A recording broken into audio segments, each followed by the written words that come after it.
Really much for Furia to do here. They're grouping up in CT like they want to give this a look in. But, you know, even if you got this opening kill onto Taco, but even then, like, he's backed up and isn't giving you the fight anymore, you're going to be hard-pressed to get on that bomb and actually win the round. And I think that reality is starting to set in now for Furia with nothing presenting itself. They do just commit to this two-man save back in CT, meaning Godsent are up onto 8. And, you know, this T-side has been very well put together out of Godsent so far. It feels like they're abusing the hell out of drop over towards B in a lot of these rounds, right? Trying to get in his head early on. Now, you know, like, put yourself in drop shoes. This has been a really weird game for you. You know, like, you've been getting dealt these B rushes a lot of the time when you're solo anchoring the site. And even if you get one, you've normally gone on to lose the round. Now, in, like, these last couple, you've been left in some undoable A retakes where essentially your round is running from B into CT and then committing to trying to save. It's a nice way to try and wage this mental warfare with Furia. Yeah, no, I mean, you mentioned this earlier in the idea that maybe Godsent are trying to exploit drop. Maybe they're looking to just take him out of the B side. They know he's the weaker player. They know he's a new guy. He's got a lot to focus on, the pressure and everything. And yeah, we have just seen no respect B rushes out of Godsent. Not just these like measured cat takes, Na'Vi-esque, but even when like Godsent have two players deep in apps, sometimes they'll just pop and drop into the bomb site. So Drop is still continuing to play towards the bench. He's got Vinny, capable man, beside him to support. Swapped spots. Vinny typically this van bench player for Furia. But the role switch does make sense. Double cat push, they might even boost up on the cinder blocks as well. Vinny puts Drop on top, and Drop does get something from it. Phelps found lower mid. So 5-on-4 for Furia, and they can see, they back out, they give mid away. You've got to be careful because Art can get spammed, and Yuri's still looking like he wants to fight in this connector smoke as it fades. Art does drop the lurk player, and now everyone else is coming up through corner. Art doesn't seem aware. Lato came through the smoke. Barton hasn't been seen either, but Yuri just comes in and backstabs as the jungle smoke fades, and now Dumao wondering where his team went. Why they left him. 1v4, no bomb. Furia looking to start to build into the half.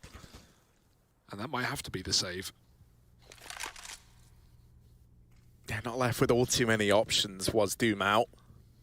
You know, away from the rest of the pack, it really hinged on Lato being able to give you some big openers, and with Serato, you know, tucked in at the A-bomb site, ready to trade, it doesn't end well for Godsent there. And they've won out of the half at a bare minimum, but you know, when you're up against Furia, I think you're really wanting to squeak as many past the keeper as you can.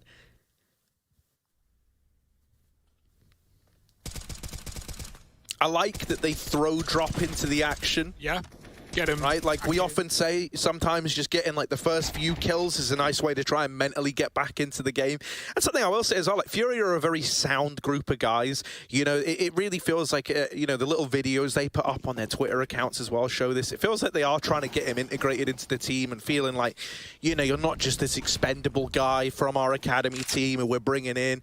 You know, they've been very welcoming of him, so I hope he, you know, it's not like that case of maybe you're afraid to like speak up, or if you're struggling over at B, you know, like, I imagine he feels pretty comfortable asking for the help. Right now, all of Furia having a bit of a mare to open up this one. Luckily enough, Vinny and Serato come through with a killer piece. Now that bomb is out through a ramp. Godsent have gone for another one of these non-telegraphed, you know, just kind of contact A plays running amok in the site now. That plant, oh, lots of damage. Nice. And Yuri will deal the killing blow. Dumao knocked out of the round. So Lato and Taco have got to go huge. Oh, good spam though. Taco, oh, he's got to flick back. Drop swings in from CT. He knew Serato was already out behind triple, and Lato, while he has slit the net, he might just be caught in it.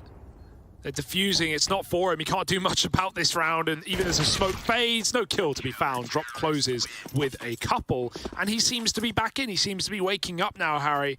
Like, no doubt on this guy's individual ability, but, you know, a month into the team, a month into playing top-tier CS, you know, you can say what you want about the NA region, but this is no academy league anymore.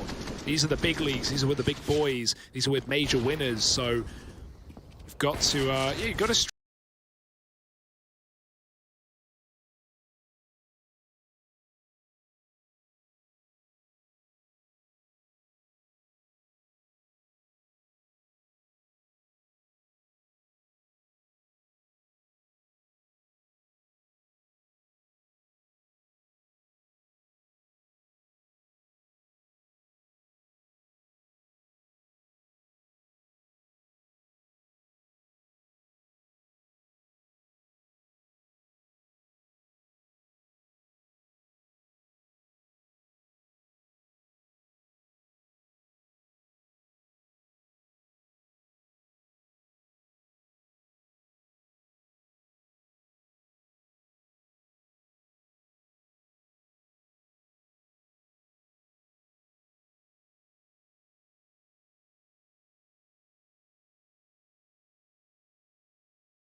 You can catch someone after the initial burst, and like halfway through the big combos between the Tiny and the Sky, that's completely fight and game winning.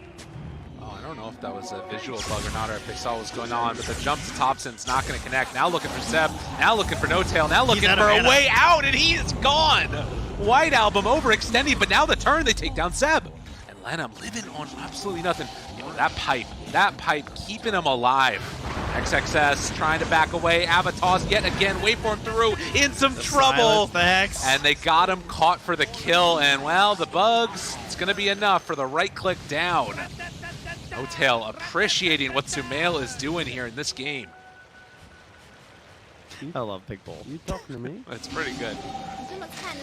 It's a love-hate relationship. Oh man. That's a Storm Spirit play right there. Going in like that, like when you don't have. Well, here's the thing. He actually does have good vision forward right now, right? Yeah. Like that's the issue. It again is one of those instances where, like, we talk about Rubik all the time, but Sumail there switching into the Weaver and getting the bugs on it, it's devastating. It's probably his best copy this game, right? Yeah, I think it probably is. Shikuchi and having the minus armor. That's a pretty tough one to beat. Obviously, once the Aghanim Scepter comes out, there's going to be the transformation into Seb that they can work with. Yeah. Later, that one's obviously very, very good. But until there's an Aghanims, we're only working on enemies. But yeah, so those sort of jump-ins should not happen when you have a Weaver and a Beast Master. I would consider that to be a pretty big problem. I think that he might feel some pressure and maybe a little bit of safety doing it because they have these potential for relocates, either relocating himself out theoretically, but more than likely getting some additional coverage by relocating the Ursa in. But he was completely out of mana when he stunned that AA. It's just like, what's the point of it, at that state of the game? Quick jump. Monet finds No Tail. Seb has the Echo in 15 seconds. As we can see, newly minted, the Aghanim Scepter. So when Sumail does eventually get that item, this is going to really start turning. And he has it. He's got it. All right. This is the timing. We're there. God, I feel like... And he has Essence Ring 2 on the Shaker. That makes this so much better. Because the main problem is that sometimes the Shaker has trouble keeping up with the Morphling. And if he tries to play too close to the Morphling, then the Shaker dies. But Essence Ring, being a core, having the Strength Treads, he is like 2,600 HP right now. Incredibly hard to kill him. 2,700. My bad. And I think, like, this is the big thing, is I felt like Aster needed to get more done, but this combo, this timing that comes out with a Morph Shaker, it's just, it feels so impossible to fight against. But we'll see if Aster can do it. They've been playing well so far. They need to just make sure they execute and possibly take out Seb first, or find a way to blow up Sumail if he leaves himself open to it. But DD Rune spawns bottom. Oh man.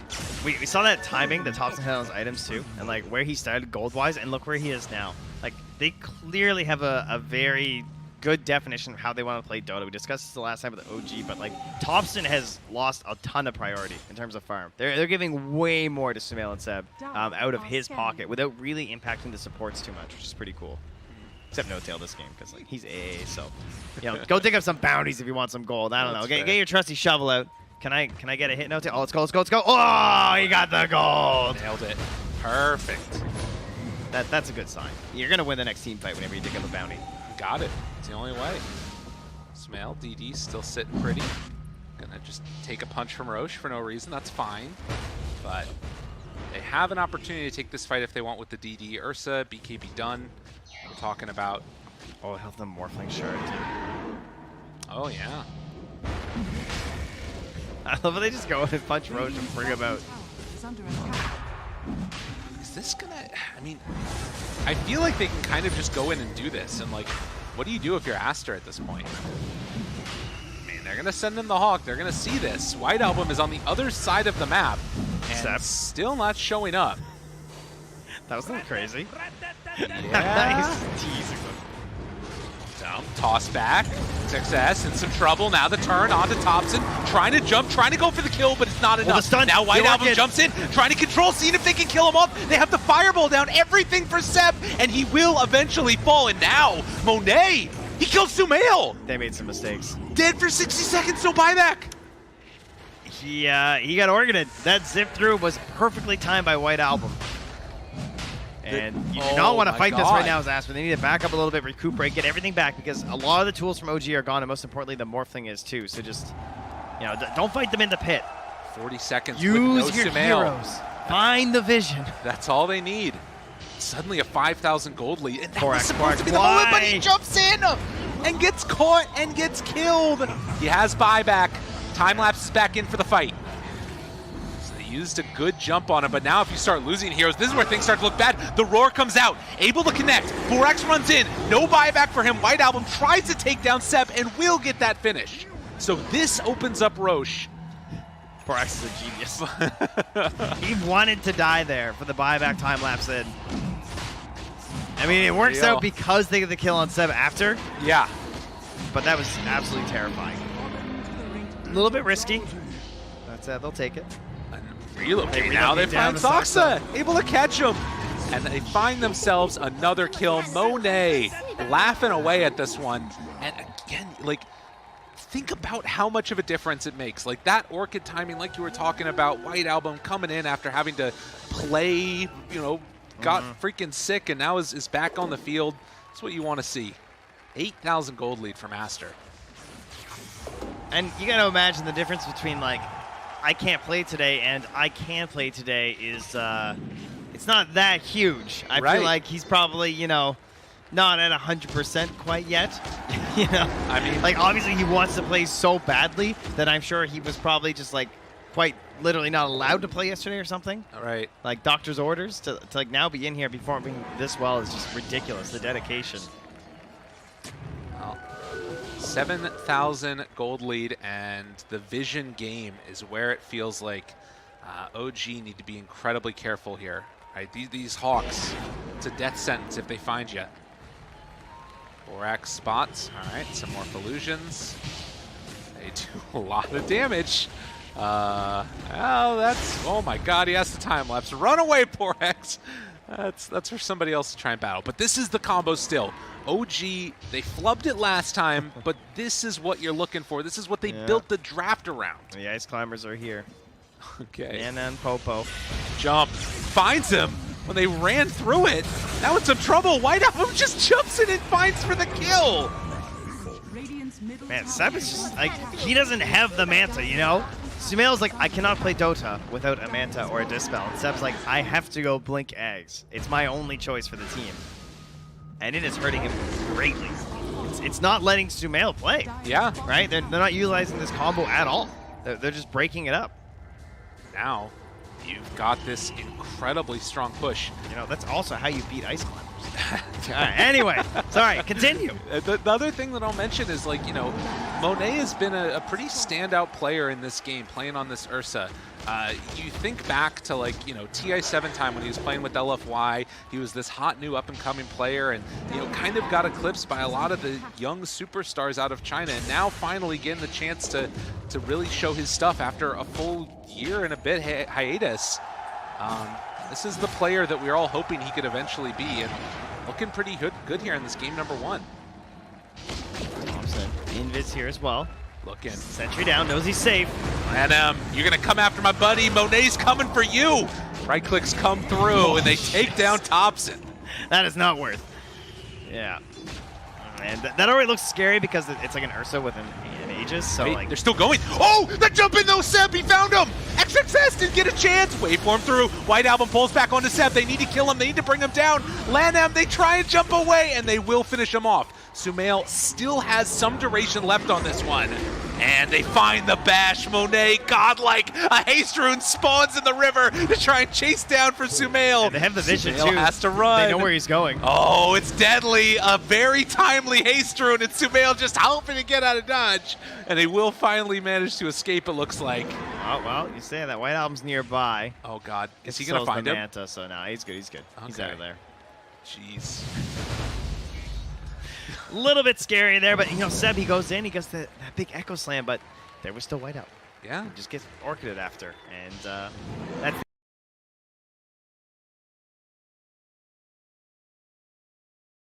Yeah, and the real issue is that he's dying so often that he can't progress on his itemization, so he picks up a Ghost Scepter, but that doesn't really solve the problem. I feel like he would have preferred, like, you know, maybe a Lotus maybe that Lincoln's and he's got queued up, but he got stuck at like the little tiny in-between item to see if he can survive a bit longer.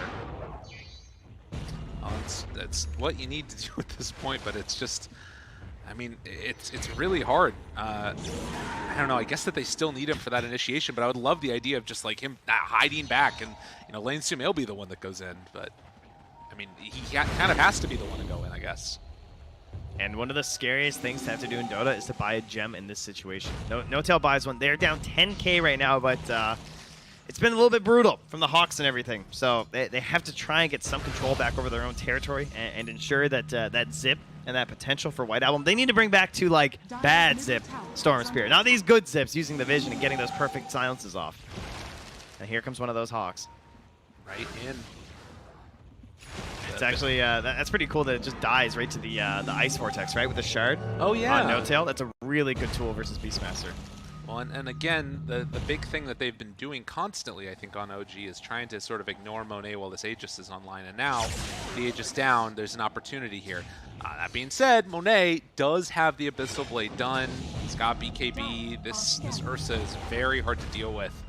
4,000 gold ahead of the Morph. I think the Abyssal Blade is the biggest one. And they also almost have the Agnum Scepter now on the Weaver. Yeah, if he gets Abyssal, is there anything? Probably, yeah, there's a Force Staff on Soxa. And maybe, a potential future one for No-Tail, too. I like that decision. I think he has to go for it. I wouldn't mind seeing a Nullifier then. Oh, true. That is definitely the way to go, yeah. Wants a Scotty, though. Morphling matchup, that's also fair. Yeah, that's a good point. Oh, Monet. Still rocking the Orb of Corrosion, but it's Aster that are trying to go for the suffocation play, take away their farm, take down objectives, and most importantly for Aster, try and secure that next Roche when it comes up. Still a minute and a half away, and this does give some time for OG to pressure out on the map. This tier 2 tower down bottom, gonna take a beat. Yeah, the Twitch chat goes wild for Aster. Okay. Yeah, everyone pleased that they're showing up here. Okay, a few cheers for OG as well. Now, this is our little battle back and forth you see here, but at the top you can see it's much larger for Aster, so. Wow. Got more Aster fans here, clearly. 10K. It's the gold differential. 21 to 13. And the storyline, I think, of this game so far has really been just, you know, the failure to execute on this Morph Shaker combo, and Aster really being the ones to play around the strength of Monet and White Album, hitting some very clutch interrupts. I would envision this as like OG kind of look like a bunch of little kids trying to get a ball into a hoop, and White Album's just like jumping up and slamming them down. Like he's like 7 feet tall, just like smacking big blocks on kids for these huge Orchid plays. I like that. Yeah. But, oh wait, Thompson. Get some bugs on him. Oh, they know. Jump in. Over to the side. Monet found him. Seb's dead again. And now the chase. Thompson in some trouble. Fusel there. They're going to buy back now on Seb. And that signals Aster walk away. OG, they want to chase. They want something here. I don't think they're going to get it. Just get Orchided over and over and over again. You think, all right, I'll get myself a Ghost Scepter. Abyssal, dead. It's like, all right, well, there's no winning here, clearly. What are you going to do? I love how he's the Abyssal right into the silence, too. Gotta find ourselves a new neutral item here, perhaps. Oh, yeah, the Mindbreaker. Yeah, that's devastating. There's nowhere to go. But the buyback's certainly going to hurt. I don't know, can Thompson be the one that goes in first? I guess that fight was different because like things got a little bit weird right at the start. They were revealed on a Hawk, and they just like, as soon as they saw Seb, they're like, we can go. But as long as we stay positive. Yeah, I don't know. Thompson needs a bit more. He wants the Silver Edge. Yeah. He just needs like something else for a little bit more damage. But one of the issues with his game is that he doesn't have the accelerator at all. You know, he has the magic acceleration because, you know, or at least amplification, thanks to the help of the Ancient Seal from the Skywrath Mage. But he doesn't have an Empower, doesn't have a Bloodlust. This is not the same Tiny that we've been seeing in a lot of our matches. There's no Lycan for the Wolf Bite. Yeah, and as soon as they've sort of crossed that threshold of damage, It means that Thompson's not able to get that immediate elimination. And even when he did, we think about that fight where, took out Lenham right at the start. Monet just turned around and was like, all right, well, I'm going to kill you then. There's nothing left in the tank. They have a double force staff now, though, so harder to get these kills, be it Orchid or Abyssal. Maybe the two supports can help out and save Seb, and he might be able to get like the Re-Goose play back into the engagement, try and turn things. What we need then at that point for the stack of the team fight the spells is we need the Aghanim Scepter on the Weaver. Yes. Again, another thing that can really break up the flow of a team fight to a large surprise. But are they going to be able to get this one in time? There's vision around this area, and Roji not have sentries? I mean, I guess not. Oh god, he got bashed by Roche, and they go at the same time on Seb. When they tries to get him, go Scepter out. White Album focusing onto one. And it looks like they will eventually kill Soxa here, most likely White Album. Abatos down low. They try to get on top of that freaking storm. Soxa down low, and will die to the boar. They still can't get it. So they have to buy back. They lose No Tail, but they will kill White Album. Much needed. But now in some trouble. XSS gets turned on, gets exploded. Sumail, BKB out, now turning on the Lenham, taking him down as well. Monet, Angry Bear, but the Enrage does it up. He's going against them all on his own. And now the rest of the team buys back, gets in the fight, takes down Sumail to boot. Yo, let's go, Monet Borax. is the legend, and Borax makes the plays. He just followed Seb that whole fight. Like, Seb got gone on, as you noticed in the very beginning, and he tried to loop back around up to his own side of the jungle, and Borax he got a bug on him in the Roche pit. Again, thanks to that one Hawk, which spotted so much around Roche, and then he just got stalked by Borax, and he couldn't play, right? Like, what are you going to do as an Earthshake when this happens? So that initial Hawk, as you can see, not spotted, right? Yeah. That's what gives them the jump off the bash. Up top, you see them hop onto Seb. And then our first victim here, man, I tell you, invisibility has really been the invincibility today in a lot of our games. But Sumail, not able to land that combo, obviously, just a little bit too late. Kind of shows the nerfs that have happened to this build, right, over time. It's true. It's not quite as devastating as it was. As you can see, there's actually pings from Seb. He's pinging his own hero during that, just like, guys, please, help. I can't do anything right now. This Weaver's just on me. Yeah. Needed that help, and there was nowhere. I mean, the fight had spread out too far by that point. Now, Tier 3 Tower are going to get taken down. Aster, after an incredibly disappointing day number 1, are coming in and trying to take down OG, the 2-time TI champions. And they're looking to secure this. OG need to come up with some answers. They've still got Aegis, Cheese on the IO, Refresher on the Weaver. There's going to be at least 2 sets of racks, it looks like, or at least the Tier 3 Tower. No, okay, they're back in, OG, can they punish? Can they chase? I don't think they can without Seb. Okay. I think they'll be happy to go back and get up their neutral items here. Tier 4 available. 38.5 minutes after that big fight. They had more important things to do than farm the jungle. So now they go back and collect these items. We'll get a couple better items here for some of these heroes. I'm looking for Monet specifically. I feel like he doesn't really need the old Mindbreaker anymore. So That's a good point. best item. Ooh, Penta Edge. That can be kind of hype. Oh, it's like I willed it to be. Penta Edge is My there. God. Oh, man. Trickster Cloak coming out as well. OG in the meantime. I mean, again, if they can find that big fight, this is the combo. God, look at that damage differential. Yeah, and now he has a Penta Edge. They just passed it up to him. Oh, neutral items. Amazing. All OG need is that one fight, though. Oh, This Hawk. is a lineup that can do it, but will it happen? Now, they still have the gem, but mind you, the AoE's not that large. And it's still on No Tail, which is pretty scary. Yeah, he gets found at all. He's just done so. Sumail trying to get towards that butterfly now. Yeah, the fights just feel really tough. Like, they really don't have an answer for Monet. This Ursa pick was been absolutely superb. And now they're trying to herd OG around the map. No Tail didn't get hit with the bugs, can maybe hide away. Oh! X marks the spot again. Borax goes down. That's the play that they needed. They lose Soxa for it though. But can they still take this fight without him? Jumps in, Monet catches on to No Tail. It's Gem on the ground looking for more. Do they find anybody else? Looking, jump in.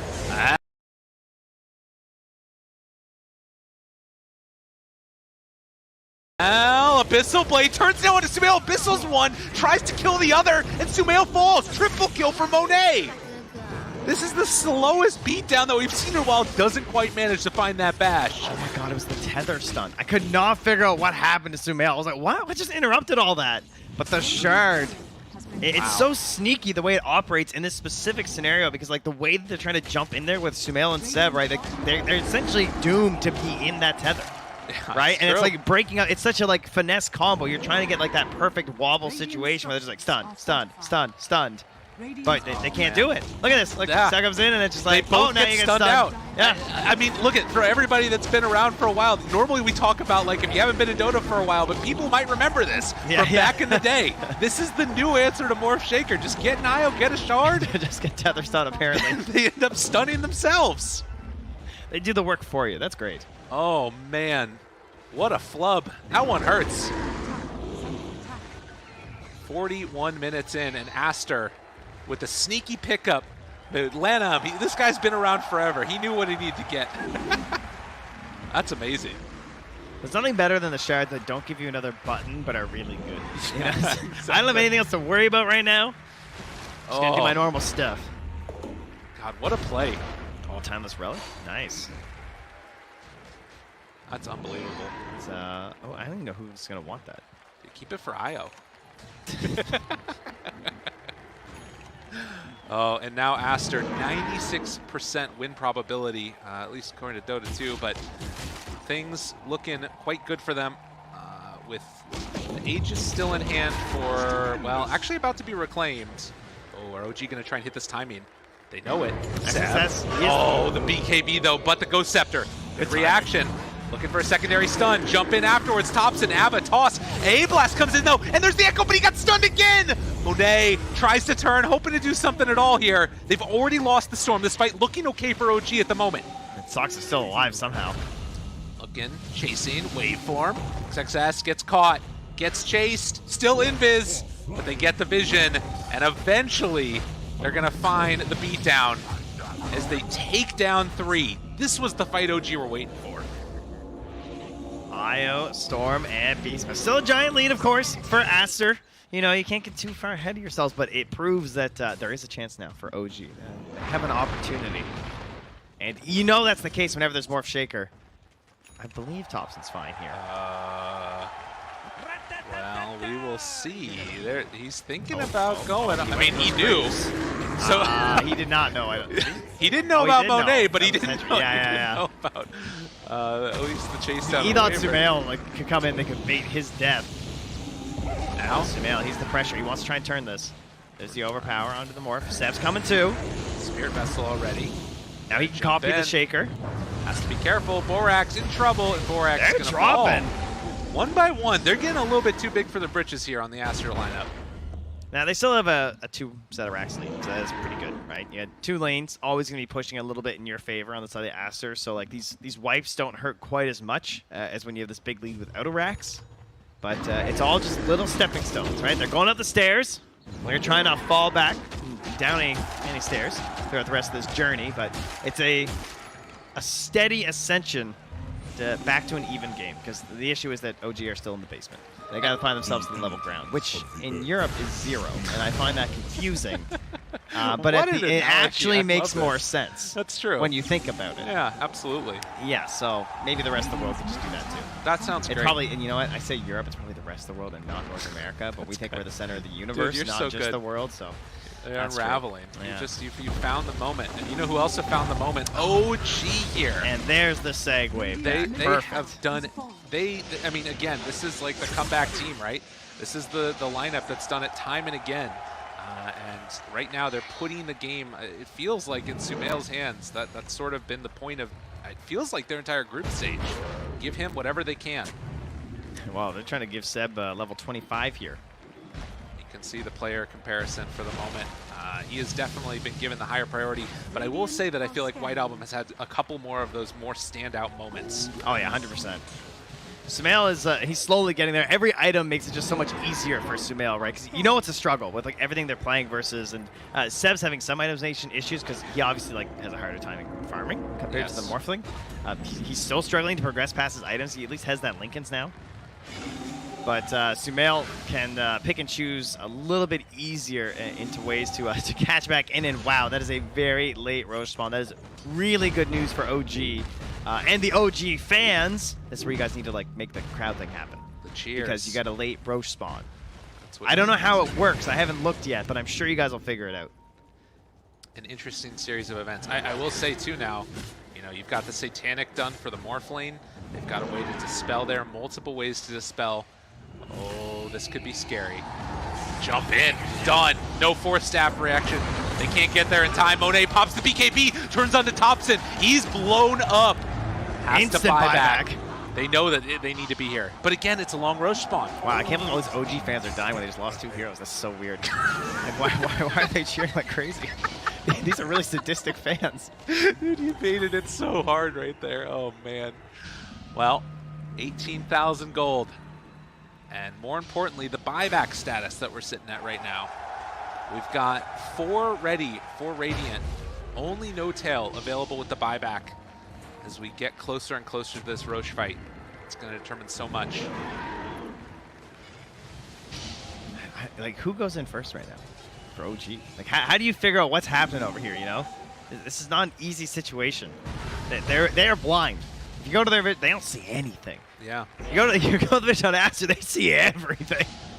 They see like the entirety of the middle of this map. Uh-oh, Thompson, he gets jumped on right at the start. The BKBs come out and the beatdown commences. They're just fishing a barrel. Like, that vision's unreal right now. They see everything. But they don't see Sumail. Sumail looking for the chase down, but instead they found Saksa, able to chase, able to kill. A double now for Monet, looking for another, seeing if he can find a third. And just like that, they take them both down. No buybacks on any of those heroes for OG. They're going to run into the Roche. It's a long spawn, but does that mean they just go up and try and take racks? I think so. Aster forcing out reactions, a heck of a couple of plays. Now, the Earthshaker, they wouldn't know for sure, right? There was no buyback. They might know because of his items and everything, but they probably don't know. The Tiny they know is not coming back. That one's a guarantee. The Morphling, they also wouldn't be sure if he has buyback right now, too. He wants to make his way to this fight, but for now, Sumail is indeed under vision, just still hitting agents. So they're trying to force out any type of reaction, any type of buyback, maybe realizing now that there isn't one, and instead they're going to set their sights on these Tier 4 towers. Do you go Tier 4s against OG, or do you go for Roche? They're making a decision right now. Will it come back to haunt them? They're dropping down as many of these little dualies over and over again. Oh, Sumail backs away. I think they can end it. They're trying 30 seconds. They see the speed. They're hitting the buildings. Turns forward. There's the Ice Blast. It comes down afterwards. Sumail dropping somewhat low. Waveform through. Doing a good chunk of damage. They have buyback on No Tail, but it's only Sumail that's left. Swings, misses. GG called. Aster take game number 1. Aster. Oh, man. I bet they're just going nuts right now. That's crazy. Getting themselves the win versus OG, a team obviously double champion and still a very real threat here at TI, even if they didn't perform that well in the DBC. And they've been showing that in some of their games, too. To us, OG has looked like one of the better teams. Like, some of their strategies have been very scary versus their opponents here in this group stage. And now Aster taking the first game versus them in maybe not dominant fashion, but definitely convincing. I'm convinced on Aster. They're back. I think so too. I was fully out on Aster. I was like, these guys he are was done. Dusting cards. he was actually just getting rid of them last night. He's like, no. But yeah, showing up and putting on a heck of a performance. That's the type of thing that like it's like a storybook thing, right? Like you can't play day one and then you have to sort of pull it back. And OG on the other hand, I would be shocked if they didn't come back with like a new set of drafts and put in like a heck of a better performance here in game number 2, because it's not that they necessarily looked bad, but there was a couple of slip-ups that was sort of uncharacteristic, because this team looked amazing yesterday, and coming in, lose their first game of the day, it's a rough one. This is where the True Sight episode starts, guys. Oh. When Aster take their win against OG with White Album back. And remember to type "I was here" in the chat so that when they play this back, you'll see yourself in the True Sight. Perfect. We'll see you in game 2.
welcome back again, all you wonderful people out there. Game number 2 of Aster versus OG.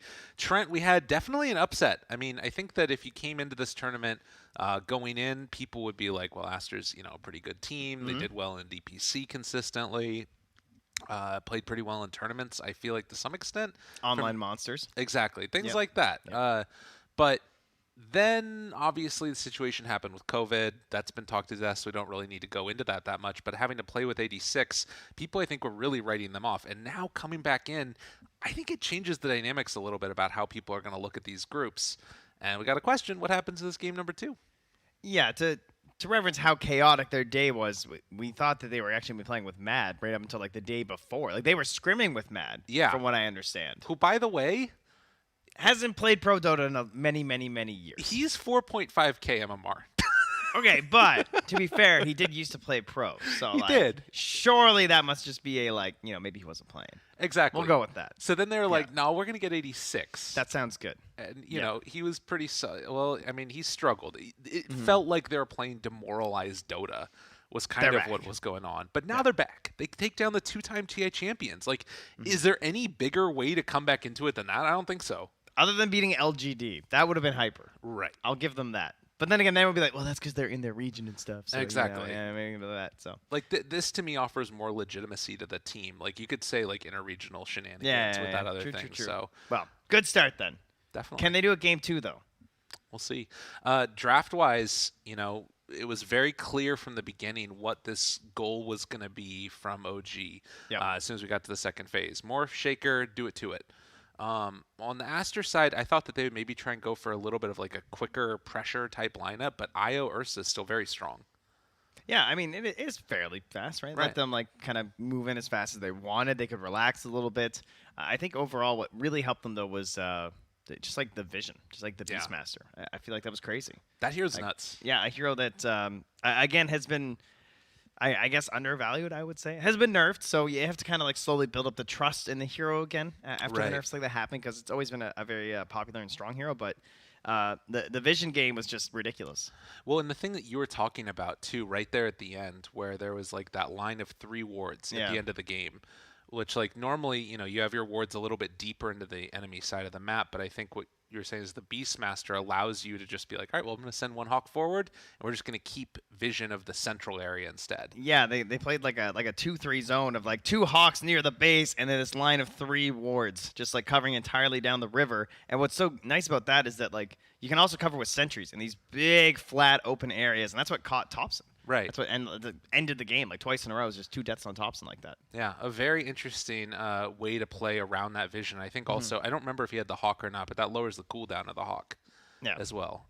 If he had the Shard on them, which you know what I was saying. You know what I was saying. You're good. My brain turned into mush a little bit. I didn't hear any of those sweet dive bombs. No, so those ones are cool. I'm not sure if he did. Yeah. But regardless, something to watch for in this. And I think going into this game number 2, the big question mark is, do OG just try and switch things up completely? Do we just go for like a Clinks play instead? I personally wouldn't go Morph Shaker if I was them. Not that they don't have confidence or something, but make Team Aster beat you with something else. Wait, game 2. Did you guys want to actually like watch the draft? Do you want me to hit the button? I can hit the button. Ready? Oh, yeah. Sorry, I accidentally hit it with my elbow. Got owned by production. I forgot they can't hear me. Unbelievable. Production handled you. So we're going into this game number 2 now, and Aster with the first pick, but playing on Dire this time around. So a little bit of the old swapperoo we're getting here. Okay, all right. ET? This fits our... Oh, no, this doesn't fit our theme. No. Oh, interesting. So personally, I feel like Radiant feels good and second pick feels good. So to me, OG just won. We're good. It's over. Okay. Done. Go Pack next. It up. Do you want to explain a little bit? Not no, particular? I'm good. All right, fair enough. Well, yeah, we'll just say that they won, and we'll see how they win throughout the course of this draft. OG, they're going to ban out the IO. They feel like that was a huge part of what allowed Team Aster to win, and I think that there's a lot of truth there. I think that also says that Aster maybe thought they would perhaps get it again. Like they're basically just saying like, we think they're going to ban our IO, so we want first pick because we think there's going to be another very valuable hero remaining in the pool hero. Okay. But I guess to be fair, OG had first pick last game and they went tiny, right? Yeah. Interesting. I wonder if OG would have. OG's turn to ban. Yeah, I don't know. I wonder if they would do an IO in their next matchup in a similar situation. If they might feel like, maybe this is more worth it after a game like that. But I do think they'll stick to their guns on the tiny. It's got so much flexibility. It's come out here, but we'll see if it's there. Because now with this puck ban, Tiny and remaining. Monkey King remain. So that's the thing I'm wondering is if they 5 leave both of them remaining. in, and then like Aster just doesn't pick it, and we're like, what the hell's Team happening? Aster's You know, turn like to Okay. Well, both got like invented turn Monkey, to right? pick. yeah, you have Like- to do it. This we're talking like, am I crazy? Like Boston Major, right? Wasn't that like the first like it was DAC. it was that long ago? Yeah, was- DAC 2016. It's a long time ago, either way. Turn to pick. This was basically his. So the potential for the Sport Monkey is there, and OG, well, There it they're is. bringing it back. We've seen this strat, and we've seen it win. You know what? Like this actually makes me. I mean, groups are a different beast entirely from the main event. And this feels like a very group stage move to 10 make, where it's like seconds we remaining. have Team our set Aster's strategy that we turn do, and then when that set back. strategy is like not working out, we're going to go back to this other one instead. And it's like a couple of things that you're OG's throwing out turn there to ban. that are consistent, and then it's the main event where you start like sort of changing things up and becoming a little bit more dynamic with it. But this is like the other strat that we've been seeing from OG, which is make Sumo huge on a Clinks. And Team Aster feel like they have an answer to it, which is a Doom. Yeah, we had this earlier, right? LGD and Secret with 10 the Doom seconds versus the remaining. Tide Hunter, and Zai was struggling to try and 5 hit seconds the remaining. big Dooms there on the Tide because the constant coverage from a Team Lotusar player from the Aster's position turn to 4 ban. player there. I mean, that was part of the problem with that game too, though, was that the Snapfire just got completely out of control by XinQ. So Speaking of which, I wouldn't mind seeing a Snapfire pick for OG. yeah, we already know they like playing it. We know they like playing it with this hero, Yeah. and it's got some tools versus Monkey. 10 Can be a bit seconds annoying, remaining. right? Help get people away just from the Monkey. A little like pseudo force staff. 5 And if seconds Monkey wants to remaining. sit in his like OG's little turn ring, to he's just ban. gonna get like dive bombed on by Mortimer's kisses. So I think that a Snapfire ban here has to happen from Team Aster.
4 stuns, easy Dota.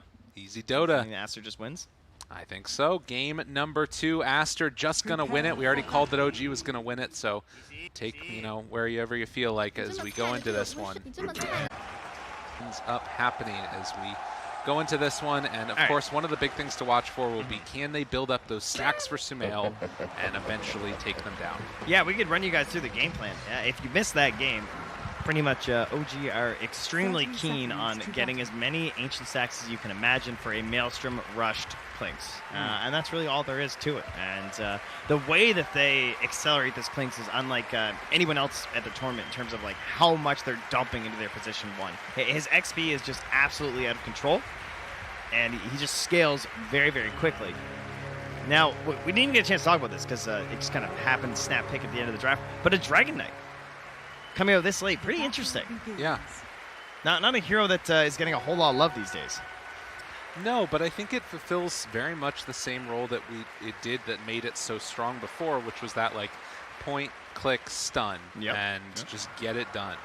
And also a hero that very rarely is going to lose the lane and end up in a terrible position. That being said, there is some danger with the Lina. Lina, a hero that can put on a ton of hurt, particularly if, things get a little bit too far forward. But, I would imagine Topson will be fine here. Looks like he's 2 and 3 so far at TI. Okay. Yeah. 2 wins coming from Elephant and IG. All right. Sorry, friend. We'll see. Yeah, I think they just need like the jump in stun, right? This way, the Tide obviously is gonna have a very hard time going in first because it's a support Tide. Pretty unlikely to be itemized towards a Blink Dagger on the earlier part of this game. So Topson's job will be to go in there, garner some vision for the squad. Can also, of course, capitalize on the vision potentially of the Beastmaster to just get like straight up good initiations to lead into easy kills.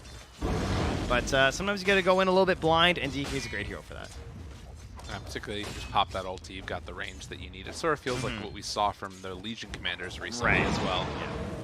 And particularly when you have this persona. Yeah, that's the best one. Gives you strength. Totally. But praise the moon of Mayne, as Lacoste says. Oh man, I need some Mirana games. I didn't hear that spammed. That's a worthwhile investment. Sing-song voice, yeah, it's rough. So at least now we've talked some about the Monkey King in the support role. Seeing it go up against a Tidehunter, kind of interesting there. I mean, there is a lot of potential for damage, but he's already used his Boundless Strike, dodges some of that damage with the Mischief, but will need to retreat away. I think he dodged both projectiles with the Gush and the right click from Sumail at the same time. Damn. That was cool.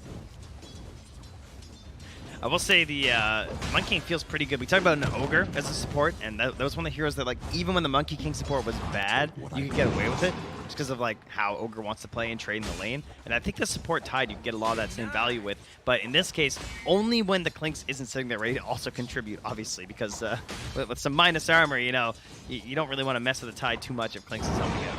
Absolutely. It can be very painful. And those right clicks that come through, they just hit that much harder. White Album now going to push the wave underneath the DK's tower, and looks like it's going to force out a couple of missed hits there maybe. But nonetheless, one thing that I feel like we've seen as a struggle over the past couple of days has been Lina's and the inability to make rotations happen and find secure kills pretty easily.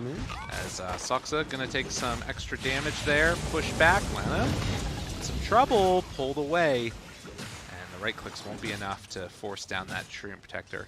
But that's something that I'm maybe a little bit concerned about. Yeah. If they can actually sort of connect for kills with the Lina. I guess ever since that item build of just like straight up Yules has gone out of favor, it's felt like a struggle. It used to feel so simple. You just grabbed a rune, went, tossed them up, they just died. Yeah, a little longer. But everyone wants to abuse the ridiculous right click she can have because, in some of the Theory crafting Dota, of course, she can be one of the best carries in the entire game. Right. When you do purchase up those big damage items, and so leading from the bots and the BKB lets you go into that path so much sooner than like some crazy late game like 90-minute transition or something, right? Yeah. Well, and of course, then the only big problem that you ran into is like who's actually making moves on the map, and is anybody able to do anything, or is it just like sit back and AFK farm time? Which, based upon OG's lineup, I don't think that they're going to allow him to do that. That's the other good thing about this DK is Len's going to get pulled back in. Bottom lane as well. All the trees. Borax gets the first blood on a no-tail, but on the other side, OG able to claim one in exchange. So a 1-for-1 trade across the maps. Yeah, meanwhile, though, while this tide's gone, now Borax gets the moment to just like run him down, get the Jingu stacks, trade a little bit back there too. And very big win for them down bottom to grab that kill. And then also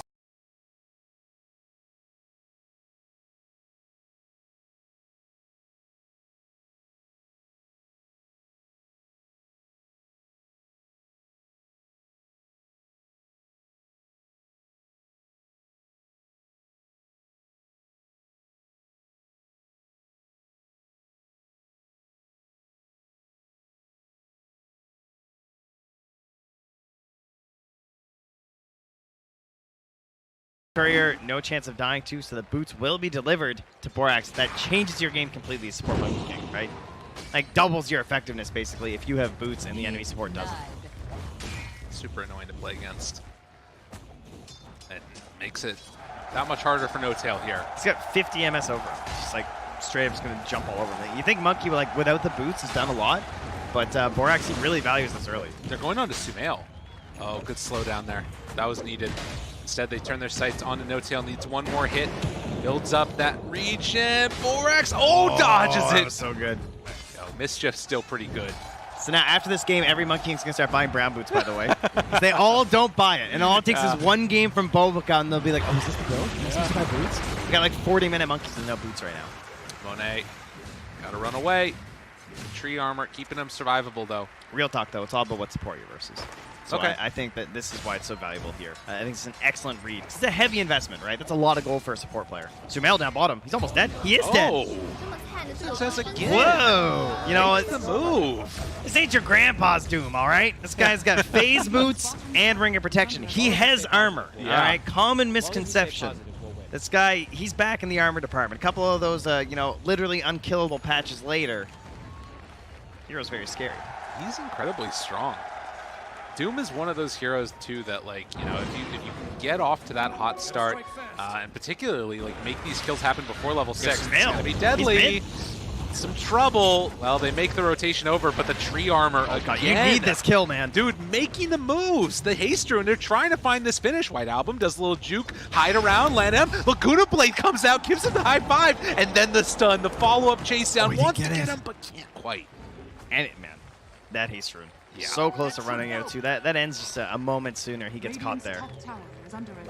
Oh, not gonna be able to get it. But yeah, I'm still looking at this OG lineup and seeing the potential for ramp up and how quickly they can take down towers. But so far, Aster looking good, and even gonna Doom down bottom. XXS just runs him down under the tower. Early free kill with Doom, all right. And that Midas is getting pretty close here, about 1,000 gold away. Thompson? I mean, I guess that he's fine. Yeah, he's just trading lanes with Sumail. Sumail can now play a little bit closer to the Ancients and just be a bit safer in this mid lane, I feel. Yeah. I mean, something was needed because Courier just couldn't be there anymore. Oh, I'm sorry. Did you want boots, Thompson? Because those are gone now. Not gonna happen. No. Get gone. But stun. White Album. Yo, Aster. Aster, Another big lead early. 5-1 on the kills and a scared Thompson. I mean, huddling under the tower. This is scary. This is a real big problem. OG, not where they want to be here in the opening of day 2 groups. Like, I don't know. You end up losing 0-2 to Aster. Suddenly you start to, like, it was looking easy peasy for them, but there's some danger about, like, you know, having to go in through the lower bracket. The key for them now will be finding this ramp-up strategy they've had with the Clinks here. Sumail, he can't even get the stack off right now, actually. I mean, that's still a lot of gold for him, though. Yeah. If we're going to be honest. He's a little bit too busy with these camps, waiting for the next barrage. Can't handle the Ancients at the same time. And he is close to Maelstrom, so soon. Oh, is Bobica going to scout these out? Borax moving around this area. Oh, is he going to do the ward? Oh, he doesn't have it. Yeah, so now now look at this XP split though. Yeah, if he can get some of that on the Monkey King. Oh, he got him. All right, well, I think Borax should be fine. Oh no, he's in TP trouble. in, dude. Now Boundless Strike, does he get it? Oh, it hits on all the creeps too. Wait a minute, he might just kill Sumail. Bobica trying to find the finish here, but the slowdown comes in. No, please don't die after all this. Oh man, they try and bring him down. Eventually they will. That was gonna be the sickest highlight ever. That would have been so amazing. This guy's brain is a little too big. It started swelling. Radiant's middle I mean, tower they need is to bring in under No attack. Tail to help out. No Tail's the same level as Sumail. That's not a good thing. No, for, it's really OG. not. Wow. This is the saddest farm I've He's ever seen. tangoing. Like what? Just like, you guys look how barrage this thing at. Like, please give me a Maelstrom. Nice, Ocean Heart. man. Now let's go sit in the river. Oh, What is a boy to do? Well, his teammates are gonna go up top and pressure this tower. Dragon form from Thompson. Counter pressure on the bottom lane. It's only one hero. It's XXS, so that's a bit of a win for Aster. It's only a win though if they actually do something about this triple siege. And with their Train Protector, you hate losing towers, but this one's gone. And a Hawk was spawning on him. I think he's gone though. yeah, he's just going to walk away from that one. In the mid lane, they were able to take the tier 1 tower also. So White Album making action happen. Again, like the biggest comeback. Freaking Michael Jordan moment. Flu-like symptoms. Coming back and saving the day for Aster. Well, there you go. Monet, though, does eventually get the tower for himself, so very well done. 10 minutes, 2,000 gold lead. And Aster trying to control this side of the map. OG, Thompson is sort of inhabiting that like Beastmaster-esque role of keeping this lane pushed out, where Seb is the actual Beastmaster hiding away. You okay there? Yeah. You know, they have a Beastmaster, so it's cool, bud. No, I mean, Seb's like, I Thompson's- got this one, guys. Thompson's like, I want to do it for a little bit. I want to play DK. Who wants to play DK? I don't know how fast they clicked it, or how fast they clicked it. Clearly, he did. That's true. He's into it. So back towards the mid tower. Seb is going to wrap from the jungle. They actually planted this ward on their first attempt on the tower when they tried to dive onto the Lina, and it's been sitting there the whole time, giving them lots of good vision around it. So they know there's not a lot of defense currently planted here. The heroes now arrive. There is a Doom, and Oh my another God. great cut. Dude, they saw him jump into that tree. Whoa. Oh, the bait. It was all a bait. Yep. It was a ploy. They jump in. The Ravage connects onto all 5 heroes. And that might stop this. Yeah. I mean, Aster keeps their tower alive. I feel like I'm okay with that trade. Support ultis. Yeah. All that matters is saving this tower, though. With the living armor, it is maxed right now. You do not want to lose your mid tower at 11 minutes. You can't. There's no way. All right. Don't let it happen. Win for Aster. They hold on. Oh, but if they all spread out again and then OG just walk into the mid and take it, that'd be really sad. Well, they have the ward, right? So they're going to know if they do. Yeah, that's true. It's the main issue, and Thompson is just not giving up. Dude, look at this. I mean, everybody TP'd before, so he can actually kind of like pressure this here. And White Album Monet looking for a fight over to the side here. Seb gets it. Lift, roar, jump. Blown up. White Album caught by Seb, and Thompson not giving up. Has a DD now. Somebody needs to come to address this. They're coming for you. Drops down the spray. And dude, with all those heroes It's that gone. TP'd in and they come in and take it back like this, that can't happen as Aster. Oh, man. But Sumail? Uh-oh. There's a Doom. Does he have dust? Nothing. Everybody gets one, right? Yeah. Next time he'll have dust. That's the lesson he learned. Stick, not worth it. Dust, worth it. Every time. Blink Dagger done for DK now. It's definitely a push lineup from OG. And they need to keep the pressure on. You got Beastmaster. You got DK Beastmaster. You get my point there. Okay, that's fine. I'm just gonna move on. The tiniest cheer for OG there in the crowd. It's like, yay, the tower, we did it. Took 3 tries, but it's gone. But yeah, this is, I mean, kind of I guess, inflection point in the game, it feels like. As Aster, like, do you just sort of keep staying back and farming? Like, do you need to try and make an aggressive move themselves? They've got this Doom that's, like, incredibly stacked up. top net worth by a pretty wide margin. I think you're all right, just chilling a little bit because you have this timing of the Lina that you're mostly playing for, right? Okay. So that's what we want to opt towards, is wait for that BKB to be the main issue. And I mean, Shadowblade on Tiny also, you know, it's going to appear sooner rather than later because it's going to be very active on these waves. Sumail. Chase. Ravage, though. Oh, no. Nice they get him defensive again. Ravage. Unreal by OG. That was a big rotation, so if they only got the kill on Borax, that doesn't feel that great, but they're going to turn this into something else. They have a Solar Crest. They go right into the Roche pit. This is really nice by OG. Imagine if Sumail died from this because they decided to fight, though. He is so low. Yeah, that's 300 a little scary. HP. No monkey. And they don't have great vision in the area either, so OG, they're going to get this freebie. Impressive showing. It's so important to turn those little ultis like that, you know, like save your carry, kill support, but actually do something. Like, I mean, there's been discussions, like, you've seen a lot of the games today. When I check back on the final totals, the team with more kills is just losing games. Yeah. Because these situations are happening where, like, the kills don't matter as much because people are more willing to, like, kind of roam around as 5 or even position 4 and just throw away their body to, like, get good vision, get maybe, like, D-ward award sometimes even. Right. Just do something for the team and give their 1 and their 2 a lot of space to farm on the map. You know, you try and do that as Bobica. They're going for a little bit of a risky attempt on the kill that could have paid off big. That risk reward seemed okay, but they got punished very hard by just losing that Roche for nothing. Well, and I think that felt like almost a planned execution by OG, right? Like, put your heroes in a position on the map where it's like, okay, if they go and gank Sumail, we're going to rotate as everybody to respond, but he's on the side of the map where Roche is. Yeah, where something actually happens if we do it. Exactly. Yeah. So there's some cool stuff going on there, and oh, don't look now. Hello, hello. Thompson jumps forward, blinks, finds the stun, but there's no follow-up afterwards. White Album gonna get that Laguna Blade out, trying to bring down Thompson. The tree armor, it's not enough. So that's Aegis down in exchange for the Lina. OG, they find themselves a pretty good pick there. Those axes, they just barely missed Borax.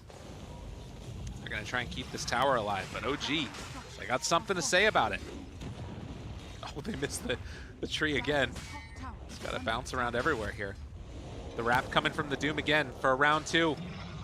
Inking ultimate down. There's the overgrowth afterwards. XXS moving into position. Thompson trying to back away. This Doom got his sight set. They don't want to doom him. They don't want to waste it. To that DK, and a good breathe fire through onto all. They will eventually connect, and now the chase down. Able to connect onto No Tail, and he falls as well. And XXS barely living through this one. 65 HP does get brought down by Soxa on Borax. But nonetheless, things getting very close here. Yeah, that certainly could have been worse. Now they want to use that ward that Bobica dropped down during that fight to try and capitalize onto Seb. Yet again, pulls them in. Abba, toss, done. Can White Album find another? Thought about it, but it's a bit dangerous. 8-6, big wins here. Kills on the Lina and the Doom to pump up their net worth. And Soxa trying to hang around and be a bit cheeky here with the Dragon Slave and the Fade Bolt. Wants to catch this next wave and actually wants to catch Alina on it. No Tail's coming too. Up top, she's keeping up her movement speed though with the LSA drop down. Means it's not available for a defensive stun, but it keeps her moving fast. Caught Lift. once. Pulled back. No Tail. Looking, TP away. Is it enough? No. No Tail. Gets the finish there. And another death onto White Album. Body to play there by like TV right away. Force Ravage might even still get out after. Yeah. Potentially, but Clinks being there is just no way that you're going to survive there. Now No Tail, excellent D-ward there. Kind of knew where that play came from. They killed Seb. They likely had vision, and he indeed was correct. So very interesting to watch OG just go right back for this Beast Smash, which of course they loved so much on this team for a long time. And after seeing that last game, I'm sure thought things like, you know what, I bet their game was a lot easier with all that vision. Thompson jumped, doomed, in some trouble. Ava toss, Ravage interrupting, trying to take it onto 3. Mute is there though, and the chase down will continue. They get one, can they find any more? Taking couriers down even. No Tail gets jumped on. Sumail decides to turn to fight, but Borax just gets obliterated. It was way too much damage. Now, one thing to watch for, White Album is moving into the area and has a bottled DD. The Faye grenade. He's tracked. They know. Thinking on him. Sumail's right on top of him. The wrap is coming. Sumail has to be careful here. He's getting trapped on. They scan, they catch him, and there it is, the DD out. Sumail stepped too far and ends up getting punished. Now Soxa getting chased as well. He's Gonna go for the toss play. Nicely done to throw in XXS. And OG just getting a little bit too far forward. Soxy even just accepting his fate there by Fade bolting the creep wave. Yeah. I'm dead. Go for some last hits though, if I could, please. So that 3x kill streak that he had too, that's just been passed over to Monet. So Monet now second on the net worth by 200 gold over top of Sumail, and the big winner, the breadwinner as it were, for Aster, XXS. Stacking it up too. Yeah, he is quite giant. Even for a Doom, he's up there right now. Thinking about going for the Shivas. Help the team out versus this Clinks. I think right now the Ravages haven't looked that frightening. Obviously to support Tide, but like mostly I'm thinking the actual combinations, like things that you can do during the Ravage. I feel like they're getting really big Ravages, and then they all get unstunned. Like the axes flew through them all, and I was like, whoa, woo, scary. But they need Clinks, right? They need the big damage. They need a barrage comboed up with this Ravage before they get the big guns. And it's almost maybe like a type of situation where you might have to play some like the old Clinks, where you go for like a pick off first on the little side initiation thing with a Beastmaster or what have you, because he is all of their damage. And the unfortunate problem with this is that if he shows, XXS, he's got a target. There's only one he needs to hit, really. So 8-7, it's 5,000 gold lead. And OG stuck waiting to get in towards the next Roche. Going for that Scotty next. Radiant's bottom tower is under attack. God, the tumbler's toy. It's just Gotta keep up your speed, The noise is just so out of place. There's quite the difference. I mean, typical to OG, the camps being stacked quite heavily for themselves. Well known for that as a general sort of keystone to how they want to play. That is the type of play together energy. Also, you tend to see a lot of assists come out from them, but this game at the very least, they're going to go for a quick pickoff here. White Album would be a great target, but they don't feel comfortable going up the ramp. Even with the Hawk, it's a little bit scary. Inching away here. I know. They're waiting for an opening. I mean, how many times have we seen these fights from OG right in this area, and they just go terribly around?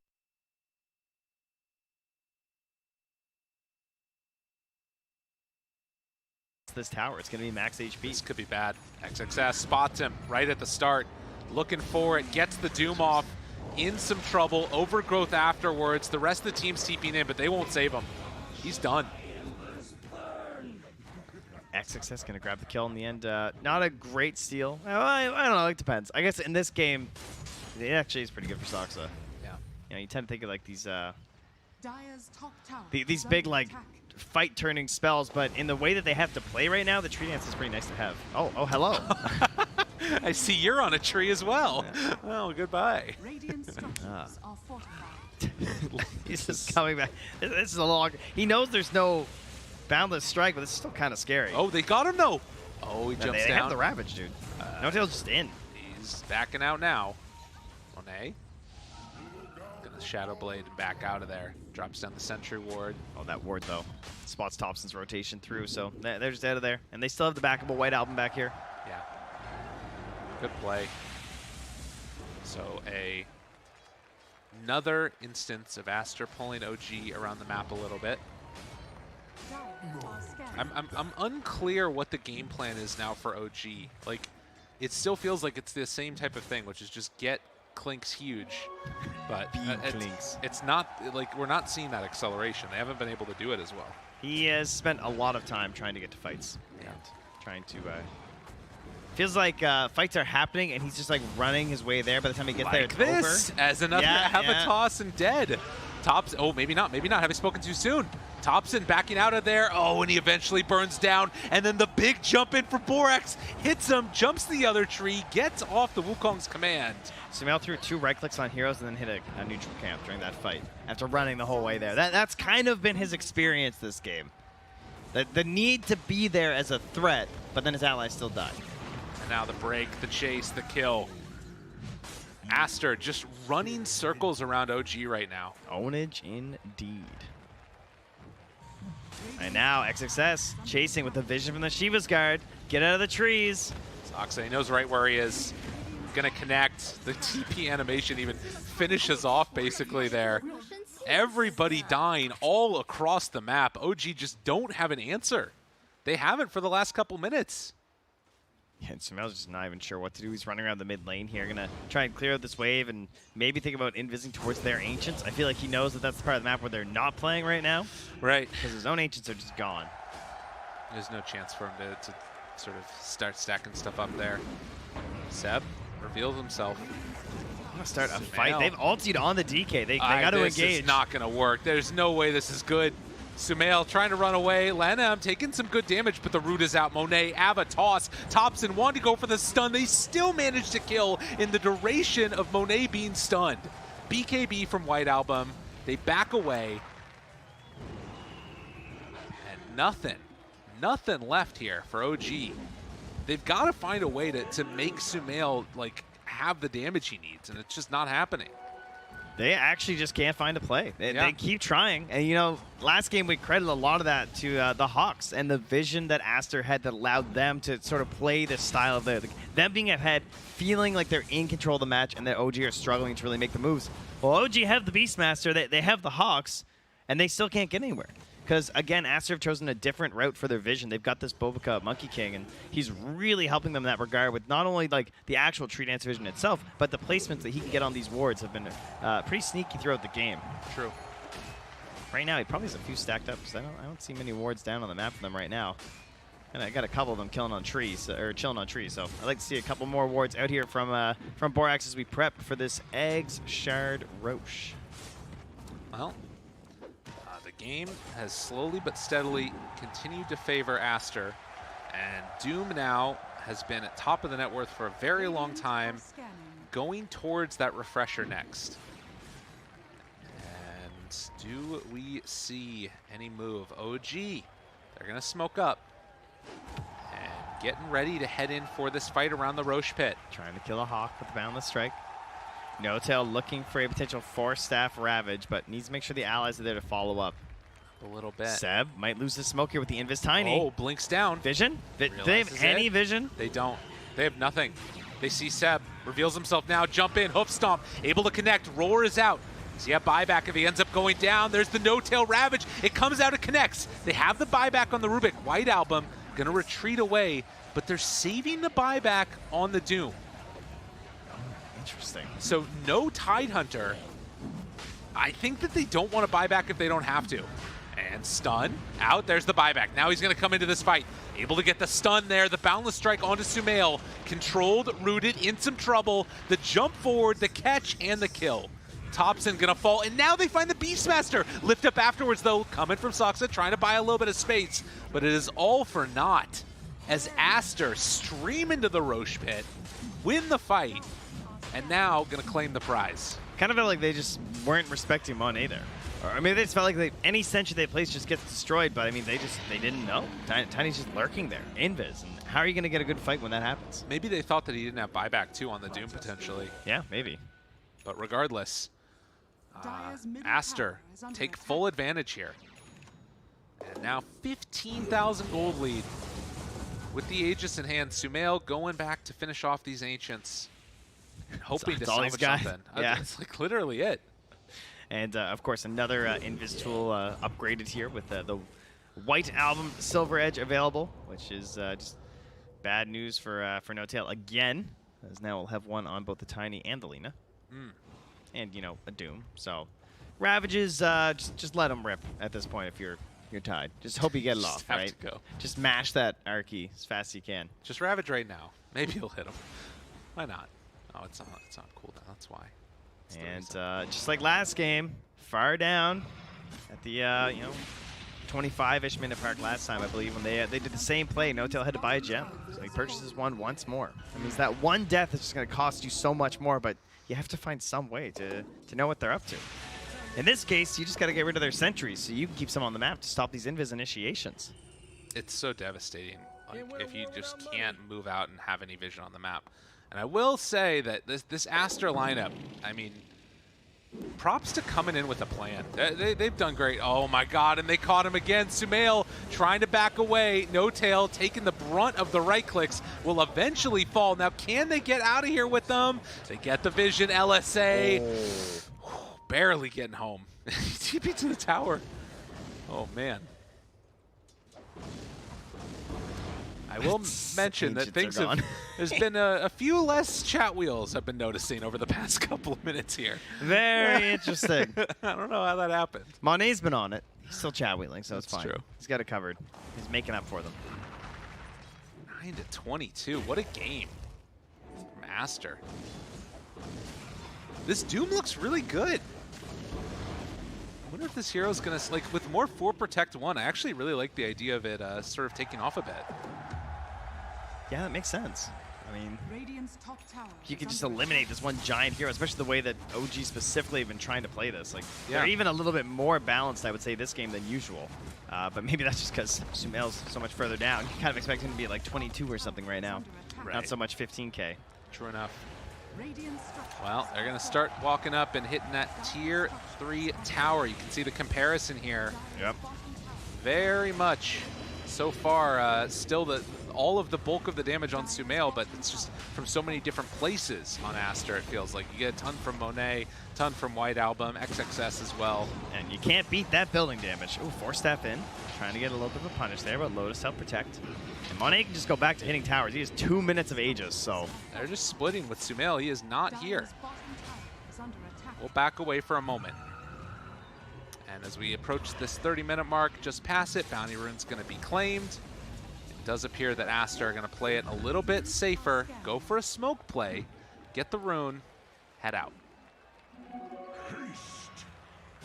Pretty much a defensive smoke here, just to give themselves a little bit of a boost out. And, you know, if there are wards in this area, not necessarily let OG know where they're off to, because this is a classic example of when your enemy wants to smoke on the Radiant. Like, they're even gonna smoke, I think. Oh my god, they found him. Oh, that's Sumail, bad. he's done. Best case scenario right here. Wow. He is fast, though. They chase down. Not fast he's just not even close. Wait, a fight though brewing over in the jungle. They don't try want to it get anymore. over. Yeah, they got to run away. They're going to take the outpost away. Aster, no mercy. They are crushing them, these 2 games. They have OG's number. I don't know who was doing the study up or whatever, but this is clear domination coming out from Team Aster. Game number 1, it looked at moments like it could have gone either way, but Aster came out with the victory. Game number 2, not particularly close. TI winners, T Masters. Oh, there it is. That must be what it is. Stun. Still, the tree armor is there. Monet does not appear to care. Has the BKB ready if things get a little bit too dicey. 25 seconds left on this Aegis. OG, if they could, would love to be able to find a kill on this right as that Aegis is about to expire, but Aster not going to give him that opportunity. I feel like they're the kind of team right now, like they have so much confidence. I wouldn't be surprised if they just held high ground there and went for a fight. But they have a ward down. They're actually spotting this movement in from Seb and Thompson. If they want to go back and engage, But now they're walking they have their a chance. ward. Did they just smoke under the ward? They did. They de-warded it first, though, to be fair. I mean, OG have a ward over in this area where Aster are running away from. So that will be a retreat. White Album on the other side of the map. Do they hold this high ground here? You can see right now the Bobica movement has just been all over this place. The whole freaking map, basically. You know, his name should change to Double Doom when you hit a refresher. Okay. Because he's no longer just Doom. Yeah, that's right. I like that. It is there. It's ready. And Aster just very chill. A little bit like, you know, flowchart Dota. They're going through their list here. They know that once you complete this, you move on to this, you follow the little arrows, and you just do exactly what you're supposed to. And eventually you'll win the game of Dota. Now, mind you, OG are the masters of sowing some sort of confusion and, you know, and some conflict into that initial plan. And they want to get out there, maybe cut a creep wave. Or for some reason, 4 of them are like in your triangle, but you never expected it. That's the kind of stuff that they're up to. They're going to need like 8 of those plays to come back into this game.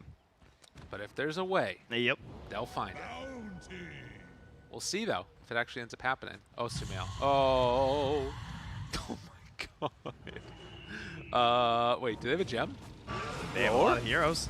Trying to bring him down to have it, though. Oh, man, and XXS gets the stomp. Will eventually die. But it's going to come at the price of Sumail's life as he gets jumped on and taken down. But they did get the Doom. Wasn't a trade, unfortunately, though. And the fact that it's Clinkz being gone is That one hurts. pretty serious issue for all OG. I can't believe that Dota Plus them at 23. Actually, their percentage went up. Has them at 25% chance to win. Really? That is way too high. I don't know Dota Plus. That's I'm crazy. 24 now. I can't say I agree with that one. They must think that Clinkz is just really good at, or the, like, I don't know, Tiny's really bad or something. I don't know what's going on there with Dota Plus, but they must know something we don't, because this looks very good for Aster. 21,000 gold. Yeah, and you see Monet 509. Like, now he's a blink. Yeah. So, much easier to play your game as Tiny. You're not as reliant on your allies. And when OG is going to wind up in a situation where they're like cutting waves and going out, making individual plays around the map, the Blink Dagger is going to allow Monet to catch out some of these plays, but at the same time, move around the map a little bit faster to try and counteract those concepts. So the pressure next, likely to come in just each of the lanes and then down the mid one from Aster. But of course, got to wait for that Doom before he can really make a concerted effort, as it's a little bit scary going in without the Doom, even with the Clinkz dead. Like, if you get isolated, it's still a Beastmaster roar into just a whole bunch of pain. And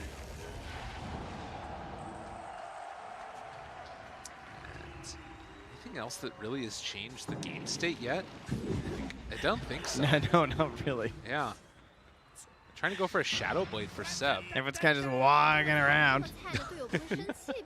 All right, we got 2.5 minutes left on this Roche respawn here.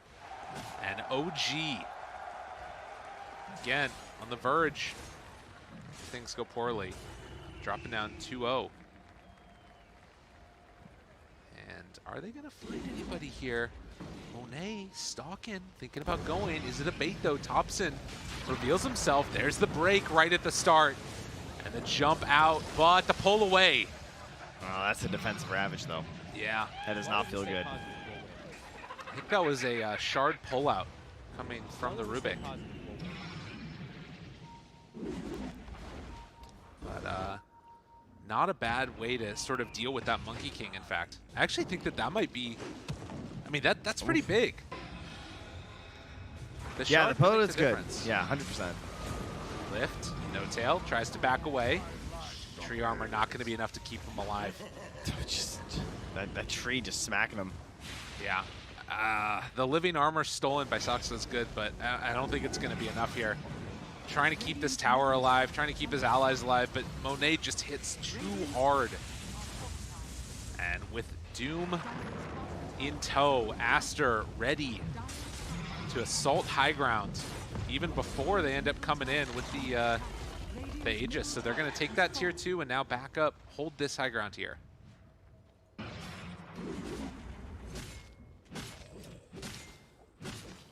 Man, what's the play for OG? Like, I honestly don't know where the hell you go at this point. You need to look for deeper vision, right? We need to find some way to get the Hawks in solid spots and maybe utilize some smokes just for good wards to play around the Roche pit. I would say stalling out at this point to where the Roche is now returning without losing your racks is a win for OG. Okay. Sure, the net worth is still escalating in Aster's favor, but it's not at a place where it has really changed that much of the percentages in terms of you winning the fights. We're moving like 3 or 4 points, but if you lose one of these fights, you know, suddenly you're at like a 5% chance to win this game or something, especially if it's any fight near the actual Roche pit. So Aster in response, they've moved near the Roche pit where one would expect them to prep and set for it, and they're just smoking up. They're just waiting until OG shows someone. Well, OG, they're going to show bottom. And obviously still no Lincolns online at all for any of these heroes. The TP. Oh, no. Mass oh, TP. no. And they'll catch one. Nice wait. No panic there from Boboco because he had the vision on the Rubik and he just kind of sat there like, no, I'm clicking him. He's fine. He's not going to get out. Roche responds. Everybody should know that this is online now because of the timing of it came super late. And Aster, do they try and force the issue here? Ooh, White Album. Oh, that's the kind of kill they need. There's a blink on Seb, but it's not enough distance. That would have been huge. Yeah, I mean, he has the Lincolns, right? So what can he actually do? He would have had to like force or something first. It's no tail with the force though. Yeah. They actually don't have an answer to those two heroes. No. That's a problem. No, it's a big He needs like a neutral item. the big problem, Monet gonna go in and just get this one for free. Dire's top tower So is they under won't attack. head on in to the pit, take it on down here. Even going to drop the Wukong's command just in case anybody from the side of OG shows up. But this game, and again, this just sort of turnaround, playing with your players, you know, it makes a difference. Yeah, it turns out, you know, the ones that you've been scrimming with and practicing with and spending an entire TBC season with tend to gel together a little bit better. Yeah. You know what's not gelling with me this game? What's that? This snap pick DK Thompson that they made look like it was just the bee's knees. Like, Yeah. oh yeah, we knew you guys were gonna take that tiny. We wanted Thompson on the DK. Yeah, it was weird. It just, like... It got the towers. I think it did help versus the tree, right? Because that makes Yeah. sense. Is that you're trying to knock down some of these earlier towers, but the ones that really mattered, they weren't able to knock down very easily. It felt like the game was lost over by the Dire outpost over and over again. There were so many fights that happened there. Now, granted, this one's not completely over, but it is so difficult for OG to win this. They're going to have to win like 3 fights, and you know that's basically going to pull them back even. And there's still so many items that they want. Sumail wanting this Lincoln Sphere, trying to keep himself safe from the Doom. Of course, he might just Doom you again. You never know. True. Invis. Sumail's just trying to find some farm here, but at what So cost? many Shadow Blades, and it's not going to be enough. The Doom gets off. The Lotus won't be enough to keep him alive. As oh wait, the pull off to the side, not going to be enough.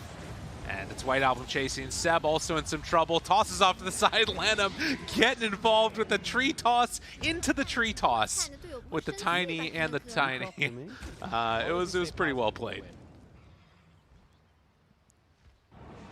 Feels like OG are just constantly attempting. I mean, you know, they said that, you know, stay positive. Eventually we'll win. Maybe that's going to work. I think Aster are probably feeling pretty positive right now with how this game's going. And the replay there just...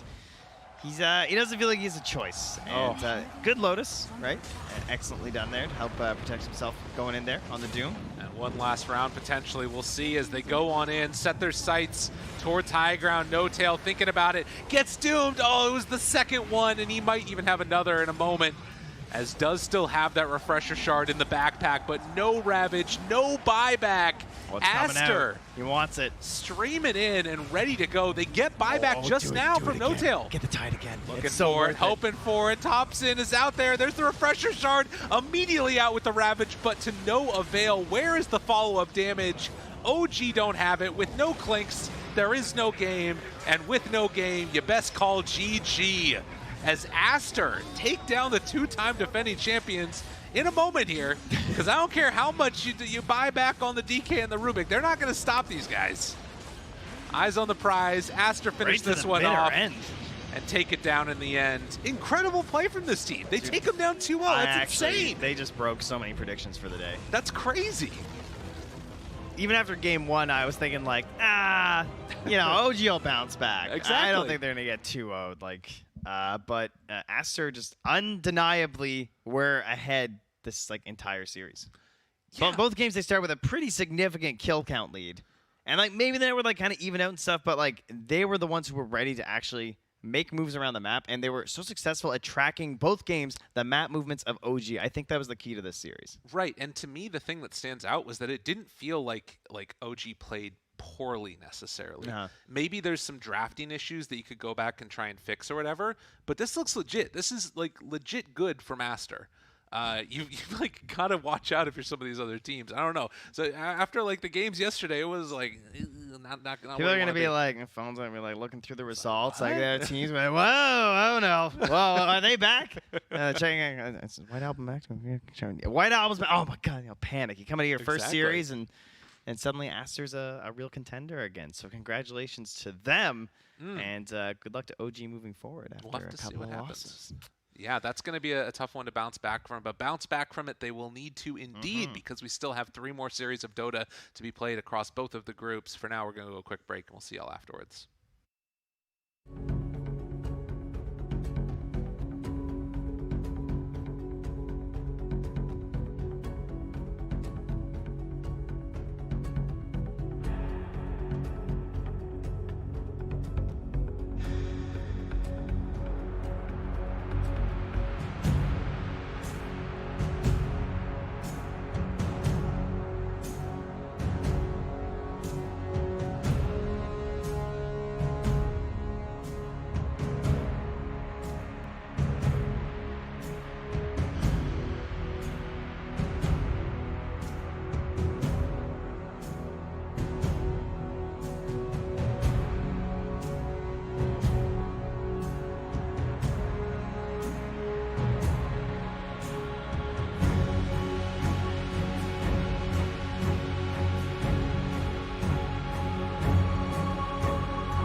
back. The music fades out, and our melodious voices come in. We are ready for game number 1. Team Spirit versus Elephant. Yes.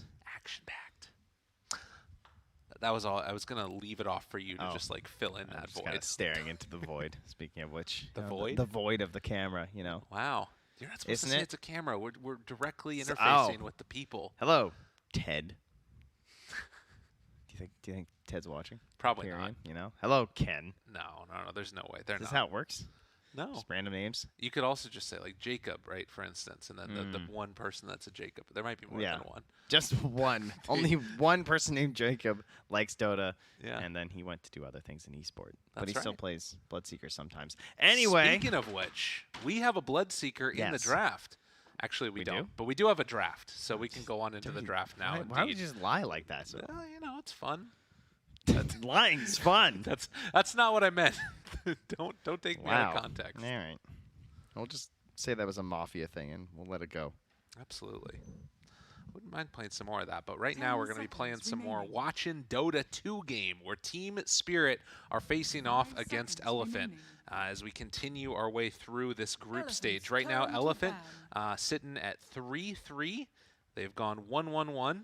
And for Team Spirit, Spirit, 0-0 turn to and 2. They've had a little bit of a rougher go of it, so trying to get their feet under them, the younger team. To be fair, they faced off against LGD and Secret so far.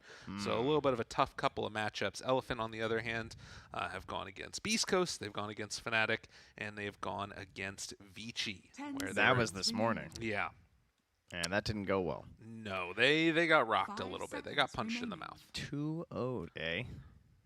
And so, you know, who knows what could happen here. I think this is a super, like, what's the word for Elephant's this? turn to ban. Like, in terms of the styles and the like energy and the feel of these teams, Elephant is like, you know, the bitter old men of Dota that didn't make it and want to finally prove that they can do it. And they've built this roster together to try and just win TI, and anything short of seconds winning remaining. TI is going to be a disappointment and a failure for them. That's how That I is think true. they feel about it. Yeah, I think that's completely fair. And then on the other side, you've got this young gun Team Spirit that's like, we're just happy to be here, Team happy-go-lucky. Spirit's They're turn to young pick. team, and they all, you know, that they're so new that they're not even, like, you know, gonna, I think, have as much of the pressure on them in the same way that Elephant would. Yeah, it goes both ways. In one sense, maybe they don't have the pressure of, you know, failure, and you know, 10 obviously they want to win and seconds stuff, but remaining. it's a little bit more, Elephant's you know, turn to intense, pick. I would say, for Elephant if they were to lose out early and do poorly in the group stage and stuff. But they also don't have any of the experience of, like, the mega high pressure situations. Of course, we wound up without the crowd here, which was going to be one concern for them, I guess, because they hadn't Right. had a LAN without a crowd yet, right? Of course. So this is, 10 I guess, seconds kind of something they are at least a little bit used to, is this sort of 5 staying in the seconds room remaining. but playing these intense group stages together, like some of the other majors that we've had lately, and then eventually we'll move to the booths with no crowd. So maybe Team Spirit have just been onto this all along, and they'll just feel right at home. Maybe they'll don't do know. the anime run in again. I hope so. That was great. That was. I also, I mean, personally, I just think Maposhka is a very cool person, and, like, always has such a great attitude outside of the game, and I think that he tries to carry that over to the rest of his teammates, and just sort of be a impressive leader. You know, he finished, I think, top 8 at TI, maybe top 6 with that Empire roster. Was playing with Resolution, and then obviously there was a bit of a falling out that existed within the team. They all went their separate ways, and Maposhka has opted to just rebuild this roster together around a bunch of talented young players. One of the youngest, I think the youngest. What is the youngest? There might be one younger. Yeah, But I don't remember who it is. one of the youngest. In, One of the youngest in teams here. international, Yeah. There's something scratching in the back. Yeah, of I my know. It's brain. back there somewhere. Though, top 5 tag, Toronto, Tokyo. Oh yeah. I mean, that's pretty sick. So they got that going for them as well. But we have not had a chance yet to cast either of these teams, I don't think, right? We haven't covered any of them. So I've been looking forward to Elephant personally. Of course, at the start of the year when they were first announced, it was like, oh, whoa, okay, you know? Yeah. And had a few changes since there, obviously.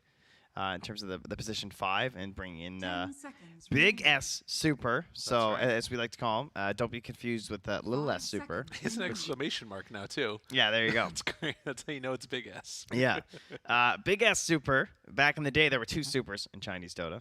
One of them, they're both still around, but one of them's now a coach. And now Little S Super, who's the coach now, was a support player. Big S Super here. This guy was one of the more infamous Chinese players. I would even put him in the same category in terms of like ROTK in terms of, and like even like burning stuff, in the fact that he was someone that was actively talked about a lot on English broadcast, Yes. which is not a large category for Chinese players because we, number one, they had like some shifting around on teams and 10 stuff, so seconds it's harder for us to keep track of some of that stuff and to actually grow and learn the players from like an 5 seconds outsider's remaining. perspective.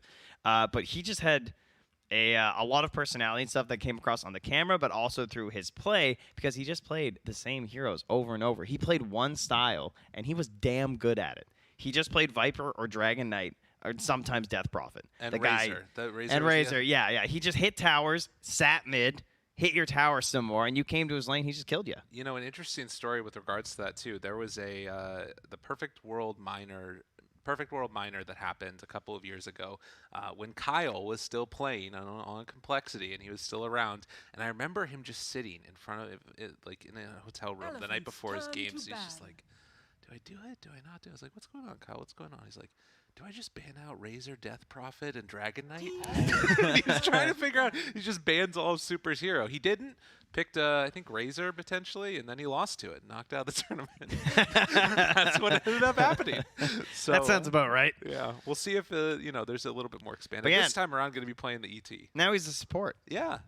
Doesn't have to work. 10 It's seconds Kyle's remaining. time. Yeah, it just feels like a strange change, the 5 mid to the seconds support. I remaining. feel like it's less natural than a lot of the other ones. Elephants But, turn in more of our Western scene, Fada's done that very well. So Mm-hmm. it's the issue was, of course, that he's the most recent addition. Right. Which is why we're discussing him, because this is, Elephant, they had to make a change so they could qualify, because they really struggled during the DPC. They picked up that last slot. Team Spirit, on the other hand, performed exceedingly well Right. and above expectation through all that DPC. But, so it's have to make their way here to TI, and here they are. That's right. Here they are indeed. And as we mentioned, again, just thinking about what sort of success means for each of these rosters. 10 Obviously, it's going to be on an seconds remaining. individual level. But Team Spirit have looked so impressive, but have 5 always sort of seconds remaining. been coming in like with a taste for wanting more. It's like an appetizer. That's what I feel like we see from Team Spirit, where you can see the pathway to greatness, and then it's just they're not quite there. And then on the other end, it's Elephant that have been the really disappointing season for them, but now they're finally at TI, and if they can make it happen here, all will be forgiven. It's actually Elephants crazy turn that to ban. T-Spirit were one game away from not getting here. Yeah. In their best of 5 versus Empire, and Elephant, same thing. They were 2 games away. Now, eHome took 1 game in their best of 5 in the end of the Chinese qualifiers.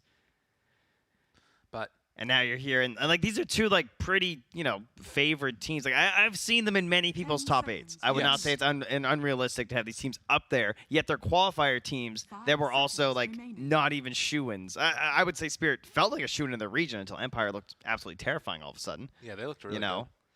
But yeah, here to play and here to take a bit of a slower draft time, which is beneficial for us as we talk all about these teams that we haven't had a chance to see yet personally. So this has been great. Thanks, guys. Right now, actual heroes. We have the Io and the Bane combo. Ladies and gentlemen, I don't know if you know, but Io and Tiny, for many a year, was one of the most picked duos in all of Dota. But throughout all of that, there was also the Io CKs, the Io Gyros. And do you know who was actually the most commonly picked pairing with Io? Do you know who it is, Lyrical? Can I take a 10 guess? There's a very obvious hint on our screen. Who was it? Was it Bane? It was Bane. And people say, Why? why? Why, Well, Trent? Why? it was a very good support duo forever because the concept is that the Bane can essentially solo smoke, run around, plant some wards maybe, and you run into anybody, maybe run into 2 heroes. You Yeah. can Nightmare one, Fiend's Grip the other. Potentially, you just Nightmare one hero. You run to. This is what you do. You run to one hero. You Nightmare them and run to the closest pillar. And you throw a ward on top of it. Nice. That is what you do. And you relocate in with your IO plus 10 1 seconds to kill remaining. that lone hero. And if anyone else comes from the enemy team, the Bane's job is to Fiend's Grip them. 5 seconds. That's all it remaining. is. It's super simple. It's incredibly effective, Basic too. Dota. You find a pick off at the start of the fight, and everything works easier from there. Mhm. Now, on the other side, we're seeing this Lycan We've seen it a couple of different times paired together with the Tiny, but also can be put together with a ton of other heroes and just be a menace on his own. And the other thing is that he picks this after, or rather in the first phase of this one, to be the answer for that Bane. Just run at the Bane, all the summons, it's really annoying. Now, the other unique thing about Team Spirit that we've seen more than a few times, Collapse. Their offlaner. Oh, man. Lizard was talking about this on the panel before. This guy is a Mars player and also is like the real carry sometimes for this Team Spirit roster. Just looks so strong. He is probably my favorite Mars player in terms of like favorite in the sense that like I think he plays it the best. Yeah, what about Whisper with the Meteor Hammer though? No, don't please. All right, that was a pub thing. Thankfully. Dude, that was sick. I wanted to come back. Come on, Whisper, give me the Meteor Hammer. Anyways, go ahead. Yeah. No, yeah, he just looks good, and like people were banning it a lot versus him because it just seems so strong. So, definitely a comfort hero. 100%. Also functions pretty similarly, I would say, to the Bane in terms of like helping for setups for relocates. Even more so with the arena. Almost gives you like a big helipad to land your relocate in and feel kind of safe about it. It's also a big deterrent for picking a ranged hero right now for Elephant to combo with this Lycan Bite. You know, you think about like the Terrorblade or something. Yeah. Don't really want to do that versus Mars. The Luna, you know, all juiced up. No thanks. Right. Seems kind of bad. The Clinks even? No? No, I mean, although the barrage does go through it, I believe. So I think the one thing that I'm kind of curious about is, like, you're talking about the Terrorblade, if they wanted to go for that on Team Spirit even. Because the Bloodseeker feels a little bit weird. Like, maybe it is a Yatoro hero, but to me at least, like, having a Bloodseeker position 1 at this phase is probably what they're going to need to do. But I don't know. I feel like maybe I'm just kind of a hater. The Shard makes the Bloodseeker a lot better as far as like a late game carry potential, but like you pick something like this, right? Now what the hell do you do as a Bloodseeker? The Morphline's terrifying. They feel like a little bit of a hodgepodge of heroes on Team Spirit. I would agree. Yeah.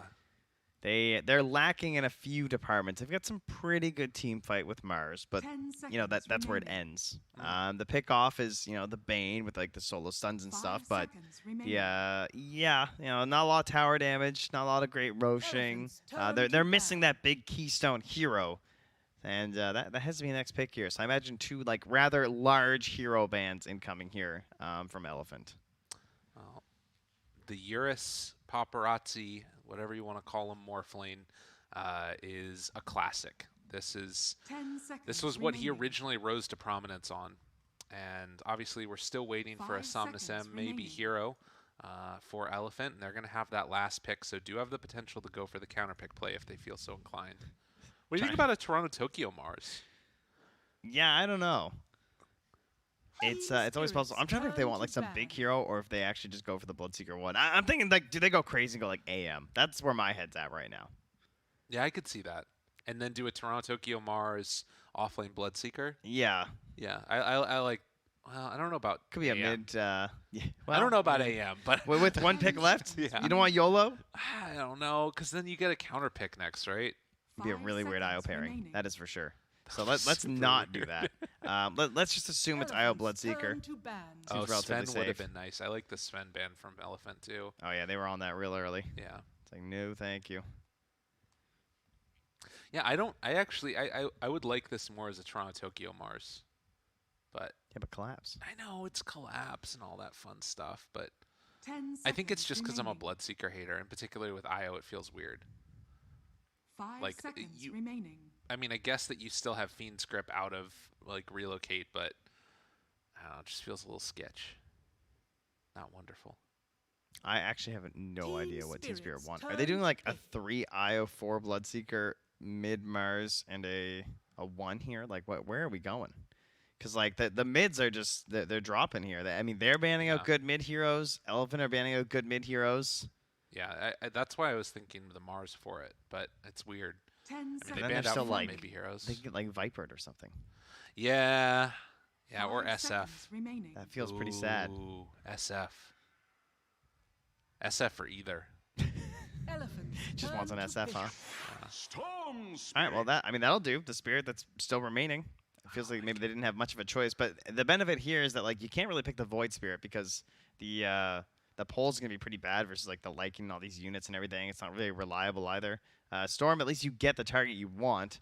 10 seconds remaining. But they seem to have been ready, and now on the other side, the Void Spirit looks pretty good.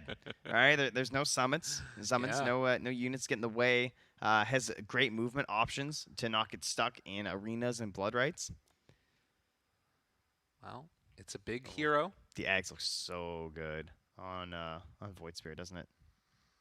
Yeah, that looks very strong. I think that this is going to be a really interesting matchup if Toronto Tokyo can get off to a hot start. But the big question is, like, how does this Bloodseeker really fare against, like, Morphling in the late game? You know, I've heard people talk about Bloodseeker and say that this hero can really scale and become just a monster in the late game.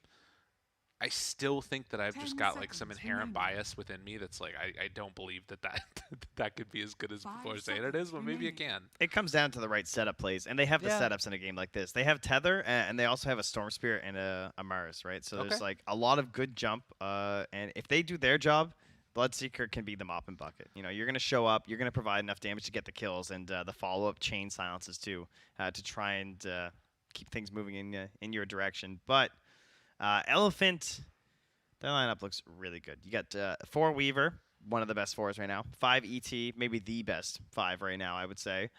We have Lycan and Morphling, who have both looked pretty strong this tournament in their respective roles. And then there's Void Spirit, who I don't even remember. I think I've seen like 1 or 2 so far. I think he looked pretty good. Maybe I'm crazy though. So I'm down with it.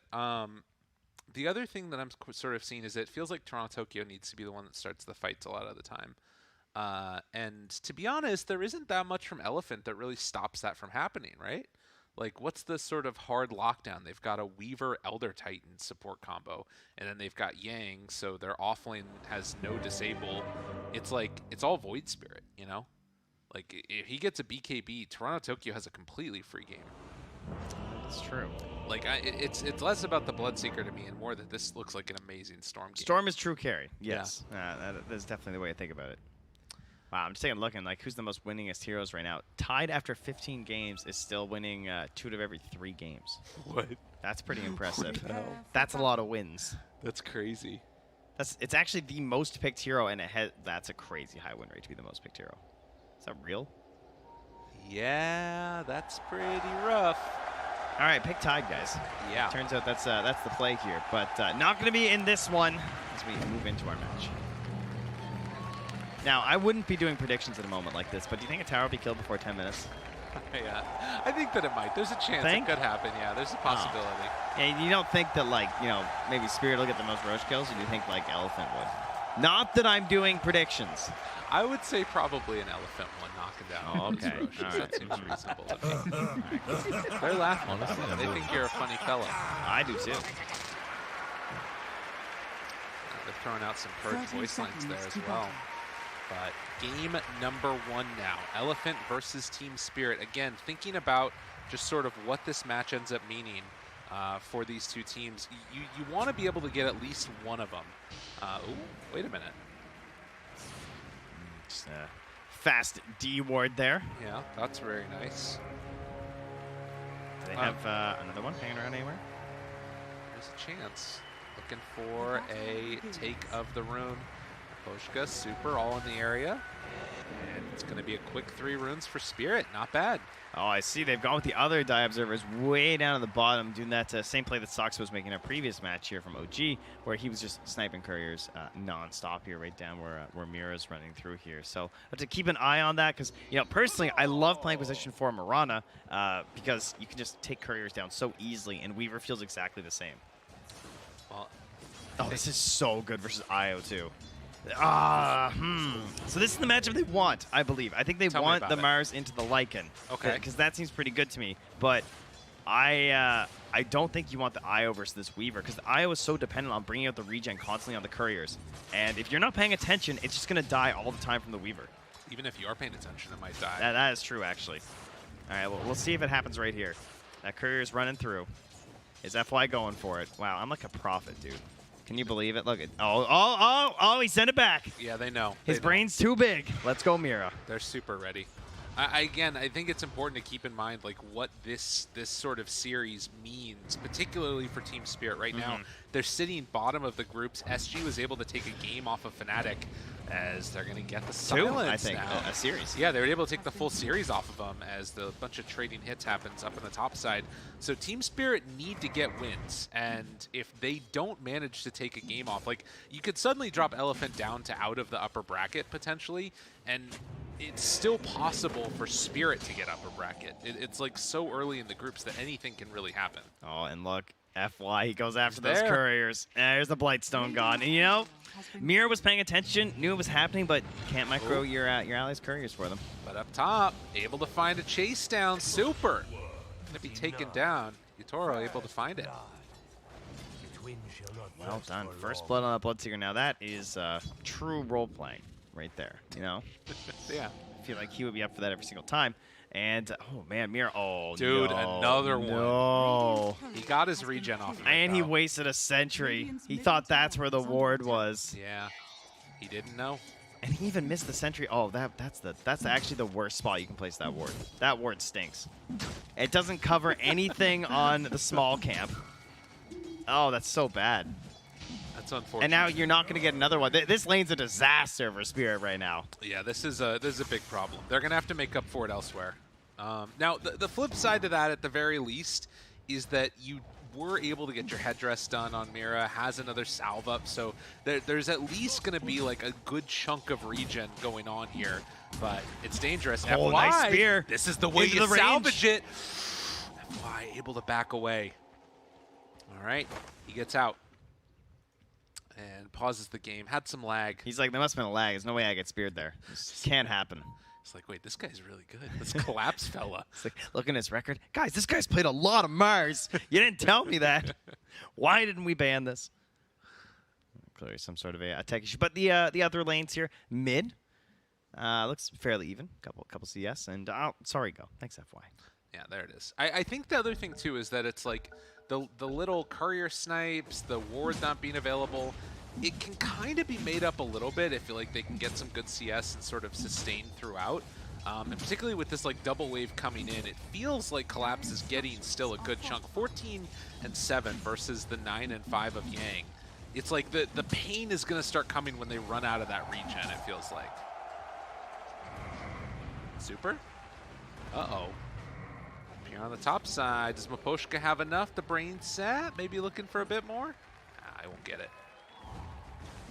Let him walk away a little bit there, and FY showing some mercy here on that courier. Gonna let it go. Chasing down Yang a little bit there? This guy's crazy. Already has the helm of the Iron Will.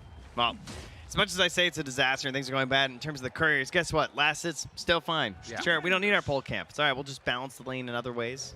It is going to be sitting near Yang's tower for a while unless they can mess around. So that is going to give some freedom for the rotation on the Weaver. But things looking good now. They actually wind up heading towards Toronto, Tokyo. Good nightmare. Super moves in, now trying to trade hits. Miposhka looking for a walk away. Toronto, Tokyo still standing strong. But Miposhka is going to take a bit of a beating here, and Super very quick. Does Miposhka find a way out of here? Looks like it. As Collapse is taking the bug off of him and trying to squish away at that bug too on FY. Yeah, FY, all those shenanigans, still just level 2, so that doesn't have that next point there. Taunt. Toronto, Tokyo lives. Fine, hanging on to that water rune too. Dude, all three lanes, they're doing it on Spirit. Now, they need to get those couriers out there. Okay, yes, they ran over with the IO to get the courier, but Eurus is going to take some more punches up top. Yeah, he is so low, and this is a bad situation versus the Bloodseeker.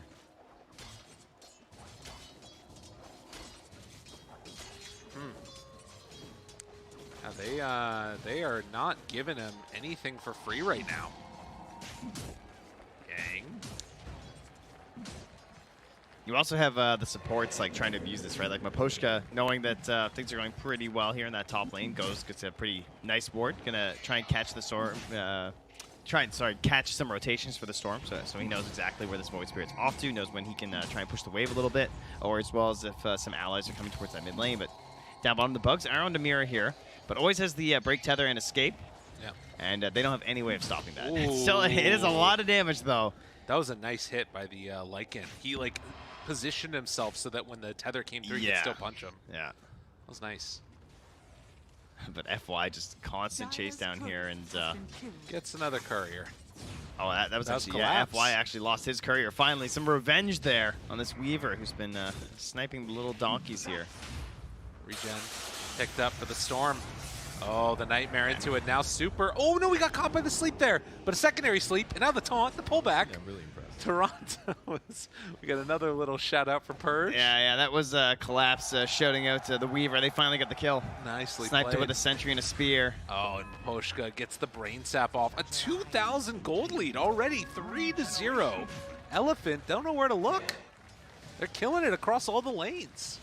Yeah, and they're able to get that kill, get the push in onto the wave in the bottom lane, and Mira gets the pull from their hard camp too. So just like really showing how unfazed they were by these incredibly frustrating and annoying things this Weaver did. Like that's kind of stuff it can actually break your lane. Like losing your couriers like that and having no camp. Like sometimes it feels like the support just like gives up, like leaves to go somewhere else and try and relieve the pressure that way. Instead, they stuck with the lane, believed in the duo of the Io and the Mars, and committed to actually fighting for their lane. And they were very victorious here. Really well done. So far, it is, you know, been, I mean, speaking of supports leaving, poor Eurus is just completely alone up on the top side. Yeah, not necessarily that much that they can do to help him at this point in the game. Collapse almost level 6. Yang is as well, though.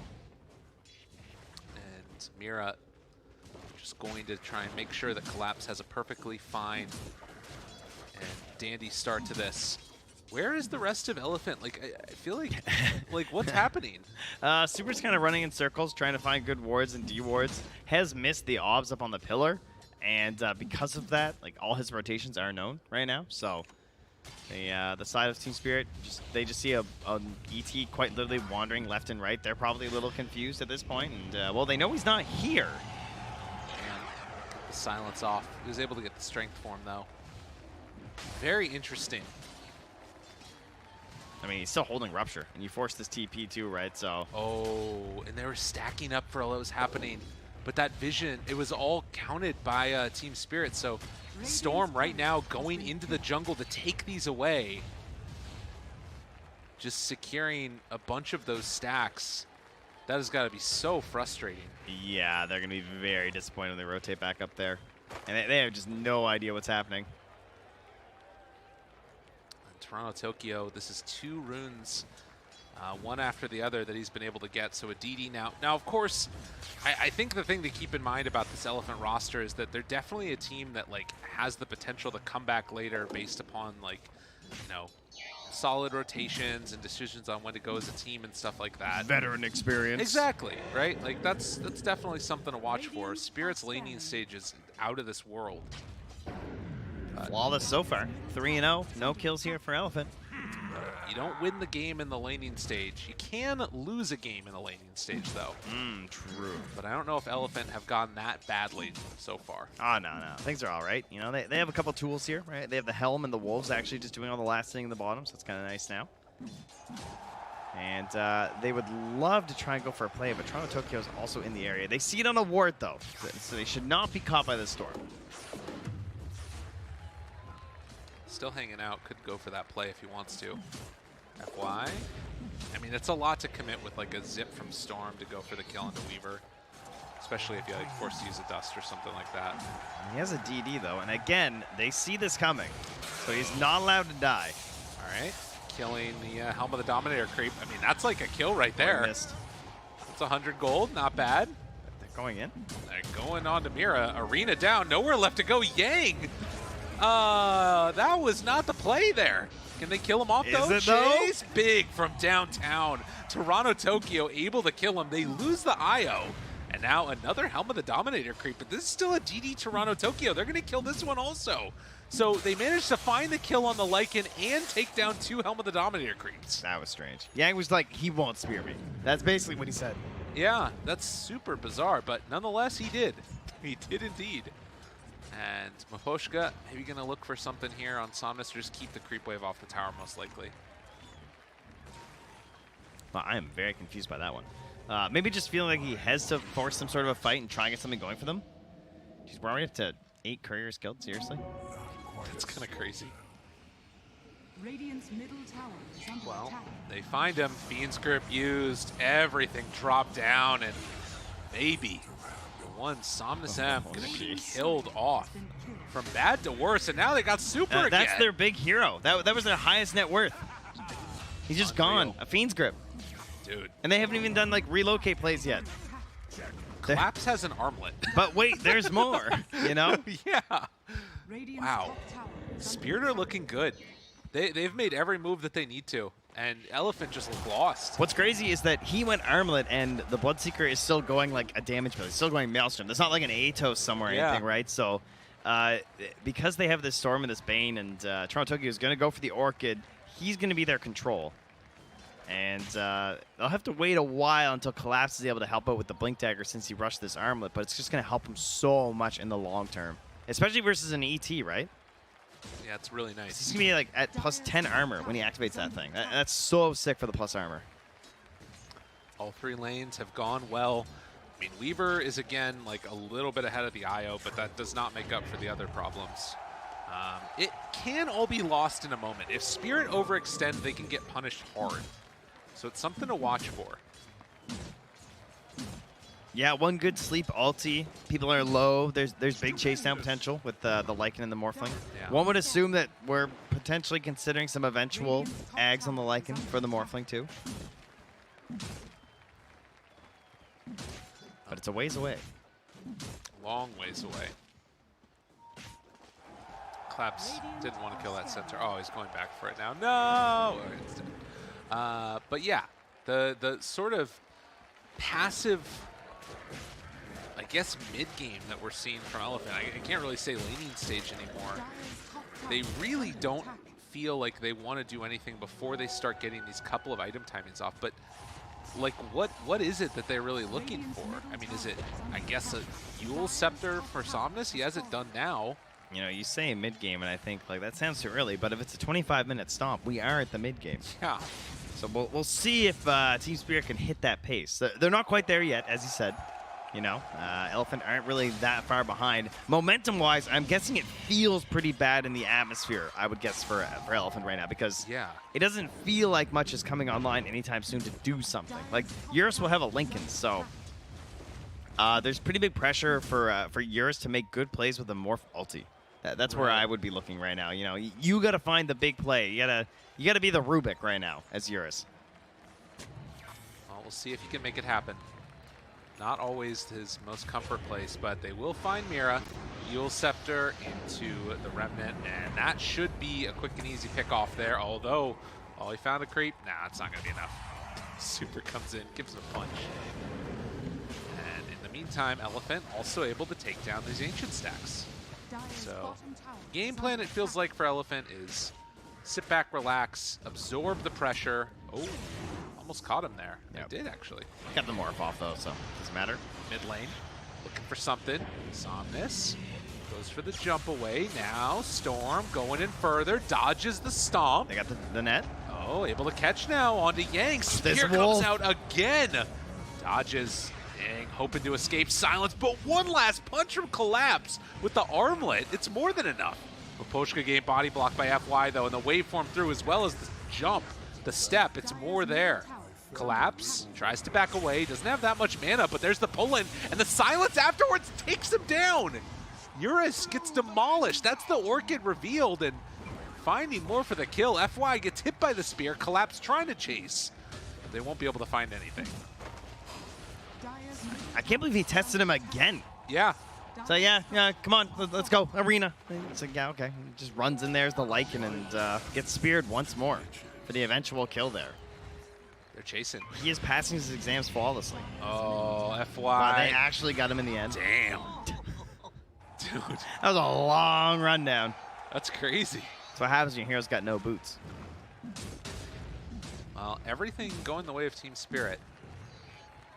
I guess that's the thing that's most interesting about this, right? Like, it's not a huge lead, but it just doesn't really feel like Elephant have been able to get anything go their way yet. Yeah, it feels like that because they don't really have heroes that are going to be making plays anytime soon. Yeah. Like, do you really think maybe he's going to be able to do much with just a Yules at this point? I No. feel like he needs that Ags. And the Ags looks sick. There's going to be an IO +1, there's a Storm, there's a Bane. Like, this feels amazing for big AoE silence because you're never going to hit a lot, but, you know, this is a playmaker. This guy. He's just doing it. And then he just pigs away. Pig out. Wow, this is quite the squeals. Yeah, it sounds like it's in pain. It does. I guess to be fair, if you were a Mars and you got shrunk to the size of a pig, it'd probably be pretty painful. It's very uncomfortable, I'm sure. Yeah. But it just lasts a couple seconds, then you get through it. Going for a Lincoln Sphere on Eurus. Tough. Tough, tough, tough. I think it's done, though, right? That's okay. Yes. You know, 16-minute Lincolns, you know, yeah. Yeah. Just thinking more in terms of like what that allows him to do right now, and it's, as you mentioned, not a whole lot. That's what gives him the pressure of utilizing Morph to its max potential, I would say. Yeah. Right? 'Cause that's his only tool right now. But it is easier to do when you have the Lincoln. So hopefully Eurus can find that for his team. Probably, I would guess you want to be Bloodseeker, right? And try to utilize a lot of those abilities. Okay. Go for like a self Blood Rage and maybe throw down a Blood Right. Maybe a Mars, if you get a chance, throw out a spear. Could be cool, too. Yeah, that's always good. But first he has to find himself into a team fight that feels okay. Right now, still sitting at 0-1-1. Hasn't been dying too much, at the very least, but you know, the burden's been mostly spread across the team. Yeah, the only one who's really racking up the deaths is old Super here. Yeah. He's been struggling. And on the other side, somebody that definitely hasn't is Toronto Tokyo, who has been a standout performer for this team. Wow, they glyphed that wave. Yeah, they're ready. They want to go. The best part about glyphing the wave instead of just glyphing the tower is look at them wrap around like this, too. Yeah. Like, they actually have vision of the heroes they wouldn't have because of that. Looking for it. They stopped their chase down, though. They weren't as confident. Interesting. I guess they don't have Bloodseeker. You can't easily get there. But if Elephant keep No, going, dude, they're under if this awards. smoke ends, it's really bad. Dude. Oh, jump in. There's the spear onto FY. Dead at the start. Now looking for more. Pulls back in. There's the silence. Got the strength form off, though. Looks for the zip through. Trying to find the kill. Oh, and they got him. Caught dead. Maposhka just found the angle. And they're also connecting onto Somnus now. Rupture out. Doesn't have anywhere left to go.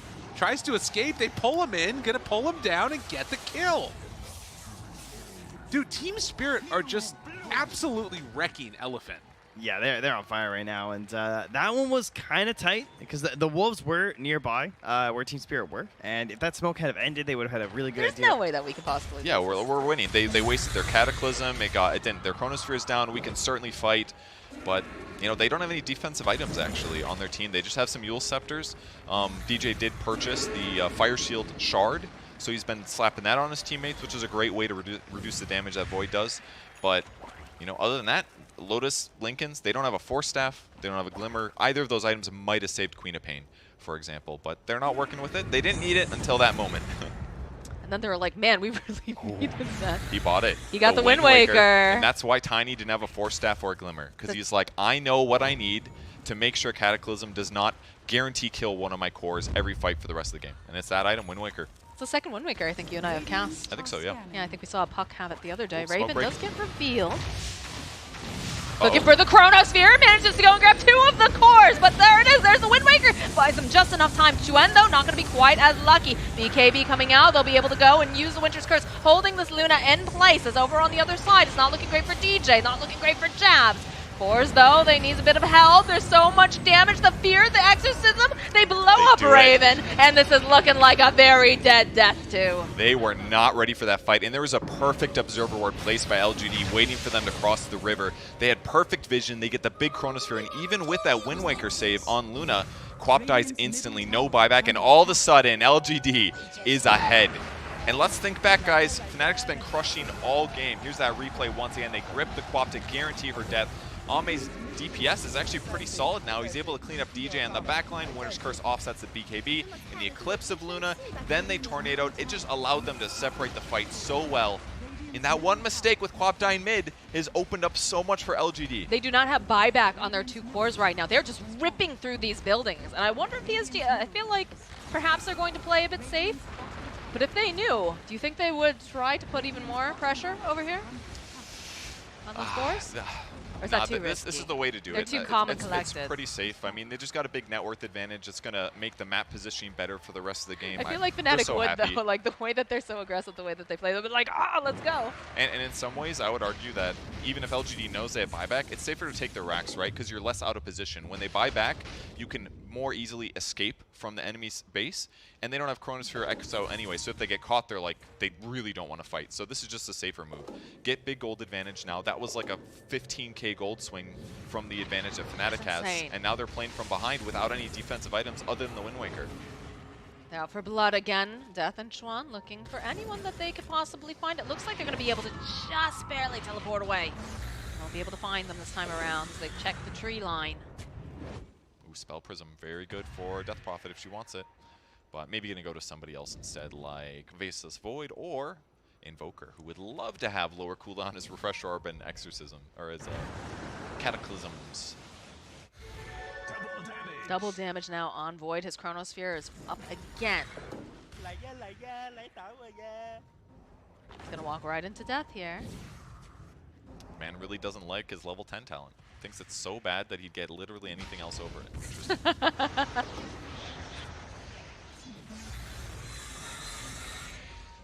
For his opening with the Scotty, if he jumps on the right hero, he's got pretty decent damage, some good stun lock, and the anti-healing. And now it's their turn to get Roshan with the Axe coming up. Ooh. Who's going to get it? You know, this is the perfect time for a pause, actually. We can This talk about is. who's going to get this free Axe now. Look at this. Why queuing up his Axe Scepter? He wants an Axe right now. There's a free one in the Roshan. Who Is it doesn't going want to be an his? Axe? Or are they going to give it to Faces Void to give him that time walk bash? That's also not bad either. It's quite good on Winter Wyvern too with his Orchid, but I don't know. It's quite I think good on Ame. Bane. I don't know. I think Ame gets this. It's going to increase his buyback cooldown though, or his buyback cost. Do you truly? Yes, he wants that. All right. Well, okay. Oh, it's a joy to cast with you, Purge. The Bane Axe is pretty sick, I gotta say. It's is really cool, and he's got BKB also, so protected it first, and now waiting to see what he wants to do with it. All right, 39 minutes in the game here, getting those tier 4 items now. See if we get any other cool ones, decent ones. Flicker. I mean, Flicker is always excellent in my opinion. I like it. Yes, pretty solid this game as well against like Void and stuff. You can get some separation. Obviously, if you get Chronosphere, not going to do anything. But if he just chases after you like it did in the last fight, because DJ doesn't have any defensive items, he actually bought a Midas. Because now they're like, all right, we're going late, is what he's thinking. That seems a little weird to me. Because, okay, sure, if you have confidence that this game's going to go on for another 20 minutes, Midas is great here. But it's like the same cost as a Force Staff. Maybe you could force yourself or an ally out before they get Chronosphere. No, dude, it's next level play. They're going to go for a Wind Waker over on the Ogre. He's going to get that multicast. He's just going to Wind Waker his entire team. He's going to win. He's going to save his whole team. But if the game goes on for 10 minutes, your Midas is going to be free on Ogre. It's a really, it's a good hero for it. Ooh, they're catching it. Maybe jabs on the right side. Ooh! He scanned for it too, but it was nighttime. He just couldn't see him until it was too late. All right, Raven still 14K farmed. net worth lead right now, going to the side of PSG. How is Void top net worth right now? What the hell happened? It's like I look away for 10 minutes. And it's Ame, dude. It's the eggs. The eggs that he gave him. Give me those It's like- fantasy it's like- points, it's Ame. 6K Let's go. Net worth. 6K net worth right there. He's fishing. He is indeed fishing. Haven't tries to hard toss it committed back. just yet. Taps. Goes forward, goes backwards. Jabs has toss requires no target. He's trying to throw him so deep that he can't escape. With that said, he's got Ags, so if He's got a refresher. he could jump back. Yeah, he could also refresher too. So 2 refreshers now. 1 on Void, 1 on Invoker. Let's see how many die. Death taking a lot of damage. But again, just flirting back and forth, not a hard committal yet. The Exorcism will probably make the opening as they're going to go right after Death. They do get a really nice stun off though, right away. Oh my god! Oh, it's just over like that. All of a sudden, the Aegis pop. He's got to come right back up again, and he's got to find this opening. He's got to find himself a Chronosphere. He does manage to find it over here onto the Luna. There's going to be Cataclysm coming in hot. He's got a lot of damage. There's going to be enough. It looks like yes, they'll be able to take down Raven. Immediate buyback. Second Chronosphere comes out, and there's just massive buybacks coming out. They're just wiping them. Everyone's buying back over on the side of Good Fnatic. grip. They get a grip over on Chuen.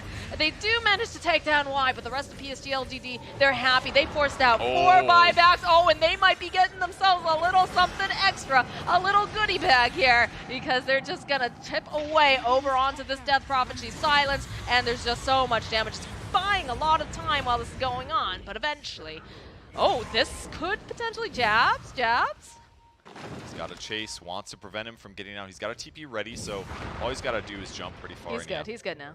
Jab's ready to teleport in there. Instead, doesn't catch him, which is totally fine. Cost him a lot of buybacks for that fight, but that was refresher orbs and big ultis on the LGD side. So if Fnatic can cross the map right now and get at least a Rax, it would be decent.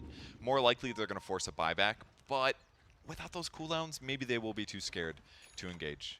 We'll see what ends up happening. But unfortunately, they weren't able to save Raven in the fight. That was the big thing. When the Chronos came out, I was like, who's caught? Ogre, it's Luna. Okay, obviously you'll see Luna, but Jabs couldn't quite get the angle. I think his blink might have been down, or he tried to get close in time, but he got caught in the Chronosphere, didn't get the Wind Waker off, so wasn't able to protect Raven, unfortunately.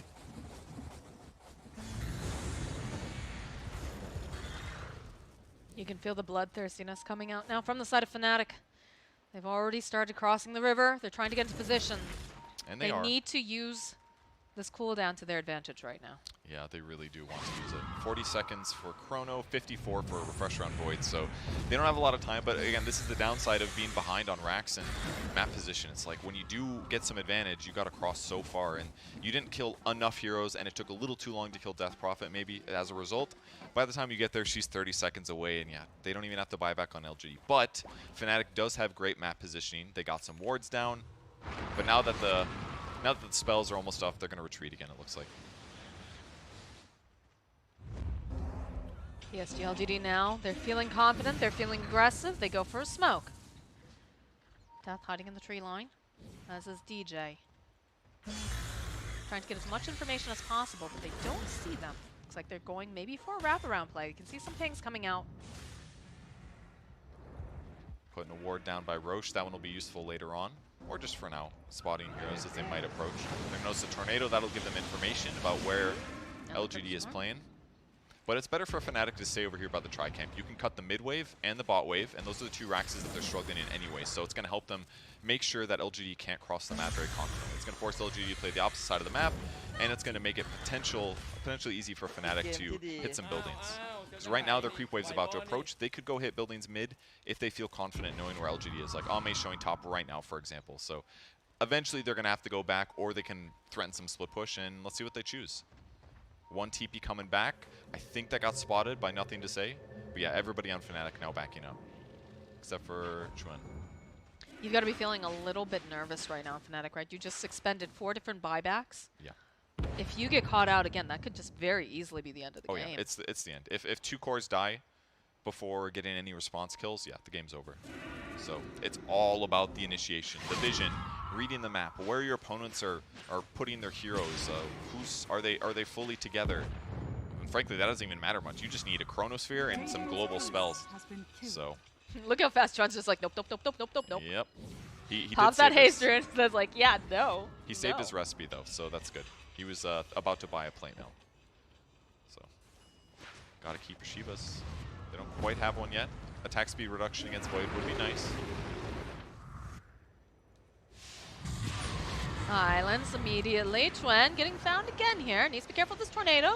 Just a little bit off the mark.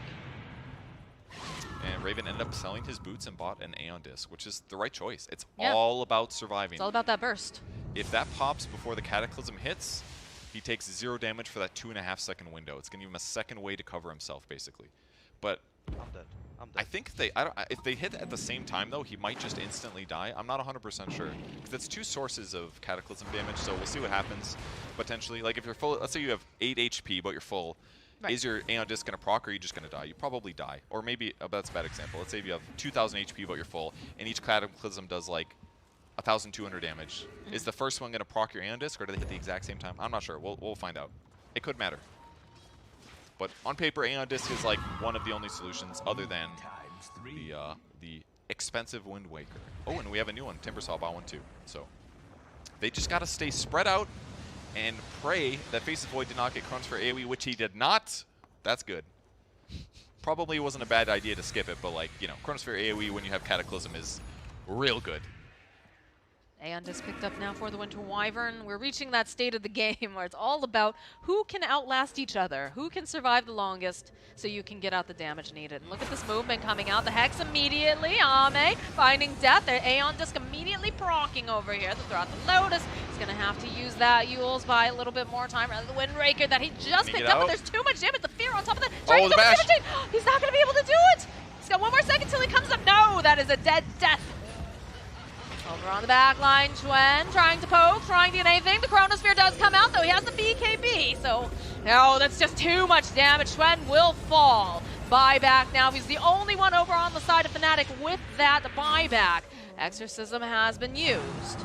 No, try to push them up. Raven, need to be careful. The BKB follows up again, but they have the Wind Waker. They're going to wait very patiently. Stun, Hex, follow up. Is this the end? It's the end of Raven. And they've got plenty of damage on the other side here as Chuen is not looking healthy. He will fall. The GG indeed gets called. PSG waiting so patiently. That was incredible play by LGD as a whole. They just completely came back after that one mistake, and as a result, slowly collect advantage and go for those late game win conditions. And it's so scary playing against that. It's like if you lose that one fight, you're gonna have a bad time. But wow, absolutely incredible game for LGD. I thought Fnatic was gonna be able to do it. They exerted their influence so well. But man, what a game. Good for LGD. Definitely, you know, it's one of those studies where, again, we talk about Fnatic, how aggressive they are. They have a very aggressive draft. Things are looking good, but they just, again, you're at TI-10. You're against the best teams. Yeah. So if you make even the tiniest little bit of a mistake, PSG LGD especially is going to take advantage of that. They are, and it's a tough reality to have because there's so many decisions in Dota, and one like that can cost you so much because it's not just you, it's your team trying to retreat as well. But that did it. So LGD takes game 1. All right. Well, of course, this is a best-of-2 series, so when we come back, we'll have the second game, and we'll see if Fnatic is able to come back swinging.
Welcome back, everyone. We have game number 2 of Fnatic versus PSG LGD, and PSG LGD giving us a lesson in patience in that last game where Fnatic was looking very, very strong. They had the command, they had the lead, but a couple little mistakes ended up giving PSG LGD the momentum that they needed to get back in the game and win it. Yeah, and from the start of the draft, it seemed very obvious that they've got the Chronosphere, they've got the Cataclysm. When it comes, it's always very, very hard to deal with.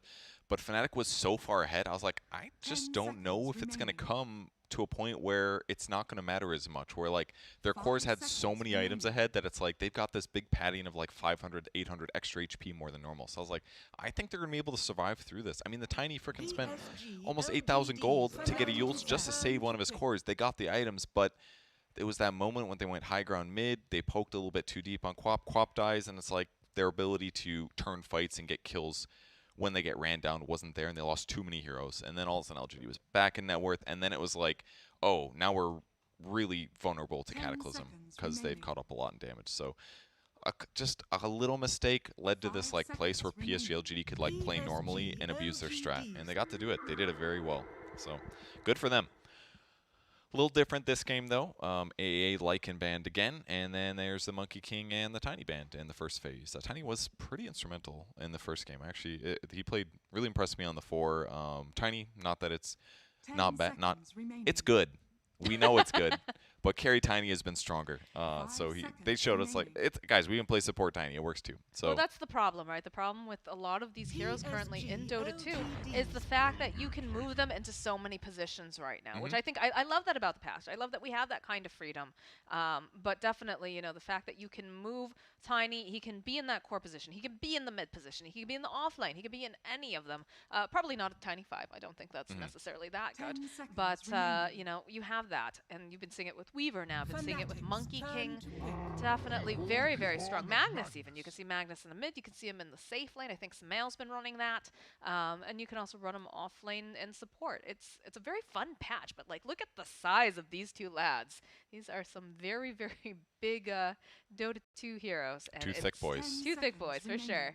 And it's also going to discourage, you know, if they decide to try to go for any sort of tri-lanes, they're going to have to be very aware on the side of Fnatic that they don't have too many of these stacked camps for him to get all the extra. But you can see what the priority is right now. They picked up Tuen's Earth Spirit. He does marvelous things on this hero. Again, very, very Storm Spirit, you mean? Yes. You said Earth Spirit. Oh my god, did I? Yep. Got to be there to slip it in. Otherwise, everyone in chat's like, oh, God, a corrector. God. That's my job, guys. Thank you. Thank you. Yes. Now, Storm is what I think is really interesting. Storm's been pretty effective in this patch by all means, but what I think is most interesting is that they didn't pair the IO with somebody in the first phase. They're like leaving it open, you know? And because IO is such a good hero, this almost always is like forces your opponent to be like, all right, ban 3 carries that are good with IO. So assuming that doesn't destroy your strategy, that like you're like, it's okay, we can pick like the 4th best IO pairing or something like that. If you're cool with that, it kind of like it feels like it opens up the rest of your draft a little bit. At least protects the picks that you might want to go for, in my mind. But Sven IO would have been really solid too, I gotta say. So. Well, it's next level drafting, right? Because you're sitting there, you're like, they have an IO. What are they going to pick? And instead of, you know, targeting maybe some of the other heroes that they have from their notes, their research, whatever, they're like, okay, what don't we want to play with? What is going to pair perfectly with it? And is it that big of a priority as well? It kind of throws a little, I don't say it's a huge hiccup because obviously you have to plan for these things as part of drafting, but definitely throws a little something in there where you're just like, oh, we weren't prepared for this just yet. Yeah. And Storm is pretty effective against Magnus and ET in a lot of ways. Like, if you get skewered back under tower, assuming you're like level 6 on Storm or whatever, then it's not a big deal. And you can easily pick off Elder Titan in mid and late game, because ET might have like a defensive item, like a Glimmer or a Force Staff, but as long as you bring a Dust with, you can just always kill him on the back of the fight. You're not likely to get stomped. Getting RP'd is a little bit tough, but even if you like hit the back of the fight and start slapping Magnus, don't let him use a Blink Dagger, then things can be good for your team fight outcomes anyways. So Disruptor is the pick for LGD, though. That's going to give them good solutions against Storm Spirit. You can do Glimpse combos with Static Storm if IO relocates, you're like, all right, here's the bomb. You just drop it right there on that relocate spot. That can buy you some time as well. And once you relocate, you can also just send back the carry. Give 'em the or glimpse. send back the IO as well so you can kill the 5 carry. seconds So remaining. there's cool things you can do with Disruptor. I cannot wait to see how that works. With that said, though, IO is still pretty effective as a hero, as just like a heal bot. So, and he could play less like global potentially, or not have to worry about that as much. Or you could just say, like, I'm saving relocates to save my team. And, you know, a lot of cases, Disruptor might have used Glimpse at that point, or he'll save it for that exact moment if they know the momentum's good. So I'm sure LGD will use it really well, but I'm excited to see how well it works because I do like playing some Disruptor, I gotta say. It'll definitely be interesting. I like when you have the option too, right? When two people show up and you're like, which one do I want to murder? I'm going to send this one back, or I'm going to send this one. And in some cases, you know, it might just be more beneficial just to send the IO because perhaps the rest of the whole team's there. Perhaps they bait it. You get these next level kind of strategies that are going on where, you know, you can really play to your advantage because they don't have that information or you're smoked up or whatnot. Which is very cool. Very cool indeed. I was hoping, I know that the Faceless Void got banned out. I like the Thunderdome. I always enjoy that, but Drop a Disrupt ulti on a Chronosphere? yeah, that's the Thunderdome, dude. Sounds really like a big waste of disable to me.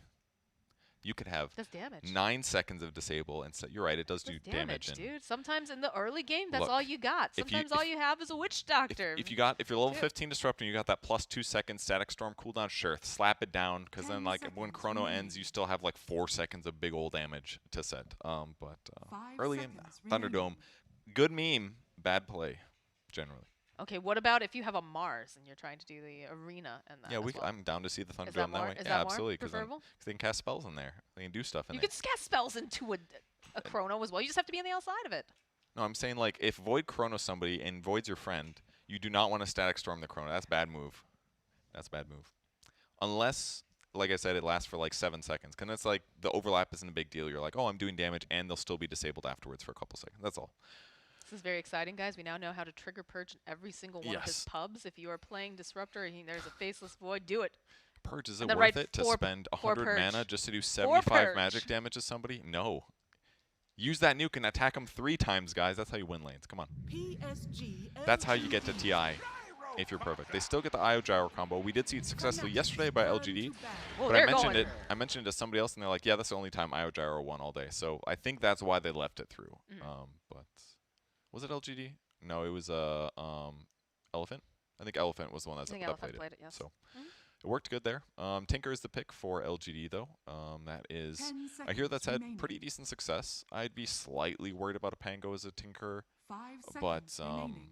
you know, you've got tools. Just blink away, make him like overextend, chase you. Then it, even if he does catch up to you, he's so far from the rest of his team. He's just like locking down one guy. Don't know where Pango will be yet. Could be a 3, could be a 4, could be a 5. Pretty flexible there on that hero.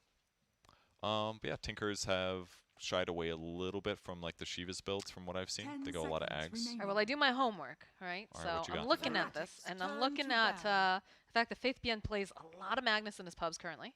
'Kay. And then on top of that, you have, of course, the Pangolier, and it looks like it might be a twin Pangolier. No, never mind, there's a Storm Spirit. I lied. Just kidding. That's probably a, most likely a death, if I had to 10 guess. seconds remaining. I mean, it's a pretty good Pango game, I would say. You have to 5 be a seconds little bit remaining. careful. Like Pango is a little countered by Disruptor in that like once you jump to escape, like you can always glimpse back. But as long as he gets his ulti off, he's gonna have a great time running through and messing with Disruptor and Elder Titan and potentially Tinker in team fights. So having like Pango and Storm just makes me feel kind of okay about playing against Tinker. They have some tools to deal with him basically that can gap close. But as long as Tinker's playing wisely and doesn't get caught in those easy goes, makes him work for it, then it can be fine. And they go for a Slardar, so it's Okay, going to be so- Slardar IO probably.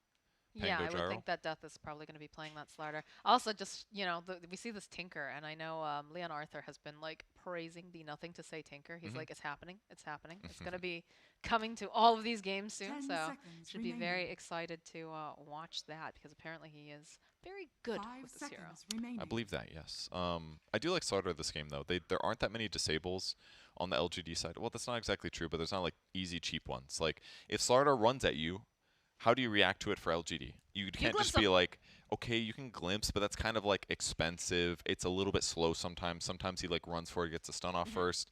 I mean, a skill expensive. If you have like an Earth Spike or a Hex or Right. like a You can Frostbite, interrupt it. you throw it on him, you know, and then everyone keeps walking. But it's not super easy for LGD to throw that right now. So if Slardar is able to run at them and do a decent job, get a little tanky here, it's going to be a little hard for LGD to stop the run at you that's happening with the Fnatic lineups very clearly. But TV's a good way to do it. He's going to do a ton of damage. He can throw out the Conjure. He can do Reflection on them. If he gets a little bit low but survives, he's going to go for a Sunder, which is going to be really effective for his hero. So I think that's a great pickup. And it's also going to allow him to just kind of like farm super fast all the time. That's Not much extra you can do about armor it. too when you're up against something like a Slardar that's True. going to be reducing it. So it seems to fit fairly well. I know this is a hero that Ame likes to play. Yeah, it should be good in lane. And then you also have that steroid coming out from Faith Bien, who's going to be able to go and throw out that Empower. So he's going to farm even faster than usual. Whereas it's a little, I mean, a Gyrocopter does take, you know, he farms very, very fast. But He does.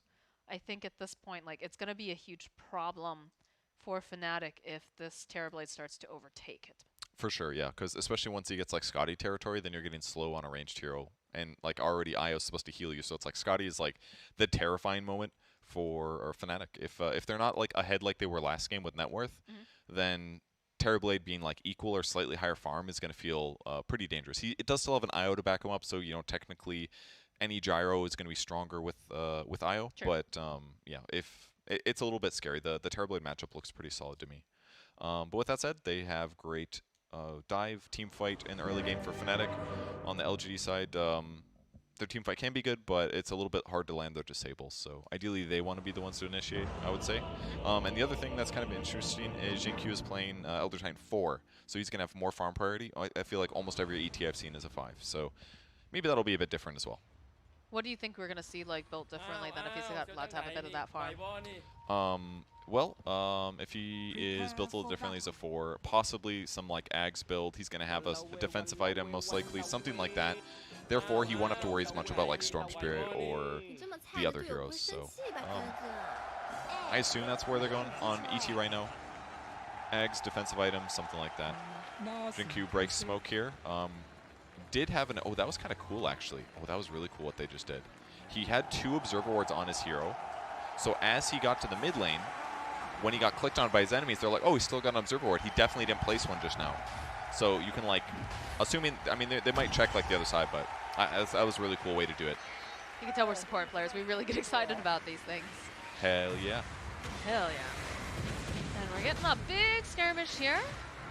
DJ taking plenty of damage. Jinq, though, turning right back around. Get another crush out here from Death. Does have that nice amount of mana coming from Jabs. Jabs is going to tether over to DJ.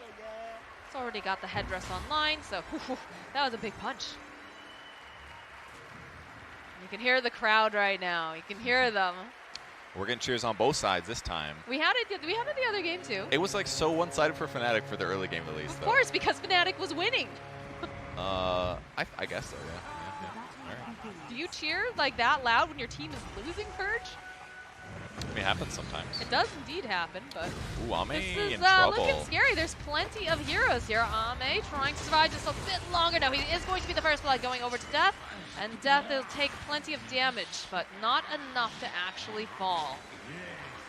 Death gave them a lot of problems last time. I don't think they wanted it to start off like this again. Yeah, and not a terrible situation to be in for Death either. Yeah, his HP's low, but his support pairing is an IO, so it's like the perfect situation to get him back up full as fast as possible. But they're going to have to deal with Jinq as well. He's running in to get more slaps in.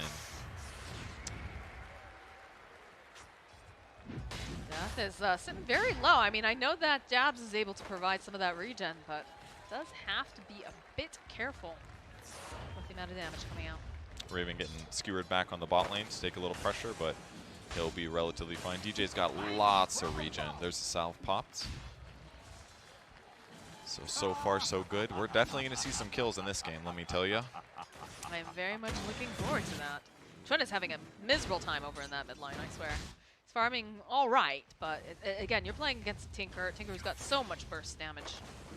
And the hardest thing is just that he's going to laser you when you go for last hits. It's so annoying to play against. But Stormspirit does have a way to last hit with Static Remnant, so he's got options. And Static Remnant's pretty mana inexpensive. But the other issue is that Tinker also has more attack range by a little bit. So it just becomes a little annoying by all means to lane against. And he's got to get to his bottle, and then he's got to start getting some runes. Otherwise, nothing to say he's going to out-harass him generally. Is this a situation where you kind of want to be making stacks for your Storm off to the side because you know he's going to suffer? It can definitely help, absolutely, but it seems like the supports are going to be very busy. Like, Io can't easily go do stacks because he's not going to buy boots. He does have pretty decent base movement speed at 320, so he can go do it, but if he's stacking, it's Ancients and Large Camp, which isn't the best. Ideally, you stack, like, a different side of the map. And again, they're Radiant. Radiant doesn't double stack nearly as easily as the Dire can, so if it was like a Dire Storm, I would definitely agree with you, but Radiant Storm, probably not. Okay. Well, lots of harass going back and forth, but it's slowing down just a little bit. Huchuan sitting so very low is forced to use that bottle charge. Just missing some last hits here and there due to the laser. He's not that far behind, though. Yeah. 10-4 versus 9-1. The Disruptor is coming, though, but he doesn't have... Oh, he got the glimpse. Oh, Chuan. Seeing some of those body blocks coming out from Y. That was is sick. a dead Chuan. I was like, hey, he doesn't have Thunderstrike. What's this doing? But he wasn't ready to skill, grabs the glimpse when he was guaranteed in range, and he picks up a really big kill. What a cool rotation. It's not often you see that. No, it's not usually that you see them rotate for the water runes. Usually it's more for those action runes. But that's something they could prep, you know? It's like nothing to say lane control. The Storm was lower. He goes to the closer rune, which is the top one typically. And then because of that, they know Storm's going to go bottom. He's like, he's going bottom. We can maybe do that like cheeky glimpse gank that we do sometimes, you know? If you plan that stuff and he intentionally goes top for that reason, yeah, those are like little ganks that are maybe a little unique, but super effective. Oh, great deny from nothing to say on the mid ward as well, so it doesn't even get that goal advantage. Things are going very, very good for nothing to say here. We're sitting at 14 and 7 CS currently, as the Storm is sitting at 11 and 1. About what we expect, though. Yep. Drag back. Oh, Chuan's making some plays here. He's out of spells. This is looking pretty good now. Looks like Storm might be able to get the revenge kill. They need maybe one more hit. Nobody bottles. He's got enough to stay alive, and these rockets are coming in hot over Chuan. Oh. Level 3 heat-seeking missile. He skills it up and goes for the kill. Little too much damage. It looked like Chuan was going to be able to get that one, but it was just too much damage. Now he might be able to get both water runes here with Storm come up in 5 seconds. Let's see if he's got enough time. They've already made a rotation. Yeah, though. they moved Jabs over. They've sent Jabs over to ensure. Which is good because if he got another 2 bottle charges, Tinker's close to full HP, and at least this is going to give Chuan you know, some advantage here. But and that was kind of cool too. Jabs also waited the extra 5 seconds, so nothing to say has to walk there instead of doing something else efficient. So just a little bit of an anti-play that he does by sitting around. Xinkyu is also stacking over on the side there, getting that extra bonus damage, making sure he's got stacks. DJ bottom, taking some damage. Yep, he is. I love doing those like double stacks as a small camp hero, but then like you're like, oh wait, this offlaner has an insane amount of AoE. Xinkyu's looking a little scared here. Another hit should do the trick. Jabs will clean up on Xinkyu. Okay. This is a really nice thing about having Io as a pairing is that Slaughter doesn't have to get Guardian Sprint until much later, so he can actually like get a lot of points of Bash the Deep. It doubles the damage between level 1 and 2, and he's still Slithering Crush. Plus he's got extra mana, so he can just crush all the time. That's a very strong dual lane, honestly. And you farm quite fast right now as Slardar on creeps because you get double the bash damage. Puts you in a good place. But with that said, Terrorblade's still last hitting great. 31 and 10. Slaughter's down at 23. So pretty safe to say that LGD is getting more gold out of their lanes. We talked about the idea that you want this Terrorblade not to be ahead because a Gyrocopter is quite powerful. Hold that thought. Why? Ghosty throws the cage out, but he's taking a lot of damage here from the tower, so. DJ threat TPing, didn't have mana, but he got him spooked. Is this missile gonna hit? It will. Ooh. Oh, they put the ward behind the tower for this reason. That's insane. He knows about it now. That was really costly, actually. And now Y's gonna move over. He put the sentry down, trying to find it. Calculated, going right back in again. Another missile, but again, they have that bounty rune. They'll be able to regen on the Storm, and DJ grabbing his own regen rune. Okay, and the sentry is also to deward the small camp too, which just was blocked earlier. So when he placed the observer ward, he also blocked the small camp. So a lot of stuff slowing him down here, but tries to get there to steal the bounty rune to limit his catch up here so that he can jungle, but gets punished for it, and that's gonna be great for Fnatic. Aggression in this top lane. They're chasing after Xinkyu again. Bashes aplenty here. So they're just running down, man. Jabs is just really hammering home those high fives. This is yet another kill for Jabs. Jabs is 3-0 and 1 right now. How often do you see this IO? Good for him. That's all I gotta say. That's more kills than he's supposed to have, certainly. But hey, this is their lack of disables. It's a failing in their lineup, kind of similar to like the damage issues that they had last game. It provides them a weakness. It doesn't mean their draft is bad necessarily, but this is something that they should exploit on Fnatic right now. They have to pressure this lane. They force the carry out. It's a TB. He doesn't care much. But as long as they keep killing Jin-Q, at least it doesn't let Jin-Q get levels to catch up. But they're going to dive. Top. They are They starting changed to, man, you are just debating us. Dude, they were going every time. They were running at him. Oh my god, They he's were taking running at damage. JJ, quick, go look. And he's just like, yep, he took damage, Purge. He's not dead yet. Tinker was like half HP. He was amp damage. He had no mana. And they're sprinting at him with Slaughter. Like, come on, that looked like a dive. It looked like a dive. It Yeah, looked see, like one, but Jabs it agrees wasn't with one. me, I think.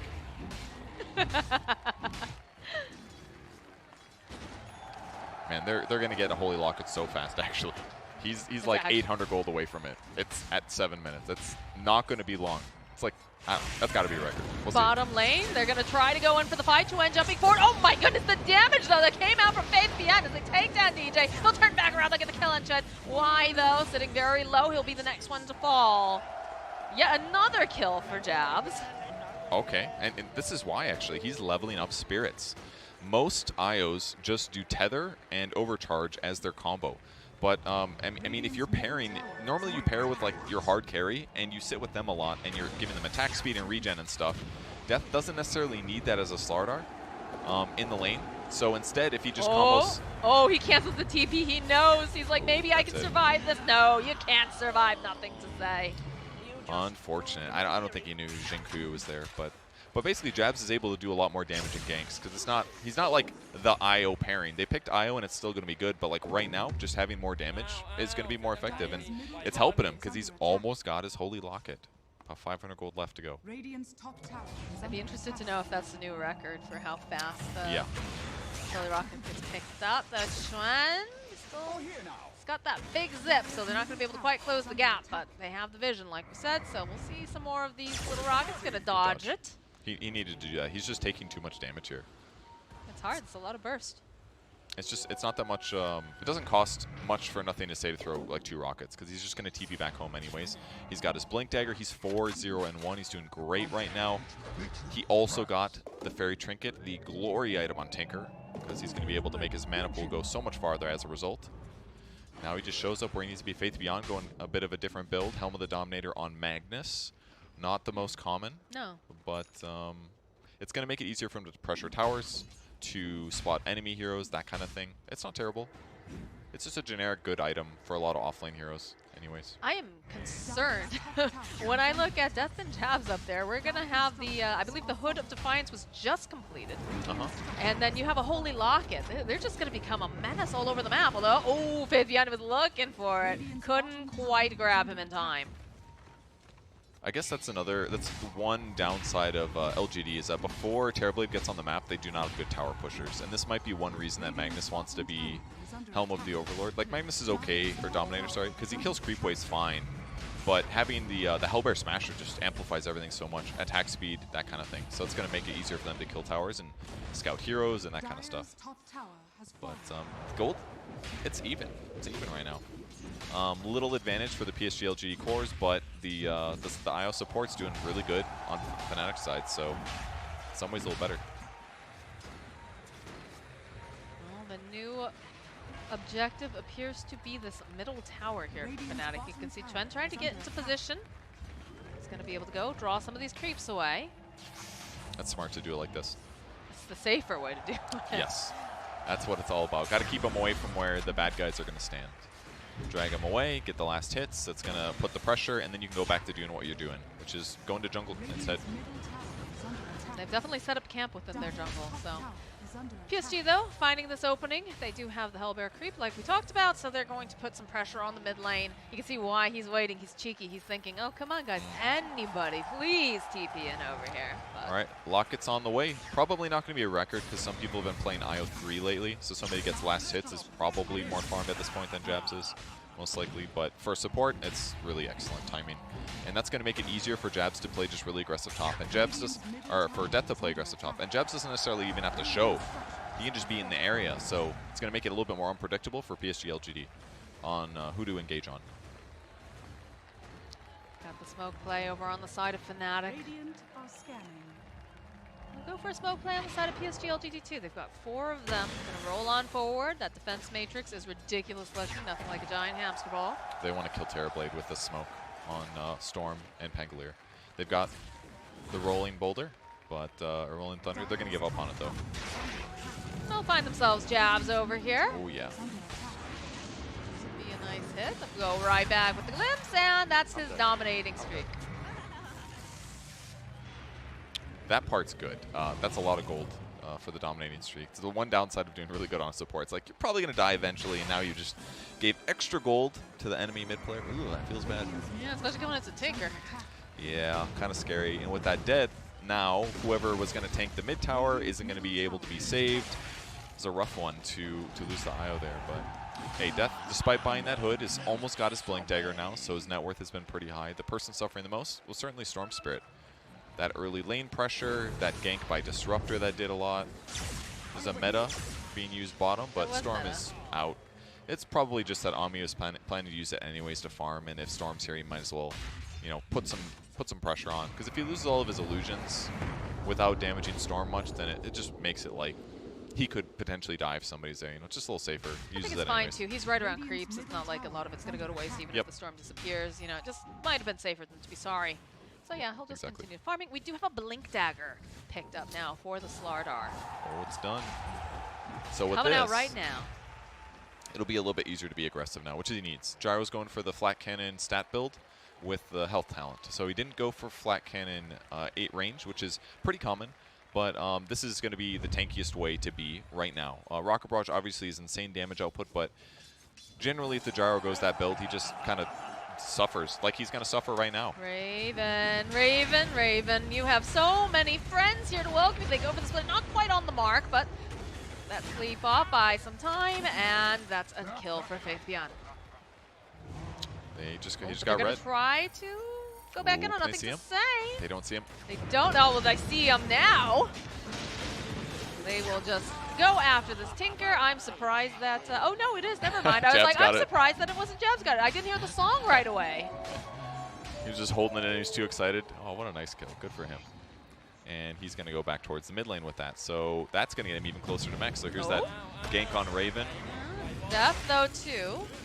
Top lane getting chased by Faithian. They get the sleep off. They've got the stomp on the Centaur. Maybe? No. They're going to back off. Decide it's not worth their time. And this is a nice thing, again, about being tanky as an offlaner.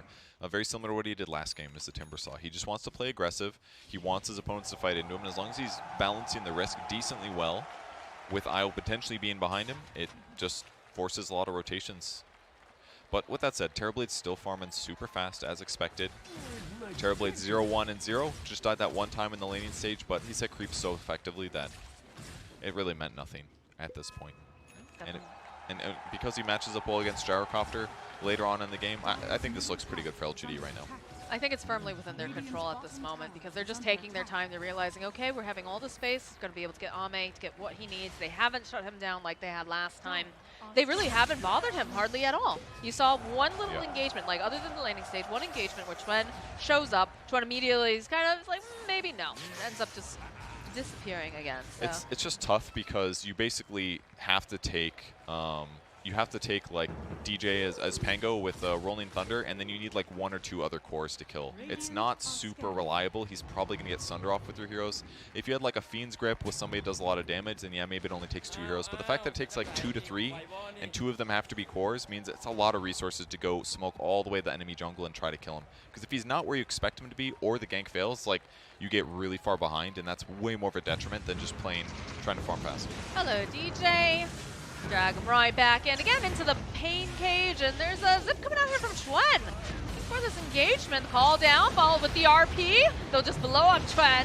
They'll blow up Y. They've got a Terrorblade here. Jabs again, he's getting all these kills, but this is not looking good for him because the rest of the team just chasing after Jabs will be able to find the kill, and nothing to say. We'll get it. Tough one. He must have tethered in to try to save Storm Spirit there, but unfortunately for him, he had 8 or 20 stick locket, so unfortunately for him, no tether afterwards, so he couldn't run away. Rough one. But they get 1 kill at least, but nice little skirmish there for PSG. Middle tower is under attack. Nothing to say, gotta be careful. Death would love to go in, but he doesn't quite have the opportunity. Use the replay once again.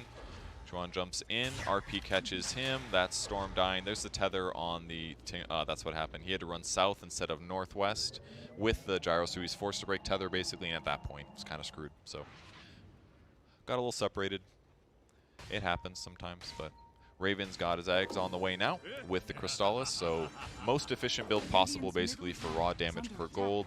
With the Ags, he's going to attack twice as fast, and present a pretty new threat for every team fight after this. So that's one nice thing, is that Fnatic is going to have like 3 pretty strong cores. Storm is still a bit behind, but he's always a threat because of his mobility and his disable and stuff. So I feel like the team fight composition looks good for Fnatic, but PSG LGD is still an advantage with that Dota Plus win probability. So that's what it's telling us. 81%. Going for the Roche play here. Twin sitting on the outside trying to just keep vision. They do have that creep, so they'll know that they're in the pit. But they don't want them to know how high the HP is, and now it's going to reveal it. That lets them know how desperately they need to run into the pit, basically. It's very scary when you have an Elder Titan on the enemy team. It's just too easy to get that Aegis to go and interrupt, set up anything here. There's a double damage available outside the pit as well. They don't feel comfortable fighting. Jumping forward. Which makes sense, because if they do play in this area, look at the vision right now coming up Fnatic. They had 2 cliff wards directly around the Roche pit. Like, imagine Tinker trying to play into this. He blinks and starts rearming one time, slightly close to Roche, and they're like, kill the Tinker. They all jump on it and kill him, basically. So fighting in this pit is just not very safe right now, and it was just safer for Ame to keep hitting creeps. So they get an Aegis. It's going to buy Fnatic more time and certainly gives them a better chance of winning, but eventually PSG LG is going to take a fight. They smoke up, and they're all grouped very tightly together over on the side of Fnatic. They find their opening, though. They follow up with the RP. They should be able to take down Y, and they're looking to go for anything else. The Rolling Thunder just making chaos. Maybe taking too much damage, but over on the back line, nothing to say. He's sitting very, very low. The Rolling Kitten just goes right on in, kills him. And now this is looking a little scary here for Ame. Death jumping back in. He knows his limits. Goes for the Thunder play. The zip forward, though, coming out from Twin. They'll pop that Manta style. Looks like they're gonna be satisfied with that. That was great for Fnatic, though. Got to force the fight. It looked a little dangerous. I thought the RP was going to catch the Storm because it was like the same time he jumped in, but Storm had balled, I think, a little bit farther, and it ended up only being Slardar getting caught in that RP, and as a result, it gave Fnatic the opening to take the fight, whereas otherwise, it would have been probably Storm dying and maybe Death also dying in that engagement. So they got PSG LGD to engage. They thought it was a good one, but the mind games for Storm. You just ball farther than they expect you to, and then you miss that big team fight ulti. They still have the Aegis online here for the Gyrocopter. You can bet that Fnatic probably considering, especially now that they have this Blink Dagger picked up on the Pangolier, probably looking for the opportunity now to make some moves, push out a lane, get a pick off, and maybe start to crack that base. It's definitely what they're aiming for, or control tier 2s, that kind of thing. Restrict farm that Ame has access to. It's not going to be perfect because it's pretty easy for Terrorblade to always just push out lanes safely with his Conjure Images, but when you only have to deal with like 1 or 2 of these things and you have pretty strong cores that have lots of single target damage, similar to like Slardar or Gyrocopter in this example, they should be fine. And in this case, they're even burning a relocate here to deal with the split push, because it's just not worth teleporting here and then not being able to play the rest of the map. Unfortunately, it looks like they're only going to get 1 creep wave here rather than 2, but hey, it still makes a little bit of effort. Another creep wave right there at their... I know. At the top at lane, the ready. You're so right. Yes. And either way, this man is hitting creeps. He is, and his net worth is actually approaching the Terrorblades now. Once you get the Ags, all these stats are almost maxed. He's going to be forced to level his other abilities pretty soon here. Yeah. Faithion finding him, though, immediately. Pushes him very far back. The rest of the team is like, okay, yeah, you're a little bit too far, Death. It was nice knowing you. Well, we'll catch you on the flip side. That's a cool way to do it, because Death's still playing his job correctly. But if the guy that's playing in between 2 teams gets skewered even closer to your team, it's like now you're way out of position. We just wanted you to be a little out of position, you know? Raven can even call down on the bot wave. He just wants to finish his BKB here safely. He's scared about getting dived on. He knows LGD's on the map aggressively. Now he's running for safety.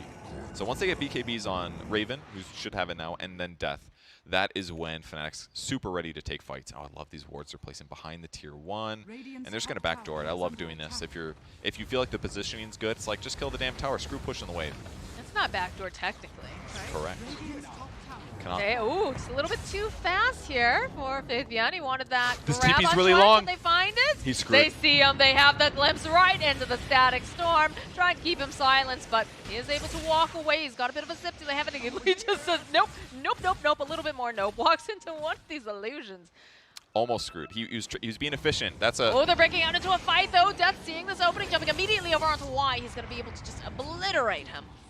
As the rest of PSG, nope, DJ's there. They have the relocate. They're coming on in here with Raven with jabs. Trying to go and grab Ame. They missed the splitter. DJ, though, right on target. Death following up with these hits. Fabian over on the side was looking possibly to go in there, but there it is. There it is. Beautiful RP. They just burst down Death. They'll turn their attention to Raven. Raven doesn't have anyone to help him out. A couple more hits should be able to do the trick, and yes, that's going to be the Aegis. Kame backing off a little bit here, has Fabian at the ready. DJ trying to make some hangs over on the side of Raven. He's just all alone. There's no one here to help him. The IO was trying so hard. This is not looking great for him. As over on the side corner here, DJ, he's just sitting patiently. They've got the vision. They'll take down Dabs and DJ. Is he going to make it out? They have vision. They could potentially get over there. Don't quite manage to land the stomp. Is he going to be lucky? Is he going to be lucky, Purge? Is he? Is he? Ooh, they're looking. No, he's not. It's a double kill for Fabian. Really nice stump by LGD there. The crucial stuff, they basically killed Death on the front line, and then it became a little bit easier to deal with the fight. It looked like a good moment for Fnatic. Like, the Rolling Thunder interrupted the TP for Ame, so they knew he can't get out. Like, you just got to get the kill somehow. But the problem was that, I mean, they even popped BKB on Gyrocopter, so like he took less damage during the RP, but the Terrorblade DPS was just too high at that point. So he committed to the attacking, but it's like these TB illusions just ate everything. Got 32 armor, so the raw physical damage that Gyro's outputting really didn't do much. Really did not. And then I was ready to like tether heal him to try to keep him alive during the respawn. But the moment he came back, he gets skewered away, which means Io's positioning, which was formerly good, was now 2-4. So that's why he got there too late. So it's just LGD playing that team fight perfectly. But once again, Fnatic getting a little too excited and thinking they had a moment to punish LGD and catch up.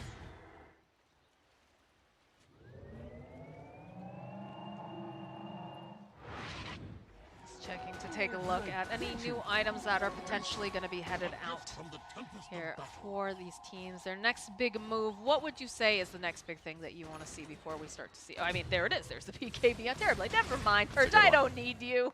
The BKB is really effective. The main thing is that it's going to make sure that Rolling Thunder is not a problem, because Rolling Thunder is the thing that's going to like keep Terrorblade busy. Now he's got BKB, he can basically offset Rolling Thunder with his own BKB. Before, like outside of Rolling Thunder, he wasn't really that concerned with disables anyways. He's got Manta for the Orchid on Storm, and past that it's like, yes, Lar's got some stuns, but it's not going to perma-stun him, so he's basically always going to Sunder. So he's really happy right now. He's very safe, and this is a really good time for LGD to fight, assuming they can land the right disables. They're definitely hunting, looking for blood in the water. DJ, though, of course, very elusive. Should be able... Oh, the Pink Spirit, right though. on him. The Spirit finds him. Goes for the stomp. I don't think he could see the Spirit or something. It was... They knew where he was somehow. I think the Spirit gave a little bit of vision there. Yeah, he got the damage. He can blink away. Oh, he's playing a game. He's going to walk right into Shinkyu if he's not careful here. He just wants to cut the creep wave, but instead he's going to go for the safe TP. Doesn't want to get caught. Seems like the smart play. Yeah, he doesn't have buybacks, so you got to be careful. And, you know, if he's dead, that gives him 25 seconds to really pressure a tier 2 or something like that. So, but where do we go next on Gyro is the question. He was thinking about getting a different item, but now he's going for Satanic. He had something queued up. I can't remember what it was, but he's thinking SNY, but I was like, that doesn't sound good. He needs a way to deal with the illusions or to remain survivable, and Satanic's a good way. He'll get lifesteal even if he's stunned. But the downside is they've already got the Scotty, so that lifesteal is going to be worse. So it just feels like bad decisions to me, or bad options to me.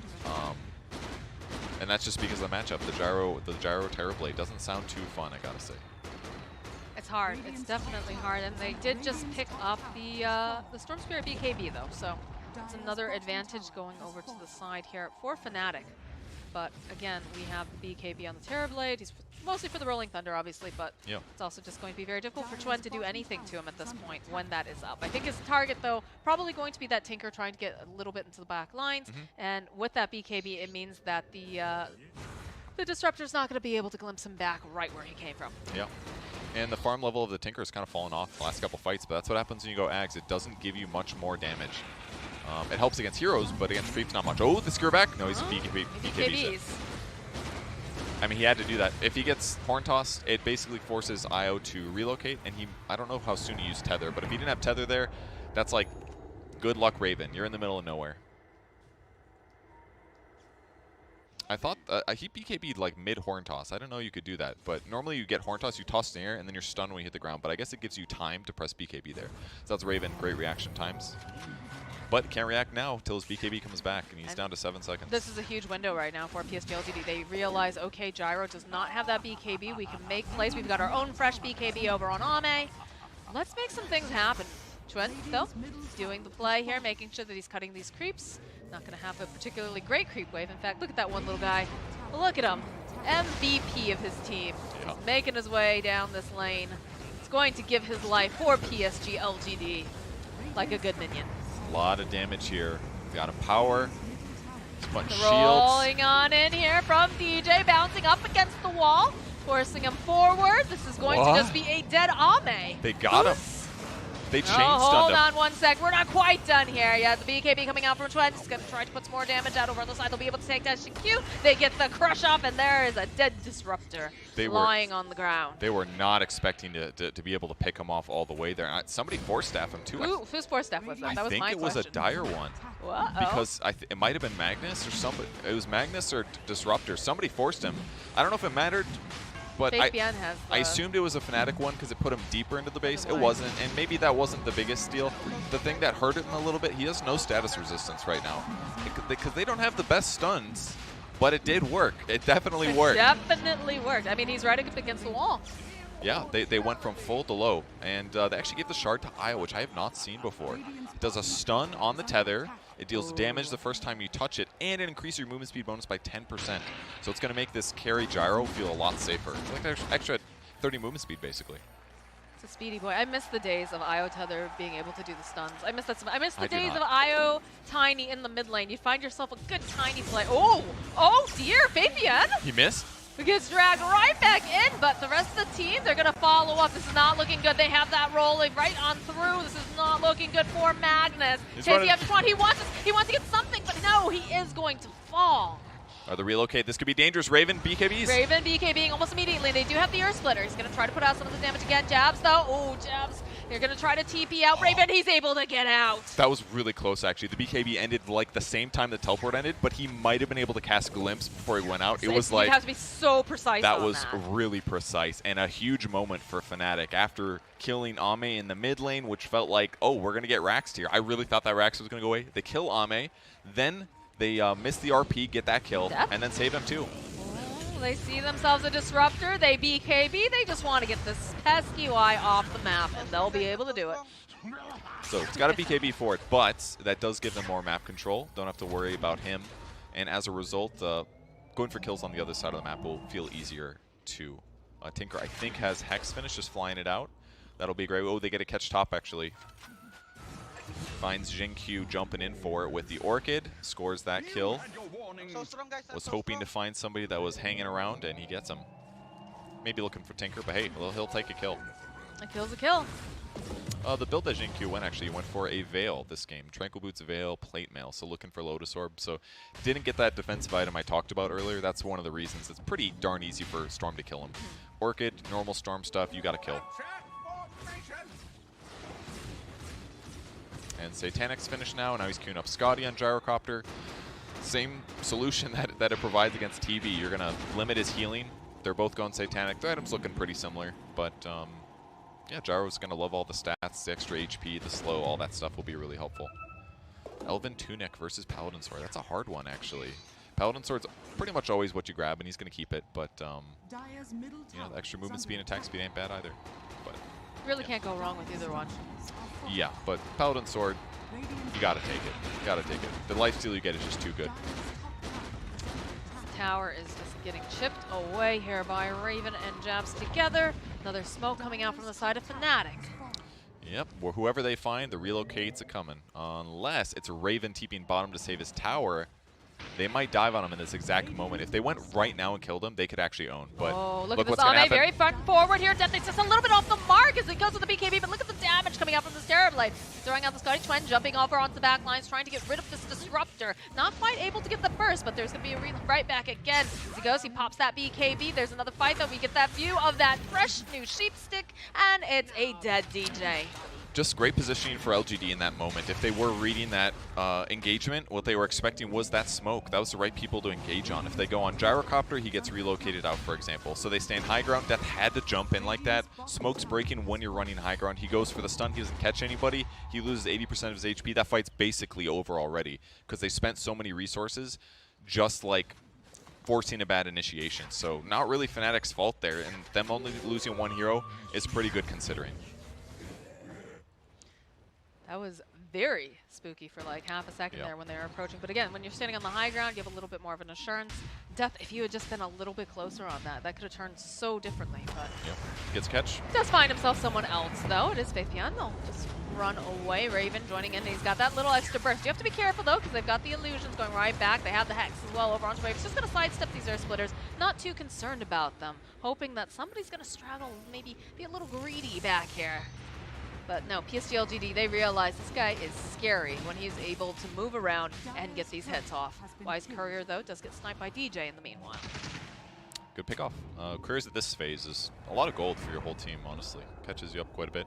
Ooh, Io, the extra farm jab, 7-3 and 7. You don't get to see this often, but he's trying to buy a heart. And if he gets that, he's putting a lot of heal into his allies. And again, it's going to be limited a bit by your Scotties or whatever, but it's going to be a huge amount of heal output. And just like killing the Io himself is going to feel bad. Just going to go push down the wave here. Come right back in again. Doubt he's going to be able to get 2 waves, unfortunately. But yeah, they'll be right back. They just got to hang out near him. Aegis does indeed get reclaimed. Silver Edge on Gyro. Very weird. He basically upgraded his... I mean, he had the Crystallis all game, basically, so... Kind of interesting. Will allow him to like escape dangerous moments. It's like it's kind of cool to buy invis here, invis items on heroes that aren't supposed to invis normally. You're just kind of like, wait, what? You're just invis? So yeah, Shadowblade plus that. He could like find backline heroes better, that kind of thing. Disengage. Tinker, he could survive. You know, juke into a tree, go invis. Is Tinker gonna have a dust? Probably not. He needs all his item slots, you know. So things like that could be really helpful to give him a second BKB effectively. I'm curious, what's the win percentage look like right now? It's better. All right. It's a lot better.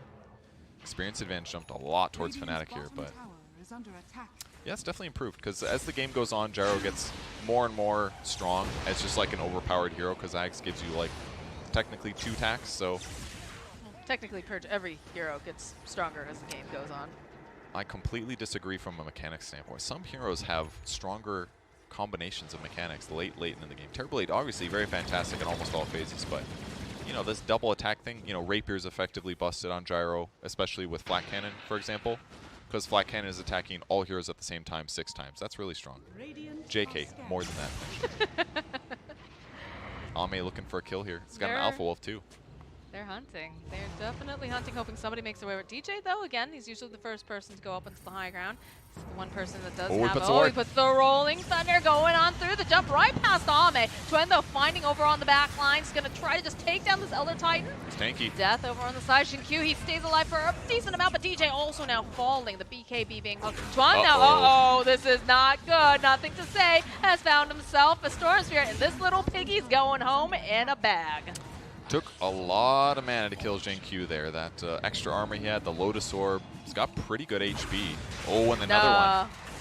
They find jabs. No songs for jabs this time. Did he relocate to try to cut a creep wave? Is that what happened?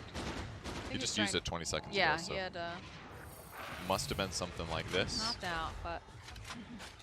Oh, interesting. They Titan slivered on the Gyrocopter, and they put the Paladin Sword over for the Io, which makes sense. More healing. More healing. Lifesteal, all that stuff. Gonna help keep his team alive. If he's alive, you know, that part's important. This is... Look at nothing to say. Look at his positioning here. It's good. Coming forward, and immediately have an RP. They just absolutely blows it. Love Raven. The follow-up over on the side, and this is not looking good now for the Storm. He's all next to his side. There's everything. They take that Glen. The buybacks are coming out of mouth. The BKBs are coming up with like 2. The kill over onto White. They'll find more on Faith Beyond as the rest of PSG LG LGD forced to run away. Man, pro players make buybacks look scary, I gotta say. They know there's a ward there. That initiation was like too perfect. They get it. So that's going to buy them time. And there's also a buyback on Tinker, so it's not terrible for Fnatic at all. Looked real rough at first. Watch this RP. They throw him in.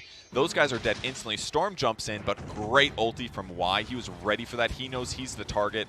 No BKB yet for Storm, so he dies guaranteed. And then I thought things looked bad, but Death's stun hitting 3 people was a monster with the flat cannon as well. And oh, he's got Shard on Slardar, that's why. So he applied his ulti on 3 heroes. That's why he did so much damage. And the flat cannon is doing AoE as well. It's like insane. Bye-bye, Shinkyu. That's such a cool combo. Slar Shard with flat cannon. Oh God, he beautiful. had a gem on him too? He dropped a gem? Yeah, there was a gem. Oh, bonus gem. Surprise gem. Best kind of gem. Sure, yeah, that's true. No gem gift? Like, here, I bought you a gem. No, it's that exciting doesn't because you feel get a kill and then all of a sudden it's like, oh, bonus free stuff. It's like when you get the curly fry and the thing of regular fries, dude. Or like when you buy fries and there's one curly fry in it. That's literally what I'm saying. Oh, okay. Didn't I just say that, JJ? Am I crazy? Okay. Yeah? Okay. No, I just, just wording. I'm very picky about my wording. That's all. I'm very picky about my wording. You know, really what you said could have been slightly more clear. That's basically my job, right? Just want to say as clear as possible every time. It wasn't as efficient. I'm sorry, Exactly. That's what I got. I got to shut it down. Sorry. That's why they pay you the big bucks. Dude, I'm still excited about the Slar Shard. So cool. Yes, Perk speaks better than me right now. The It's Slar so Shard. It's minus 24 AoE armor for like what 5 seconds or something, and increases the radius. So the stun is just like, it's like actually a team fight stun, you know, instead of like you stun one guy. Ooh. They're trying to make a play over onto Nothing to Say, but he's already blinked out.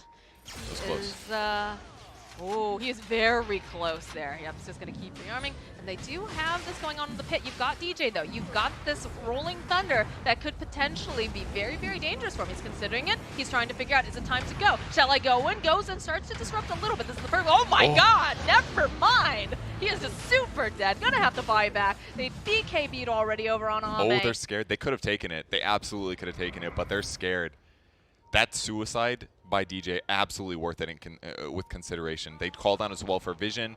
That's all they can do. It's got 1,600 health, but LGD's scared. If they lose this fight, it could just be game end. Death jumping in immediately. Oh, the RP getting used only on Death. They pop the A on Death and that BKB. There's lots of damage coming out from Ame. So look at the kill on Death. No buyback on They're going to go for it. In the pit, though, are they going to be able to get it in time? Who's going to get this Aegis? Who gets the kill on the first stun? shot? It gets this. He snatched it up by Raven. He's coming right back up again. Why, though? Does go down here. Faith and he's taking so much damage. Look at all these snowballs flying around. In a moment, we're going to have that gyro right back up again, but he's hexed up. They cannot keep him alive, but they deny the Aegis from the side of PSG LGD. There is no buyback, though, over on Death, over on Raven. This is looking a little scary. Yeah, this is all LGD needs right now, and they're going to buy back on Y, knowing that it seems like they're not going to be able to make it back. They're still on buyback. I mean, he got almost everything on the gyro, and he cleared the supports out pretty good, but again, fighting into the Terrorblade is really difficult. He needs his teammates, and the angle was just bad. I don't see why they don't just go for tier 4s. I mean, they should clearly, but they're thinking about it. They go 1 racks. Let's see if they go tier 4s or they get 2 racks. They should know. Yeah, they're going. They're going for it. Ame says, let's go hit these towers. There's no gyro. There was no Slardar available. This is so hard. What do you is do? not that farm. You got to kill the supports first, and then maybe work down the other guys, but it's hard. There's a vortex, buys a little bit more time. Beautiful roll forward, though, hitting over onto 2. They get the silence as well. He's low. They're going to be able to take down Ame. There's going to be the hex again. They'll be able to find Chuen. Oh, no. Oh, no. He's just gone a little bit too far here. Jabs, they're still right in position where they can still hit these buildings.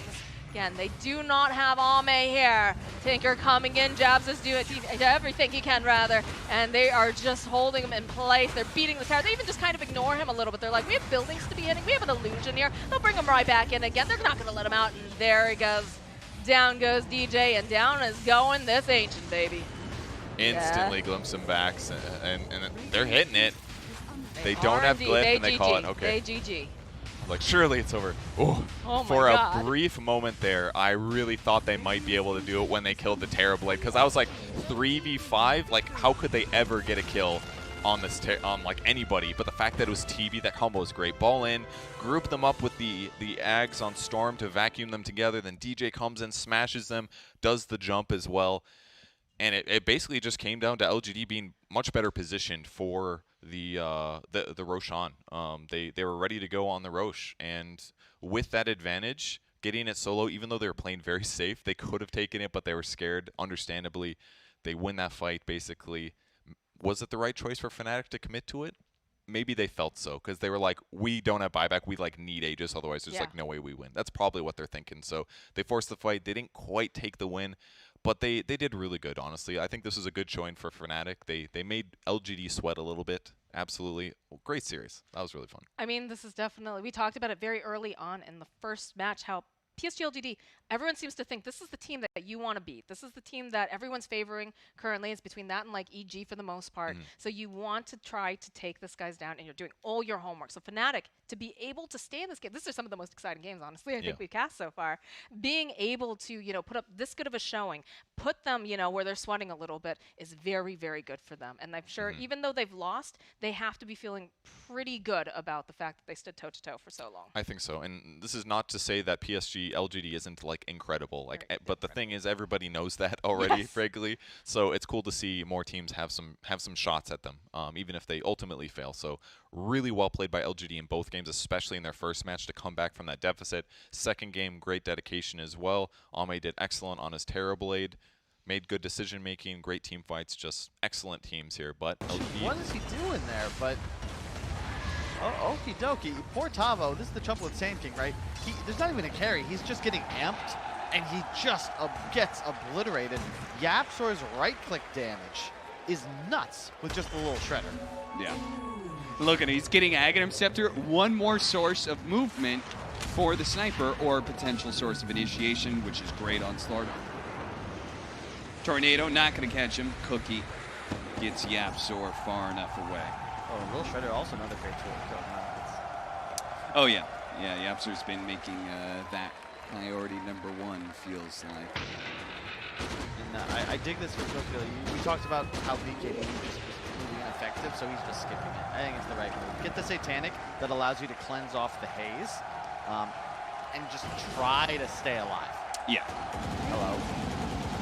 What is Batu doing up here?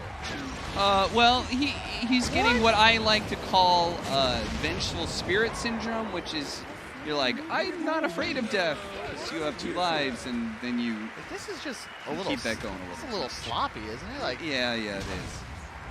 Like, Nisha getting caught mid there was really bad. And now they have no Matumba ban for 30 seconds. So, yeah, this is smart. SG, they know there are some heroes here. They want to go for the fight. If they can get the right kind of tornado, they're going to be able to get the relocate follow-up with the Dawnbreaker coming in as well. They don't have a swap to be able to bail out Nisha this time around. Everybody else is going to leave. They do get some serious damage, though, between these two supports. They kill Theolacour. Tavo's going to be able to get away thanks to the Yule Scepter. Burrow strike out. 40R, though, with his fresh Blink Dagger, is going to be able to keep pace with these two, but he should not have, Kyle. no. He should not have. That was a double damage. Zai Slardar. Got to put some respect. The synergy between these heroes, you got to respect even the supporting cast of Team Secret, the damage they can put out. They don't need carries.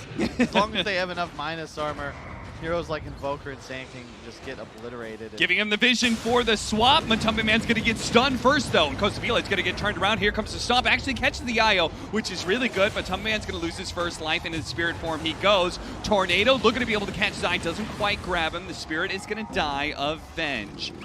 And again, feels like both teams are way too anxious to start fights that are not good for them. Definitely, it feels like nerves are playing a role. Even though I'm just Secret, typically one of the most composed teams in Dota, but like they're just bleeding kills.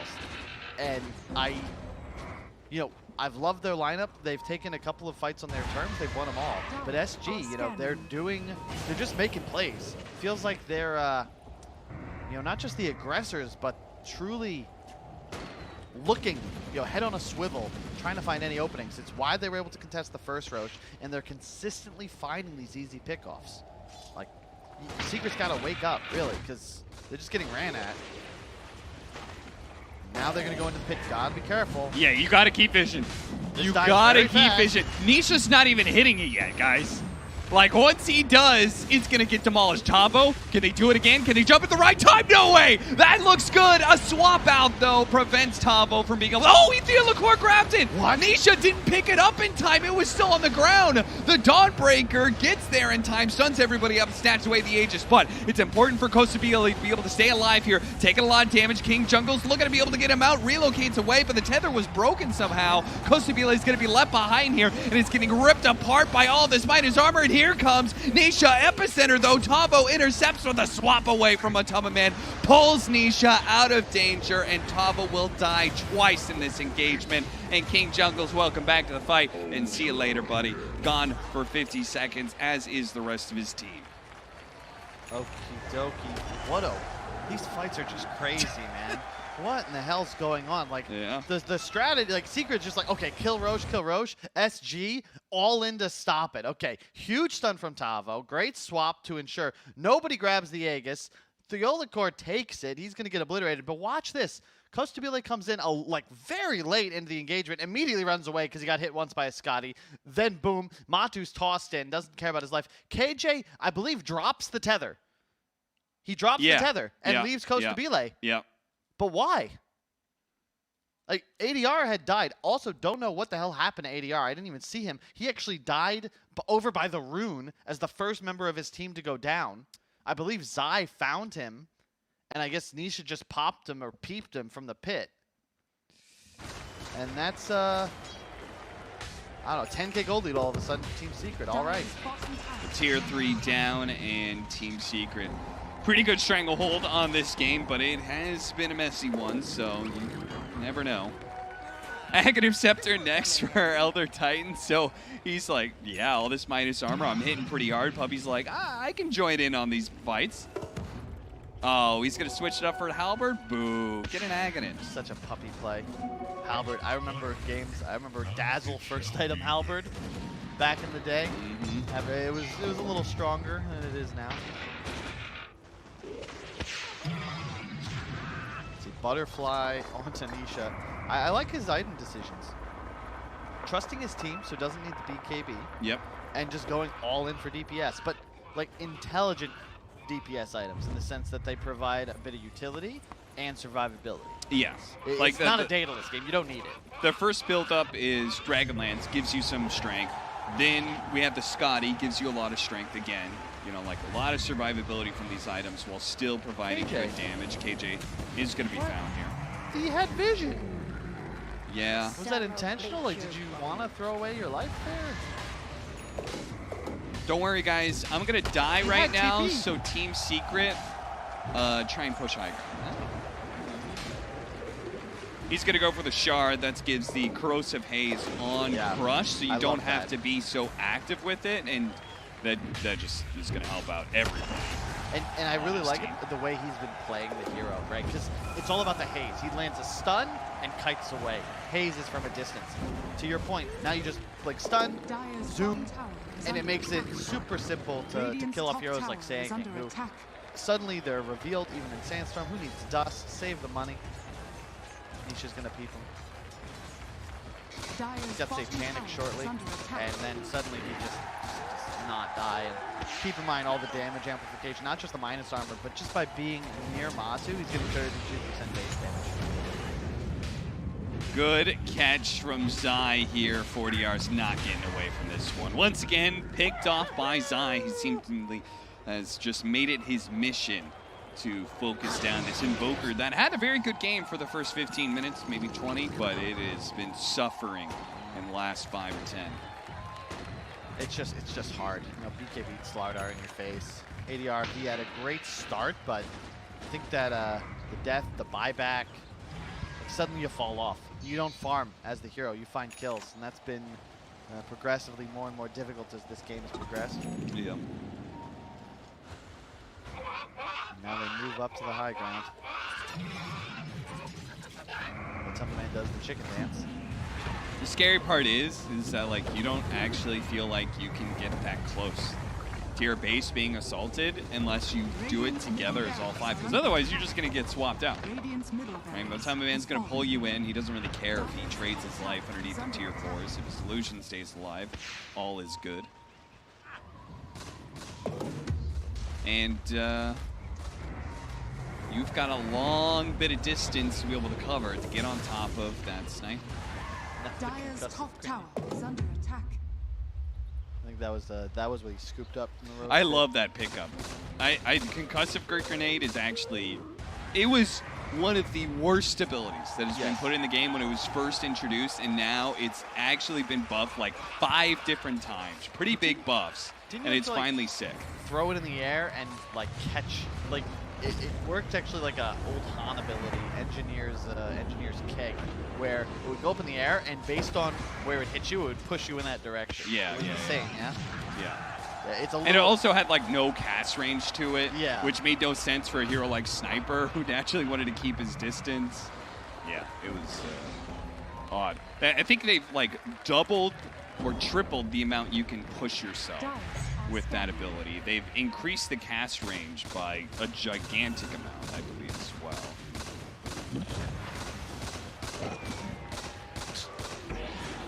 I love that. Yeah, that's one way to cut a creep wave. What was sick was he didn't have vision, and he just threw it directly where it would hit the entire wave. Yeah. That's nice. That's Radiant's top tower is under attack. That's knowing Dota 2 very well. Indeed. Let's see. All right.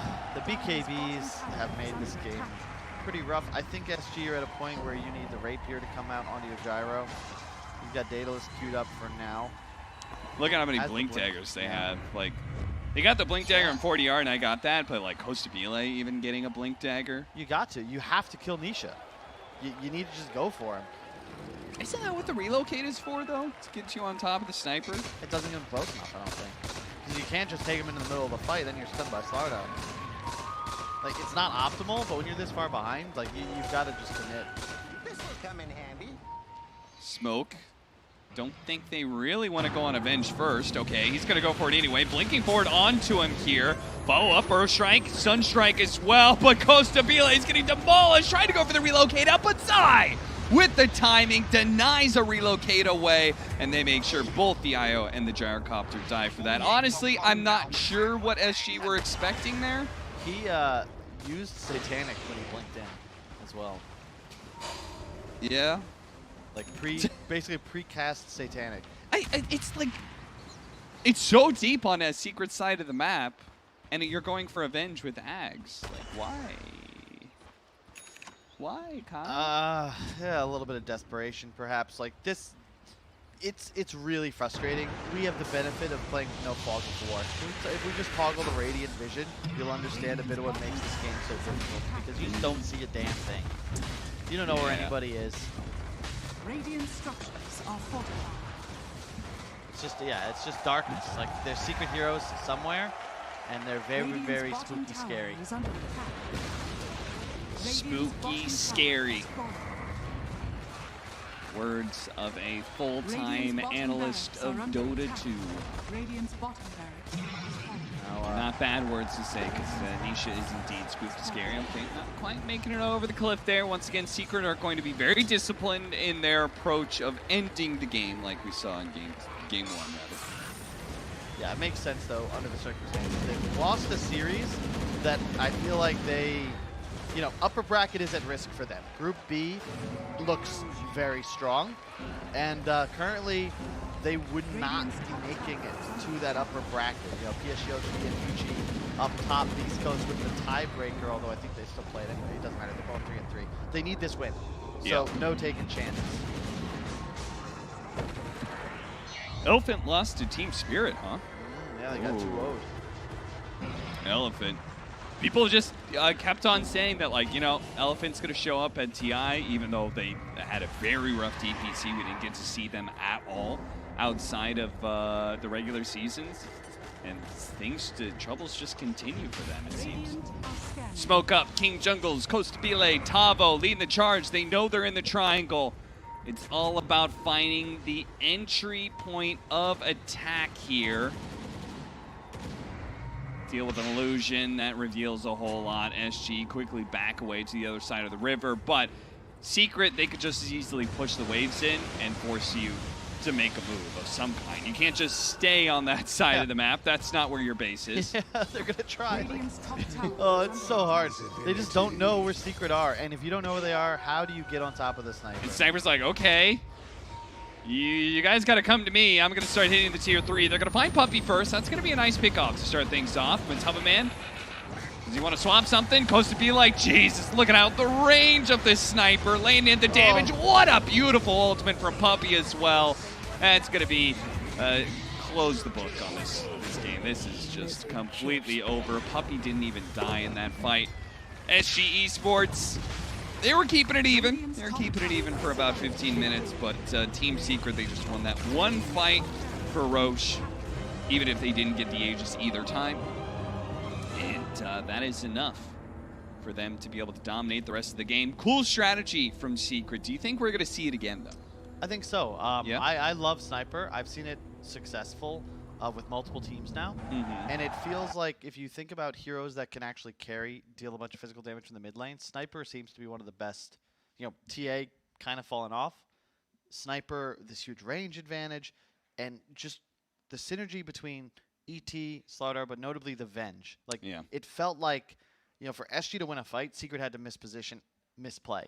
And I always like drafts where it feels like so long as you execute properly, you're going to be in control of the win condition. And that's really how it feels when you consider, like, Sniper has to die. Yeah. They have, like, Force and Cookie and Swap, etc. How are you supposed to find them as SG? They all in with Blink Daggers. It's still not enough. I definitely look forward to seeing the strategy more and seeing if it actually just gets broken apart or if it actually maintains some sort of strength. It certainly looked good here in this game against SG, and so does Secret. They get a 2-0 off of this series. We have 2 more series to go, so we're going to take a quick break, and we'll be back with a special guest for a TriCast. Look forward to that.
Welcome back to the TI-10 group stage. We've got OG versus T1, which I think is a pretty hype matchup. So we brought on a special guest. Aiden, welcome. Hello. You like our little room that we got going on? Yeah, here? it's beautiful. It's great to be here. Very nice. Glad to be invited to do a little bit of this too. Are you looking forward to the caster life? No. No? No. The caster life is supposed to be the good life. It is very good. Yeah. But I still feel like I want to play for a couple more years. Okay. Yeah. I was referencing your panel that you were just going on. Oh, you meant the that difference way. between Yeah, okay. panel and casting. I'm not sure. I haven't casted yet. I mean, paneling's been real fun. Yeah. Yeah, I've actually enjoyed it quite a bit. And Okay, so we have to make this a really fun experience so Yes. we beat out the panelists. Well, I mean, you should be confident. My mom tells me, if you can do it, I'm sure anybody can. So you should have confidence. Yeah, your mom's probably right about that. Let's go to the draft. OG versus T1 is kicking off right now, and I want to get every little bit of analysis from Aiden. It's humanly possible. Somebody who has matched up against OG a number of times, who played with the OG Sumail. I know you two have a very special relationship. yeah, we like to have fun. It's good vibes when Smells around. Yeah. Good vibes. Yeah. I'm a big fan. We've been broing out with him the conclusion of most days. I think the big key to take down OG is, of course, to make sure you check your email in a timely 10 fashion. seconds It's remaining. proven very successful over the last couple of years, but this T1 5 squad as seconds well. remaining. They 2-0'd VP earlier. I think you were working those games. Yeah. The Cuckoo Doom making an appearance. So a lot of implications for this series, as OG also got 2-0'd by Aster. So Yes. you've suddenly got 3 teams all tied at 5 and 3. T1 currently at 2 and 4. So it's not quite a must-win for them, but they certainly would prefer to. I just think the mentality of going 0-4 in one day, it 10 just doesn't seconds feel remaining. good. So I think for that reason alone, I think OG probably one of the teams that are the least affected by 5 it. seconds But I still think remaining. knowing that you at least get one win in is going to be important for them. And I think T1, they're on the redemption arc today, right? They started off pretty poorly on day one. And then today they stepped up against VP and really showed up. Add to that, I personally feel like we're looking at 2 of the best team fighting teams in the world. Like T1 has been, I think, incredible at Animajor, and some of their highlights have, for me 10 anyway, just been seconds how they're remaining. able to play as 5 together. And OG, I mean, they're just OGs. So 5 seconds I'm really looking remaining. forward to Turn to seeing which team ban. actually proves to be stronger in that aspect. And I feel like T1 can actually take them. I think they can beat OG at their own game. Yeah, they were definitely a different team when I watched them play up against Virtus Pro. But the thing I always love about watching OG draft is that you never know what their opener means. So we saw No-Tail and Seb both play Legion Commander already, and it totally changes. We've seen LC go rush Armlet from the off lane. You're the source of damage later in Initiator. Then we've seen the 10 support seconds LC remaining. going for early Shard and a much more support-focused build, and you're a pretty 5 formidable seconds laner even as a remaining. support. And I think one of the only teams I've seen that's willing to play tiny mid. Everybody else, I think it's just the carry. I see. Okay. I mean, I think for me, the Legion, though, here very likely is going to be core. I think one of the big problems that I've seen throughout the group stage for these past 2 days is just how do we figure out Tide? And there seems like I've seen some Vipers. I've seen a lot of people try different answers. But the problem is when you Viper the Tide, it just ends up being a 5. And then it's still just going to Ravage, and he doesn't care that you're countering Kraken Shell. So Legion Commander seems to me like that's the idea of it here. They want a good answer to the Tide, and they want to make sure they can kill it. So for me, personally, if I was drafting right now against OG, I would assume in 8 out of 10 scenarios, this is going to be a Legion 3.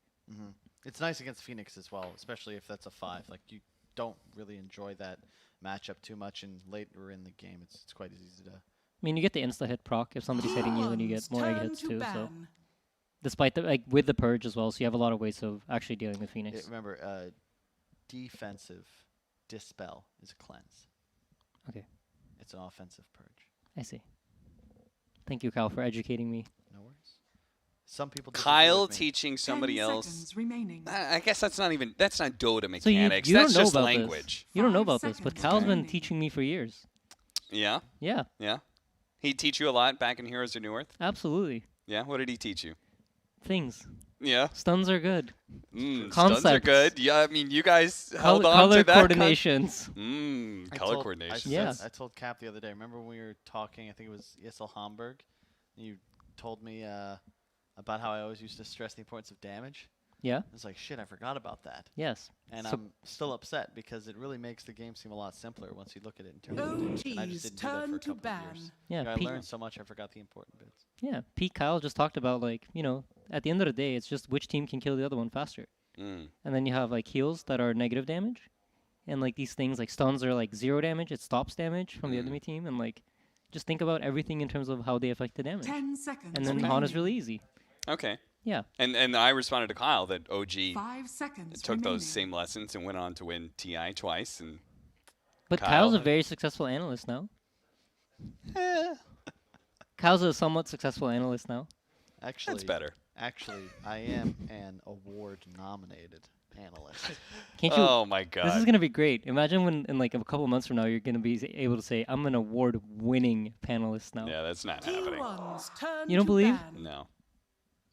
It's okay, Kyle. People didn't believe in OG winning 2 TIs, but look at them now. Hey, if they can fluke it, I'm sure I can fluke my way to a win. Kyle doesn't have enough connections to be able to win that award.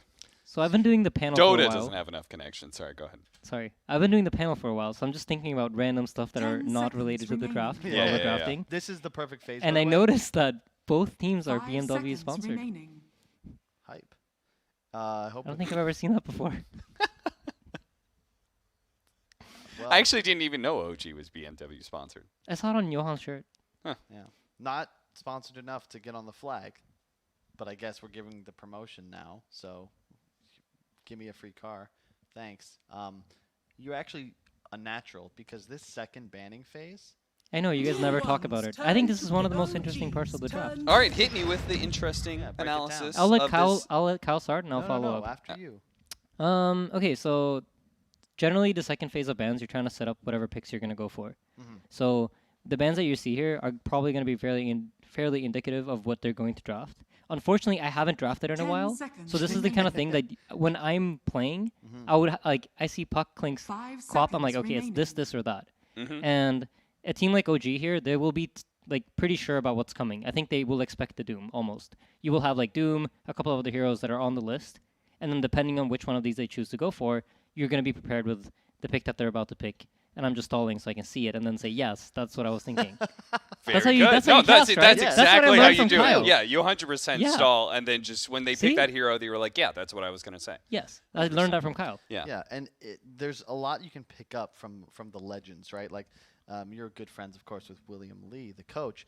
You know, you just talk about which team can push the lanes most effectively because controlling the waves is a good way to ensure you have vision around the map. You can make advantageous movements and. I feel like I've gotten 3 different lessons on Dota. It's all about pushing waves, it's all about Yes, doing and damage, and it's all about stuns. So Vision like, tools are really important too. Okay, it's all about vision. Yes. Right. This is dangerous. I feel like not all of it can be everything. Now, here's another thing that's very critical. A lot of players, they neglect the importance of daylight savings 10 time. And seconds it's important when remaining. you're playing Night Stalker against Phoenix because Egg supersedes darkness 5 and turns seconds the night to remaining. day. Yep. Yes, you were correct. It does. That's it. Yes, It's an nothing interesting beats pick, the though. I wonder actual why you sun. actually picked Night Stalker here. Why would you pick it into the Phoenix? More control for the tide, I suppose, like a disable that, or a silence rather, that isn't removed. But T1's turn I to imagine, Mereska has arrived. looking at it, somewhere out there in the ether, Rich Campbell smiles. I think it's more likely a core Night Stalker based off that, just because I think you need it to be for the By that silence you to be mean enough. carry, right? Or offlane. Okay. Or Have we mid. seen support Night Mid. Stalker? We've 10 seen it played by I haven't seen Fauna it. as a 5 quite a bit. Oh, back in okay. Oh, the that's day. true, Yeah, that's true. yeah. A little That's while pre-TI, back. yeah. 5 seconds But I think remaining. it's a 3 or potentially a 2. I could see Thompson playing it, but it's so that you can actually kill the Phoenix if you find him. Another tool to potentially help with dealing with Egg as well, just because you get so much attack speed during night. Although But you don't. it's daytime. Because it's yeah. daytime because of the egg. I said that. I knew Yes. that. So actually, I think most of the time when I watch OG draft, I feel like I get a very cohesive idea of what they're going for. I think this time around it looks a little bit odd to me. I feel like the NS is. It feels very weird. I really wonder what their last pick is, because I think whatever they pick now, it really has to like round out the draft and give them a solid win condition. I think T1 most likely gonna ban Tinker. 10 seconds remaining. Just because of the synergy with NS. And to me, this looks like a most likely Legion 5 actually now. Turn to Yeah. ban. And this is a combo that they utilized they had Dusa in the first game they beat VP and then Doom in the second, but this is something it looks like T1 tweaked as they came into the second day group stage, where they put a lot more emphasis, I think, on being able to scale into the late game. 10 seconds remaining. They actually played Night Stalker themselves in their opening series. 5 was it against seconds EG or remaining. IG? It was against IG, and they got 2-0'd. Yeah. So I think that this is a little more stable. Like, I'm looking at team fighting in this squad. Like, what are you actually supposed to do? Yeah, exactly. And I think especially when it comes to vision tools, like you're playing NS, these vision tools are useful when you have the ability to go into the enemy team. And I think in this game, like, they don't really have that much team fight on OG. Like, I feel like it might be hard to fight into all these heroes because you're going to have to silence the Tide or duel him. And at the same time, you're dealing with a Stone Gaze, a Doom, and an Egg. So initiation for them, I think, is going to be quite tricky. Even though they have the vision, I think it's going to be hard to find the right target. T1's turn to pick. Oh, they didn't ban the Tinker. Oh, so that makes sense. It's a great spot for it. It's one of the traditional hard counters to Dusa. Do you think it's Sumail Tinker? I think it's Thompson Tinker, Sumail Tiny. Yeah. But I mean, yeah, you're right. Where it's very surprising they banned out 10 Nyx Assassin. Like, seconds why would you fear Nyx in this game? To be honest, like, it just makes OG's team fight fall 5 flat. seconds Now remaining. Tinker, suddenly you have this great tool to not just combo with the duel, with the tiny combo, with the vision of the NS, but you're very strong against Dusa, Doom, Tide. Like, all of these heroes actually just hate playing into Tinker. And you don't have catch for him right now. The last pick has to be it, and you kind of banned it yourself. No Quap, no Puck. I think when I look at T1's draft, what I think was really strong is that they have this ball, and OG had like vision, and they have like these purges and stuff, but they never had the ability to commit into the ball. And what Tinker does is it forces you to come break up your ball and come chase the Tinker. So it's a really, really smart pick by OG, and I think I'm a little bit surprised that T1 didn't actually just ban it out. I thought it was like the first most obvious ban when I saw the NS, and they picked Willow, so I was a little bit surprised by that. And I think it's probably the only hero I could see solve that issue for OG. Because what it was is T1 firmly in control of the win condition, right? Like, Yes. you look at the draft, it's like, okay, we haven't addressed this at all as OG. So you needed some hero, similar to, say, like what an Alchemist would impact in the changing of a game state. Right. That just sort of flips it on its head, where all of a sudden it's like, well, T1's team fight now looks a little exposed. So, hey, Mag, not bad. You're going to be able to find Tinker, but, end of the day, you can lose. Like, what felt like an unlosable lineup in the sense that you would eventually get Medusa strong enough to just walk down a lane, you're now kind of frustrated. Like, Night Stalker suddenly activated. He has a purpose, and I believe it will be 5? Well, now they're thinking, which one will Seb play, which will No-Tail? It's very interesting. Okay. I like this. Because No-Tail can now play more defensive, keep his Tinker alive, and Seb's just going to run at people. Yeah. And they have a Purge for the RP. I think Magnus was also a very interesting last pick to me. It's probably not, that wasn't the type of hero at all that I was thinking about. Same. When you guys were talking about the whole win condition, I get they can play this ball and they're going to be able to, okay, they're running around as 5 or whatever, but ultimately T1, aren't they just going to naturally outscale OG? Like, how does OG end this game when you've got Medusa, Doom, Mag, like, they're all going to naturally scale up and just be really strong late game. Like, how does OG end the game to prevent them reaching a point that doesn't matter if Dusa's countered by Tinker, she's got MKB? I think the way the Dusa Tinker matchup goes, or like in general, I think OG will have a timing where they're much stronger. But I think at some point Dusa will just be, it'll take too long for the Tinker to rearm, shoot laser, rocket, for her to not deal any damage at all. So I think eventually down the line, T1 has a very, very solid draft. And they have like Empower Dusa, they have a lot of damage in their draft naturally. They have this Doom that's going to scale up. So yeah, late game's going to be tough for OG, but I think as with any OG timing, OG draft, they have a really, really clear timing of like, once they get Blink Daggers or they have the Vision tools, they have Nighttime, they're going to really be able to put pressure on T1. And T1 really doesn't have any like pick-off to respond with. All their spells are cooldowns. And then OG's going to make sure that they never have all 5 of their cooldowns up at once and just constantly bring the pressure to them. Force them to fight without ults. Yeah, it really comes down to how does OG control vision. That's where the strength lies. Because sure, T1's team fight's going to be great, but what if they lose a couple of towers? Like, I remember something, oh my god, I forgot how much these guys spam Gross Lines. It's been a quiet couple of games. It has. Moon Meander, was a huge Tinker spammer. And I never forgot what he told me like way back when, 2016. If you want to beat Tinker, you got to kill his towers. If you don't do that, like you just get stuck. Like there's going to be a Night Stalker on a high ground, TP is coming around. It's just very annoying to play the game if you can't kill Tinker towers, and that's something you've got a real issue with, I think, as T1, because this draft is just a bit slow and very level dependent. Until level 6, your first 4 heroes you see at the top side of your screen just simply are not effective. Yeah, I would agree with that. I think what's going to be interesting is just how do they fight back during the OG timing, and how do they fight without their cooldowns, because I'm imagining they're going to greed up on a lot of heroes. I think interesting things to look for is Kuku going to go Midas? It'll tell a lot about the game. And then what will Mag build? Is he going to go for some Blink route, like Tread's Blink, or is he going to go into some Echo Saber? Yeah. I think there's a little bit of overlap in the T1 heroes about how they want to farm and control the map. Like, both Mag and Dusa kind of want to farm Ancients. And how they decide to distribute that is going to be interesting to me. No-Tail using his strength as a Legion Commander level 1 to try and snipe away the boundary and doesn't get that. Puts a little damage onto Zephyr and Cuckoo. It's always, I feel like if I was playing against T1, I would never give them 2. Just because of the versatility of them being able to play it on Carl or Cuckoo. And also it just seems to fit very nicely into their combination of team fight and the way that they're able to scale with this hero. Like, yeah, it's also just one of Cuckoo's best heroes. Like, he loves playing Doom. I'm surprised it took him until day 2 to bust it out. And bottom lane, like, I think you're gonna be pretty happy with this. Like, Doom just kind of farms against Tiny, right? Like, I don't see him dying to LC Tiny lane. No, I think he's gonna be fine in the lane. I think.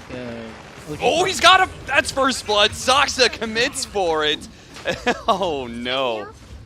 23 Savage thought the Fairy Fire was going to be good enough, but because he was caught in the brambles, it was too much damage. Yeah. No, I think OG's draft is not really about the lanes. I think that this game is going to come very much down to, like, can OG force T1 into such a small space on the map that their heroes can't get farmed? Well, another concern I had is you picked Magnus into Tinker, but that matchup's very Tinker favored, isn't it? Like, it's kind of the dream, you know, for heroes like Storm, like Tinker, where you're high range, high damage. And there's no real offensive threat Carl can output. So long as Thompson doesn't, you know, just straight up get skewered into tower, I don't see how he doesn't effectively get all last. But right now he's already doing incredibly well. 10 CS by 149. Yeah, I didn't fully understand this pick either. But it'll be curious to see how it plays out. Oh, he tried. Doesn't quite get it though.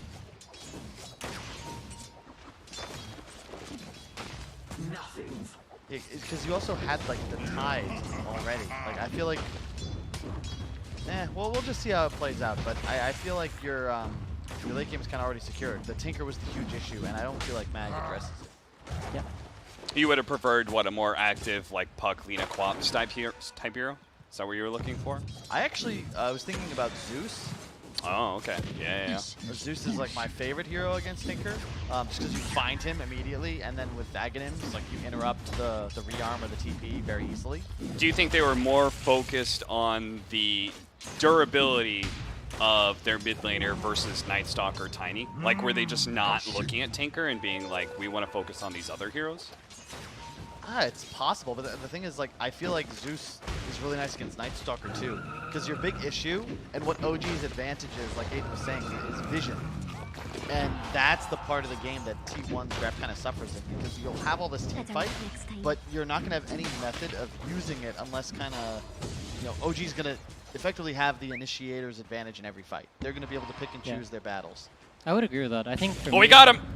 Shockwave skewered back into the tower. Does have the laser on him, so he couldn't actually put any damage during that time.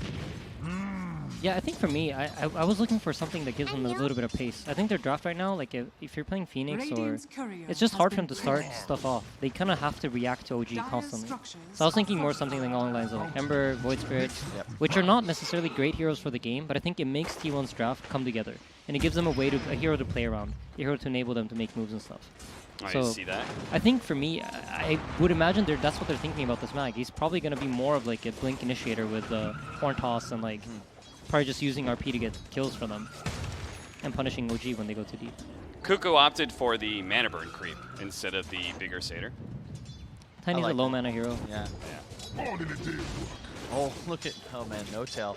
I like that. Controlling the bottom rune and just annoying Carl.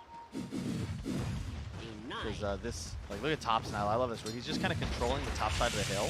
So Carl too low. If he runs for the rune, he dies to a rocket laser. But he's going to deny the full wave before he runs for it. Look at this. Like, not even watching other lanes. Just love watching this mid matchup. I think Topson for sure is going to be the winner. Or, well, reason his team wins or loses. Although Sumail is enormous down bottom, 30-11. I did not expect this lane to be so successful. Yeah, OG's lanes are doing really, really well. Even the top lane, Night Stalker's winning during daytime, and it's about to hit night, and he has lane control. So this is not looking great for T1, I think, as a start.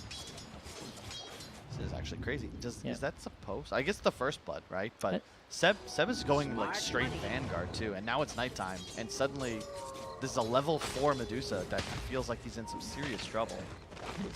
They don't even have like stacks or anything on the side of T1, so it's not even like there's a plan B set in place. Yeah, and it's a bit too early for Dusa to leave the lane. You don't really want to leave the lane yet. You still want to be able to sit here and play pressure. And here's also the problem with not having any sort of playmaker in your draft. You don't really have the ability to shift stuff up. So once OG starts zoning these heroes off the lanes and you have to go into the jungles, suddenly the Dusa is taking mag space, and they're no longer able to farm these greedy heroes like the way they want to. That's a really good point. Neither support really makes plays. They're just ult-dependent team fighters. And I think about the necessity of taking a Tinker's Towers to obtain map control. How in the hell are you going to do that if you've lost all 3 lanes? T1 not out of this, but OG are certainly in control. Nice tree toss there. No tail. Is he going to be burnt out? He will, and Zephyr is going to survive. Over the side, Carl having to skewer away. Picked up the Invis rune, so it should be okay. Whitemon. And Carl, he might go for it. He will. RP underneath the tower, still has a shockwave ready to go, and that is just enough to get the kill onto Seb. Thompson takes a little bit of damage on his way out as well. Quite a bit of damage, in fact. So nice pickup for Carl. Good use of his first RP. Oh no! Thompson just TP'd to, he accidentally TP'd. I guess it actually doesn't matter at all, but he TP'd to the tier 1 and then just King Conveyance back to base. So I guess it's fine. Yeah, it's fine. He had a TP scroll, so.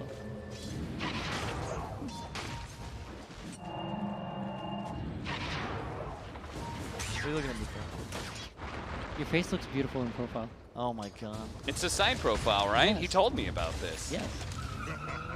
Kyle, you shouldn't look dead into the camera anymore. You should just always be looking at me or Aiden. To the side. Yeah. So it seems like neither team was able to do anything with the catapults. Dusa retreated into the jungle, and I think this is like OG's goal. They want to force the T1 heroes just more and more together, force them further and further into their own side of the map. Oof! That was just a bit too much damage for Carl. Didn't expect that. They still have the Siege Wagon alive too, so they can do a lot in this mid lane. Darkness pop top as well. Savage. Running him down. They're going to try and TP in to bail him out, but it's not going to be good enough. It's a Tidehunter ultimately. He doesn't provide a stun to stop Seb. He just keeps running him down. Wow. Yeah. OG are just owning right now. And it's only 4-3, but if you look at the map, they own everything at the moment. However, it's kind of what the draft is required to do, right? They need to be the playmakers. They have to be the ones kind of forcing T1 into uncomfortable spots because, it's a Doom going Midas. It's a Medusa. At a certain point, they're going to be plenty strong. But I actually think the biggest item for them is going to be at a point when Cuckoo has both BKB Shivas. Because he just has to find Tinker. If you Doom him, that is likely going to be enough to win the fight. As Thompson gets very close to his Blink Dagger, farming up stacks. Oh, Fairy Trinket. Perfect. Very big pickup.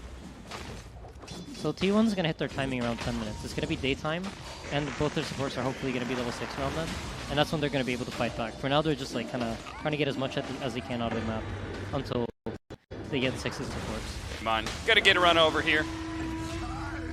You're not going to allow this support to be able to sit in and soak up whatever creeps push in. T1 scout out the stacks here, but not much they can do about that ancient stack. Tower is under attack.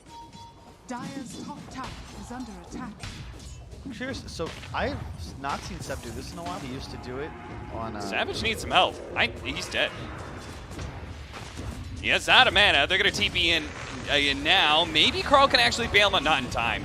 He might be able to get the kill onto Seb, pulls him back in with the RP. He's going to get stunned, but the tower might be able to finish off the job. Zephyr, we can maybe get him with a fire. Oh, getting cleansed just at the right time. Dives forward. A couple more fire spirits. The Sunray going out, but it get canceled by the Void. Carl had that haste rune from the bottom, and that is going to be enough to be able to get that kill. If there's no haste, he just lives there. Oh, look at Carl! He knew that Tinker was doing the smoke laser trick on the Ancient stack, and he's going to take the last 4 of the Ancients. This is huge for them. This is slowing down OG's timing a lot, and it gives them the gold they need. But the hero that we have not talked about at all is Tiny, and he's just farming out of his mind. True. Oh, no, he was so close to 6 there. He would have got a easy duel, but yeah, it's a good point for Maiden because Sumel's just untouched. He's going to have Echo Saber complete and on the way 10 minutes into the game. Yeah, you can see though, like I think that's very telling that the golden XP is so firmly in OG's favor, but the win probability is relatively even. And it's because this is the state of the game, it has to be. Like if somehow T1 are like winning lanes and taking early towers, they can just kind of sit on the lead, farm triangle and eventually take a W, but now is the time. Tinker has a Blink Dagger, trying to make moves.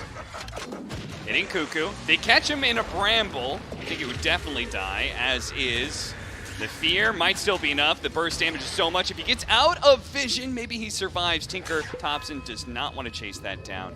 Cuckoo will survive. Huge. Yeah, so now they know that Cuckoo has to go back to base. I would expect Thompson to go top immediately before the Doom is ready to fight and try to apply some pressure here to enable them to go for this push. Darkness ready, as is Duel. Whitemon huddling back in the trees. He really is just trying to soak up experience. He's going to show himself, trying to keep Seb from tanking the tower, but he's going to make sure the Siege Wagon stays alive. They're going to bring in the Doom for this one. Seb, they're going to be able to get the Doom off on him, so they're not going to be able to get out the Darkness first. He is going to get a bit of a bumper and heal, but the rest of T1 have already sandwiched in. He's dead. Yeah, but that's Doom down. This is a timing for OG now to try to make some move. I think this is kind of expected for them. They know that they're going to have to bleed some kills to these cooldowns, and then it's all about how do you capitalize on these minutes where Doom is down. Exactly, because it's also they know for a fact he's teleported top, so you could see Soxa down bottom pulled off the creep wave, and now they see that Savage has TP'd down here, so suddenly perhaps that's a potential place to exploit. Because Tinker is going to play corners. He can be any side lane he wants. And you can see Nota with these wards. He really wants to get a duel off. He knows he's there. Sneaky ward from Zephyr there. Scouts out everything. No Tail's coming. He's going to dive away and is very likely going to die anyway. I don't think he wants to pop Supernova, but at the same time, if he doesn't, he's also feeding away. Dual damage to No Tail. Mid lane, looks like they managed to catch Soxa. It is going to be another one of those big cooldowns that you were talking about, this time for just 4 position. And a whole bunch of heroes showing as well. How strong is Tiny like in the Medusa matchup? I think if he's 2 items ahead, he'll be strong no matter what matchup. And I think that's kind of like the way the heroes playing right now. So it looks like he's going to reach that point, I think, if the game continues the way it is now. Yeah. And this is during, you have to keep in mind, this is during daytime. OG's playing daytime right now. And T1's not really finding the kind of fight where they wipe them in exchange for 2 other cooldowns. And I think that's kind of what they're going to have to do here at the mid-tier 1. Yeah, Carl is going for the Echo Saber still, so one of the initiation tool. I'm very concerned with how in the hell they're going to find this Tinker.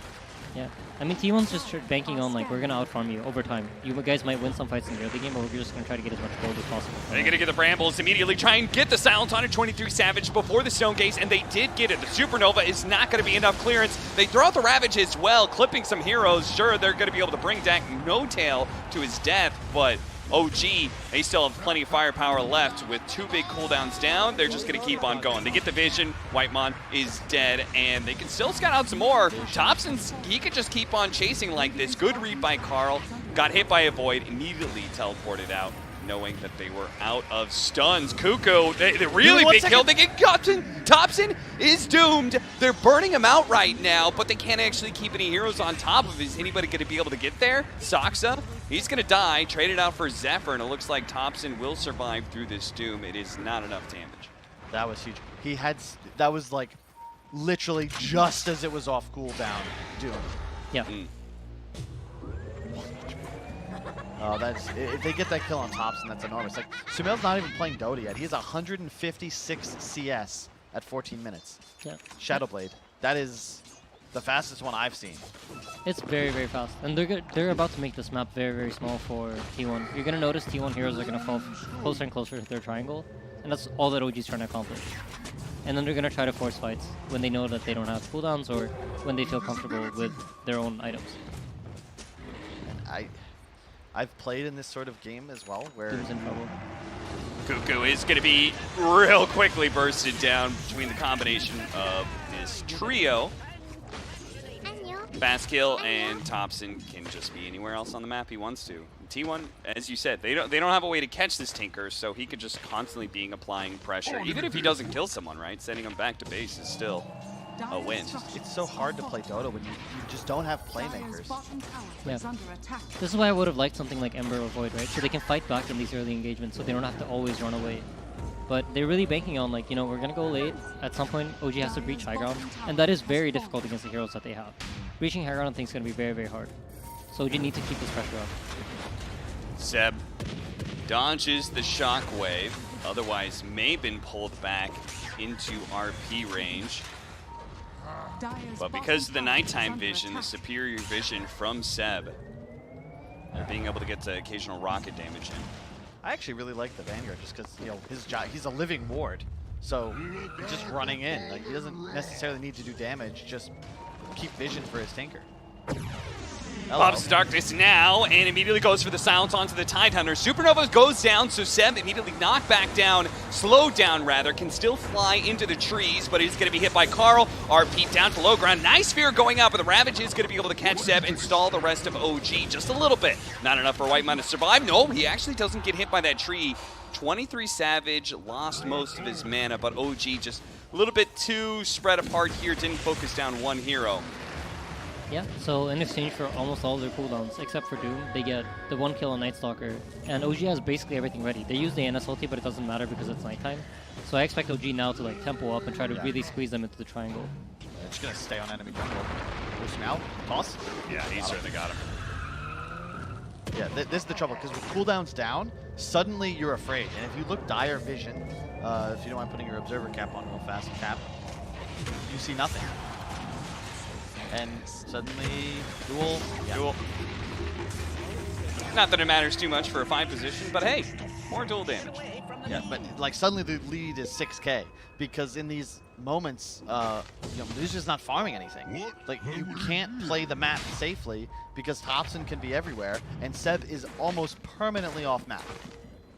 Yeah, and Nota's just moving his hero in positions where the enemy team wants to be. So you see he runs to the triangle, make sure that they're not farming there. They drop some sentries and some wards.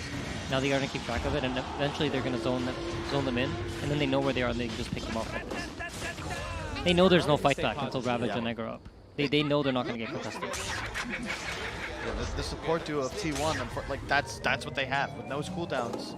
Like without them, like if you look at the Tidehunter, 3 points Kraken Shell. He has 2-point Gush. That is his contribution to a team fight with no Ravage. Yeah. And it's just a tough spot for T1. Sumail is enormous. He is Silver Edge with Shard queued up. He's like 2 minutes away. He can't even buy it yet. But that's what's next in his progression. That's how far ahead he is at the moment. Dire are scanning. Echo Saber for Seb, and look how deep they're playing. As you said, tempoing up. The Supernova's going to go down. They're actually going to go for the egg here, and it is going to die. But maybe they can catch some of these heroes while they're right next to the tier 3. Oh, the duel before the skewer. He knows he was going to die either way, most likely. So if he goes into the base, so he might as well duel, draw out some time, and will eventually die, but allows the rest of his team to go wherever they want. Space created. That was a lot of space. I think he was hoping that they would throw an RP on him or something. Yeah. That's a bluff though, you know, like they get the kill and he's just playing, you know, you've got to figure that they're going to pay for it at some point. Playing in between tier 2 and 3. Look at the warding that OG's got. Certainly use this nighttime to full effect. The triumvirate of wards to control this area. No triangle available for 23. Yeah, and once they scout out the triangle, they know that T1's not there, that means they know exactly where they are on the map right now. They know they're playing in that jungle, and they're just getting themselves ready to force the engagement whenever they feel comfortable with the lanes and the positions that they have. Dire's bottom tower is under attack. Axe finished on Tinker. Oh boy. TPing in to bottom lane. The Night Stalker is cutting the wave behind here. Doom shows up. Doesn't want to doom the Tiny. It looks like the Darkness sees the Tidehunter TPing in as well. Actually cancel that and back up. Looks like they're giving up this tier 2 tower. Between the Darkness damage and the Tiny damage, it'll fall pretty quickly here. So the only thing T1 really has going here is that they're going to have a very long daytime, and I think they're closing in on finishing items on Carl and 23 Savage to be able to at least take a fight. Yeah. So this next team fight is going to be really important. I think the coordination between the Ravages and... Dude, look at them! Tier 3, that doesn't mean much to them apparently. They can keep the vision. Maybe the Tinker can finish them off with rockets. Not quite good enough. Seb had to back away, and slight heal from the Phoenix is good enough. Yeah, no. I think the BKB Doom is kind of critical because you saw there where he was going for a play onto Sumail, but because he didn't get it right off the bat and Sumail was able to reposition, like he just can't make the play anymore. So this at least allows him to potentially rush through OG's heroes. They only have the duel to pierce BKB and potentially just find Thompson. Because if you Doom Thompson and just run at him, especially with the War Stomp, I'm fairly certain he just dies. Because then you throw Egg on top, Ravage appears, and things get a lot simpler for you. And yeah, Blink on Carl as well. Yeah, I think it's going to be hard for him to get past the wall of Sumail. That's kind of like the trick here. You got to get past the Tiny, past the Night Stalker, and right now you do have an opening because there's no nighttime for a long period of time. Seb used it like right before the nighttime ran out, so it's about a minute here that T1 has to try to find themselves a good team fight. Or they're just going to use the smoke to secure vision. It's also a good way to set yourselves up for a future team fight when you know OG's going to come at you. If you look at the XP, it's not as brutal as perhaps expected, but you know, Sumail and Thompson 17 and 17. Carl and 23 at 14 and 13 respectively. This gold lead's grown slightly for OG. They can't really get Roche at any point. They do it far too slowly and really just not an objective. Like, you don't want to go force 5-on-5s. You want to keep the map split. As you said, though, it is daytime. Darkness was on cooldown, so they're content to just chill for a bit. I think T1's actually quite happy with this. I think T1 feels like they've survived like the hardest part of the game, and they're now reaching a point where they can actually play Dota. Yeah. And while OG's accomplished a lot and they've really been able to slow their farm down, this is going to be the real test. This is the part of their draft that's very hard to pull off. And can they now still beat T1 in fights? Are they strong enough to do it? So they waited up the nighttime. They have the nighttime now, and now they're invading into the jungle. It's a really good point because it's impossible for T1 to play Dota for like this entire game thus far. But now BKB very soon on the Doom. You actually have items, and it's finally the time of the game. Maybe you can look to force a team fight. Shard up on both Tiny and LC. Darkness going to be popped here as they look to be able to finish off Roshan, zoned down by the Brambles as well. They're just keeping these heroes back while Roshan falls. Aegis picked up for Sumail, and T1 very likely just going to have to back away. That was really nice from Seb and Soxa, though. They just cut him off with the choke. Yeah, they had very nice positioning there where they were positioned far enough to where their smoke doesn't pop, but close enough to where they see them if they're trying to run down the ramp. And that was also right before the BKB timing of Cuckoo, which is probably a big reason why T1 was also so hesitant about trying to get to that Roshan pit right away. And you can see they spam the Night Stalker missing because Darkness is on cooldown and it's daytime.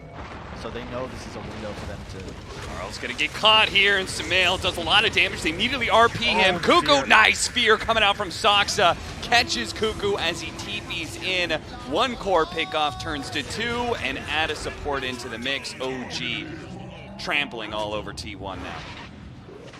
How did they catch that? Sumail, I think it was just running for the creeper, if I'm being honest. And he just found a hero? Yeah, I think so. Wow. He tanked the RP. Cuckoo tried to get the Doom off. Did not BKB. Sox with a great double fear. And then everybody just dies because that's a Tinker. He's just there. Okay. Maybe that's lulled into a false sense of security. It's daytime. You don't expect that to be the move, and there's just 5 OG heroes standing there. And now Tiny gets to hit buildings. And they know there's no RP. A Tiny that also has the attack speed from No Tail. So this is really smart. They put the brambles down, and if you watch how Sumail's standing, he's positioning himself in a way where it's hard to blink in to get the skewer back. Yep. Carl, he had to try and blink around the bramble and skewer through it, and wasn't able to find the opening. And basically what happens there is, of course, like, he understands that he can't blink into the bramble, so he's going to have to reposition himself. But that gives Sumail more time to see the mag under his vision, come in and like try to position himself correctly, which makes it easy for him to get that toss off, because he sees him running towards him to blink in. Yeah, it's just so funny watching Sumail play this style. He just tranquil soul ring, shard, spamming. Yeah, Notail's feeling himself. Sumail running headlong in, and is immediately popping the press the attack shard from the Legion commander, easily dealing with any of those stuns. 23 Savage may actually just be dying here. They know he's in trouble. They're going to pop the Supernova. The Ravage, too. They barely catch the Tinker, but it's not enough. They can't actually skewer him, that's for certain. They've been feared away. Zephyr, he's going to be dying. Phil couldn't get the auto attack off. The combo was enough. Seth came in for the finish, and now they solar crest him. Like, this is just the thing. Tiny has become a lone druid bear, if not better. Yeah, stronger at this point. Yes, OG, they don't seem to struggle at all. Like, even though T1 now had the chance to fight back, they just seem to be commanding these teamfights exactly the way they want them to go. It's too much damage. Like, T1, I think, kind of have to start a fight, but like, very difficult with absolutely no vision. Yeah. Because like that engagement began with Sumail just right-clicking with LC buff onto a Doom that still did not use BKB. Well, I don't even know if it would have helped because he just got right-clicked to death. They're going to need a monster skewer RP combination, and even then, a whole lot of kiting. And I still don't know how they're going to be able to deal with that Tinker. Sumail down to half health, but that'll be easily fixed thanks to Notail. Yeah, I feel like the problem here is, like, even if OG decide to back off, which I don't think they are, there's just no way that T1 are breaking out of base. The map is so small for them. They're not getting more items than they have right now, so this is going to be their best opportunity of finding a good fight. 1 more minute left on the Aegis. Sumail is just going to force things here on a second lane of barracks. Missiles forcing T1 back to base, thanks to the advantage of nighttime vision. They're going to have to smoke just to be able to get close to a good initiation on OG here. Have they, just to confirm, their chat wheels, they added those emojis manually, right? Yeah. You can customize that. It's next level. Bouncing lasers all around. Cuckoo is losing health fast, trying to get away. The BKB still holding on to that Doom and playing around the Supernova. They're going to have to go for a reset again here. They took away the Aegis at least. Topson, okay. Really wanted to be able to get that Cuckoo kill, and he is going to get... not Doom Port. They don't need it. They're just getting the Mega Creeps, it looks like. Yeah, they're going to try, but they're immediately going to go back in here. Carl does manage to try and go for the skewer, actually. Notail defends himself with the press the attack. Seb playing on the highlights here as he's going to go for the kill onto the Tidehunter, trying to prevent the Ravage that is just now coming up. Skewer over on Saksa here. Saksa, he still has the RP. They have to be careful of this, but they actually do help Saksa get out. So many brambles, now silence. Carl's in trouble. Sumail is here to finish him off. The Ravage comes just a bit too late. They might be able to finish off Seb. They will, but it's going to be costing them 2 at least. Now they get the duel off, but Sumail, he's just going to keep on swinging on these heroes. They are getting torn apart by 23 Savage and kited around a little bit. Sumail has nowhere to go, so he's just going to commit for the kill on a Cuckoo and continue challenging. 23 Savage up next. Now the Doom is faded away, so he can throw out the Avalanche, and Jesus, ultra kill. Rampage on the way for Sumail. The king is big and back in play here at TI. Rampage for Sumail, and T1 are not going to call it just quit. They're going to be able to double rampage for him. Give him the triple, perhaps. Saksa helping him out, trying to keep Cuckoo in place here, and T1 are going to call it here. They get the kill on Saksa first, and that is it. Triple rampage. Sumail finally gets it. OG dominating T1 here in game 1. In what was, I think we all kind of agreed from the get-go, this was questionable drafting decisions by T1. It just seemed very odd, the strategy they came up with. Very passive. I think it looked good up until the last bans and the last pick. I really expected the Tinker to get banned out, and I'm not really sure what they would have picked instead, but I think just timings didn't line up at all this game. And if you're not going to ban it, you figure there's an answer to it. It is not a Magnus. Like, maybe the lanes go better, it's a bit easier, but end of the day, like, OG just controlled tempo the entire game. And I hate to see it because T1, like, they 2-0'd VP. This is a very good Dota team. They were third at the Anti-Major, and they hamstrung themselves. Like, this is, you put any team in this position at like 15, 20 minutes against OG, nighttime, you're losing towers, Sumail's free farming. There's nothing you can do with these heroes. Like, you just don't see anything on the map. And sometimes this happens, right, Aiden? Sometimes you just have blind spots in the draft. Maybe they forgot about the Tinker. Maybe they thought they had a better answer to it than it actually was. So. I could see it being as simple as they just don't think Topson plays it. Like, Topson is a player that you kind of think of. He has a very specific hero pool, but, I mean, he's proven, I saw him play DK earlier, that he can play a lot more than he's shown in the past. So they probably just didn't think he played Tinker, I would assume. Well, that's in part what the group stage is for, and just to be able to figure yourself out and also figure out your opponents, get some more information. We're going to get more information on OG and T1 right after this break for Game 2.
Game 1, a little one-sided there. OG just kind of dominating the entire game. T1 had an idea, didn't pull through. Maybe they forgot about the Tinker. I don't know. And you seem very convinced that it was super obvious. I mean, to me, it feels like if you see Night Stalker in this patch, you have to think Tinker. You have to be aware of the option. Okay. And for me, I'm fairly convinced they just did not expect Topson to play Tinker. Sure. Yeah, I mean, it's obvious to Insania. And that's the thing. Is he's got a very big brain. Exactly. There's maybe 3 or 4 players who could have seen it coming. Luckily, 2 of them are here at the casting desk, so we were able to guide you through it. But, not every player is quite so Wait, who's the last player? Hmm? You said 3 or 4. Maybe Kuro could have seen it. Kuro, but he's not here at TI. Exactly. So and maybe that makes Aiden the smartest man at TI, perhaps. Certainly. I feel like Puppy would have seen it coming. Okay. Yeah.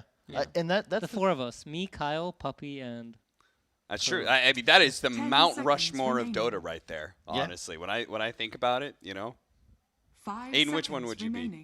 Which American president? Know what Mount Rushmore I know. I know what Mount Rushmore is. I'd be George Washington. Okay. Can you name any of the others? I don't know any others. Perfect. All right. I'm hoping T1. Like, hell yeah. I was setting this up, and I was like, I was imagining these guys just 5-man brawling against each other. Now, this is where I can shine. Jakiro is my sleeper pick for TI. Okay? Kyle, they're not playing it mid. It doesn't have to be mid. It's an offlaner or it's a support. It's one of the best shards. I love it as an offlane because you can buy literally anything. I vote Mage Slayer. You go Dragonlance, Mage Slayer, and you just rain down liquid fires and reduce everybody's magical damage. Unfortunately, this pick from OG is flawless. They love playing with the cleanse. Oracle sucks. LC, fantastic. This removes Root, Leech Seed, Ice Path, all of those things. I'm so confused why they drafted double heroes that are super affected by the cleanse mechanic of Legion Commander when they just got handled by Legion Commander. 5 seconds. Yeah, I'm not sure about that, but Treant has had a really high win rate today, I think. I think almost every single game that I've seen today specifically, Treant has looked really, really good. It feels like it's hard to teamfight into, and I think T1 played it against VP. Yeah, they did. And that was their 33-minute victory. So yeah. I think that their concept with this is to pick something. They stacked it with the Spectre, which is really cool because obviously dispersion damage is pre-reductions. Yeah. And then you just take no damage because of all the stack and heal. Also a great laner. And I believe they also play it in the offlane more often than not, which is kind of cool to see. Most teams, of course, running it safe. Jakiro, I hope they end up in a lane against Monkey King, but you kind of just have to dodge the LC, no matter what role this Jakiro is, because that's a very annoying lane. You're just going to trade mana for his mana. Yeah, so this is something I realized when I was playing a lot of Disruptor a while back, and people Legion Commander me. But I can spend all my gold on mana. You can buy 12 mangoes, and you just keep spamming him, and he just has to keep purging himself. And then eventually, if he doesn't get to Soul Ring within the first couple of purges, then you have a pretty nice time in the lane against him. So I agree with you, but this is going to be No-Tails hero. It could and that be. changes everything. Now he's just buying 12 mangoes back. Exactly. So if they get that situation going for OG, that's great. And this is the strength of Legion Commander over some hero like Oracle, right? You don't really see Oracle being flexed. I think if anyone would, maybe Topson would play it mid, but I don't think he is going to. So this Legion Commander gives OG this really nice flexibility where they can run it on Seb, they can run it on No-Tail. I could imagine them running it on Topson. It doesn't seem unlikely to me. Well, it just checks a lot of boxes. When you think about what goes into a good draft, you want stuns and damage and tower push and yada, yada, yada. LC gives you 2 things that are very tough to find, which is hard BKB piercing lockdown and a defensive dispel that with the new shard also gives you the BKB mechanic, plus it's an attack speed steroid. So also a great laner. You're just covering all these bases with just this one pick. Plus, of course, being multi-role in the hands of OG is incredibly impactful. This is their TI drafting in a nutshell. Like, their opening picks, most cases, and it is here, both heroes can be played as supports or cores. This is the Enchantress Earthshaker of TI9. Yeah. I think this has been every team that has done well in the early stages of the groups have been really, really good about making sure that they pick flexible heroes. And I think this is a consequence of the way the draft changed, the pick order. Yeah. Second pick suddenly has 2 counter picks, and that basically forces you as first pick to pick flexible heroes. And then I think people adapted that kind of thinking into second pick drafting as well. Yeah. Now, during the break, we were actually talking a little bit, and you were talking about how a lot of the top-tier teams, they have very open playstyles where they're able to do every single kind of strategy at a very high level. They can play slow, they can play super fast, super objective focus. T1, where would you rate them when it comes to playstyle versatility? Because I feel like I've seen the same kind of heroes, certainly the same heroes over and over again. And I feel like kind of the same strategies of a lot of team fight, but also scaling. Like, where do you rate T1 as having a decent amount of versatility? Where would you put that? I think T1 is a little bit more one-track minded than, like, let's say your OG or Secret, for example, where they will be very, very good at executing their style of draft. I think we saw it in, like, the VP series, that if you put them up against a team that both teams just want a team fight, and you got to fight to win the game, they're going to be really, really good. They're going to be mechanically better than most teams here at playing those fights out. But I think a team like OG, what they've been really smart about during this event is they just keep playing mismatched timings. If the enemy team is drafting something really, really slow, they'll play something very fast. Yeah. And go ahead. I was just going to say, I'm sure you've spent time talking about it's a lot like different MMA fighters, right? If you have two brawlers, two guys that want to go up and beat up on each other, T1's going to thrive. They love that. OG, they're grapplers. They don't want to stand up against you. They're going to take you to the ground. You're not really able to play to your strengths. You're not hitting anybody. You're just trying to get out of the pin. And in this case, T1, they do certainly have a reliance on these big team fighters. We saw that at the Anime Major. They leaned a lot on Magnus and Wyvern specifically. Now they're sticking to that, with a Tide support at Doom offlane. They're just, with Phoenix Egg, like 4 of their heroes are just huge ultimate team fight and then a Medusa. OG, they have no intention of ever team fighting you until they have a massive advantage or a couple heroes picked off already, just controlling vision. And this is probably my favorite hero to watch OG play, the Ember Spirit. Excellent against Jakiro Tree and Storm. Yeah, and now you have the Rubik for the instant disable. Now they have, if you look at their stuns, like almost all of these stuns are really, really fast. Storm cannot easily dodge them, or he has to keep them all in mind while he's playing the team fights. 10 seconds remaining. I have actually not loved Rubik so much in most games, 5 but I do seconds think, remaining. I noticed this when Secret played it this morning, that when you pick it as a late pick and a counter pick into, like, for example, Jakiro and Tree, the root is very easy to steal. So is the Ice Path. Even if you steal Dual Breath, I feel like it does so much damage. It's so good. Yeah, and you have the cast range to really, like, effectively use it. And the big mana pool. So this is the hero playing Jakiro. I think this. I think even more so than Earthshaker, Jakiro is hard countered by Rubik.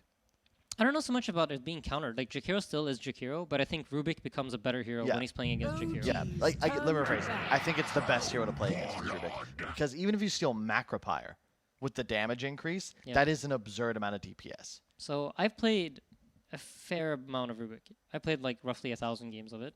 It's by far my most played hero, And something that I always look for in looking for a good Rubik game, I want to make sure that I have a farming tool. I think that's why, like, for example, Earthshaker is good, but Fissure's not really a spell you want to farm with. You can't use it to push out waves. But Jakiro here gives him a way to do that. Treant gives him a way to do that with the roots. You don't really want to steal troll spells because you're going to end up turning into melee form. And then, Storm's like, whatever. You can steal his pull, which is actually surprisingly not bad. When you get the extra cast range and you can pull people from forever. It's pretty nice. So overall, it's a pretty good Rubik game. And I think the nice thing about it, too, is that he has a lot of frontline. A lot of heroes here want to go in. So he's not really going to be a priority target, and he doesn't have to use his lift to initiate fights, which I think is a pretty big deal. It also is really nice when you have 3 heroes that are all, like, going in for you, right? Yeah. Because suddenly you're going to be in a position as T1 where you have to use your spells to react. Like, there's an Ember, a Monkey King, LC. Like, it reminds me of True Sight, that they're bouncing in the trees, firing forward. So you're going to have to throw out these spells, and Rubik is going to casually just grab something high value. Yeah. They're going to be overwhelmed with all the other stuff going on. So he will get good spells here. And Sox is actually a very good Rubik player. I don't know if you guys have touched on it, but he's a very, very good Rubik. I think that's you're talking about the fact that Rubik has these heroes that are going to go in for him. So I feel like initiation is kind of important in this. And I've noticed this trend that is going on at TI right now where we're seeing, like, Weavers run as 4 positions. We've seen, like, how heroes like Legion Commander are just kind of playing in front of the enemy, as you were saying, like you called it, like No-Tail was playing where the enemy kind of 10 like wants to be. He just kind of remaining. goes around. Yeah. Monkey King 4 position, really great example 5 of like this seconds support that remaining. gives vision. Yeah.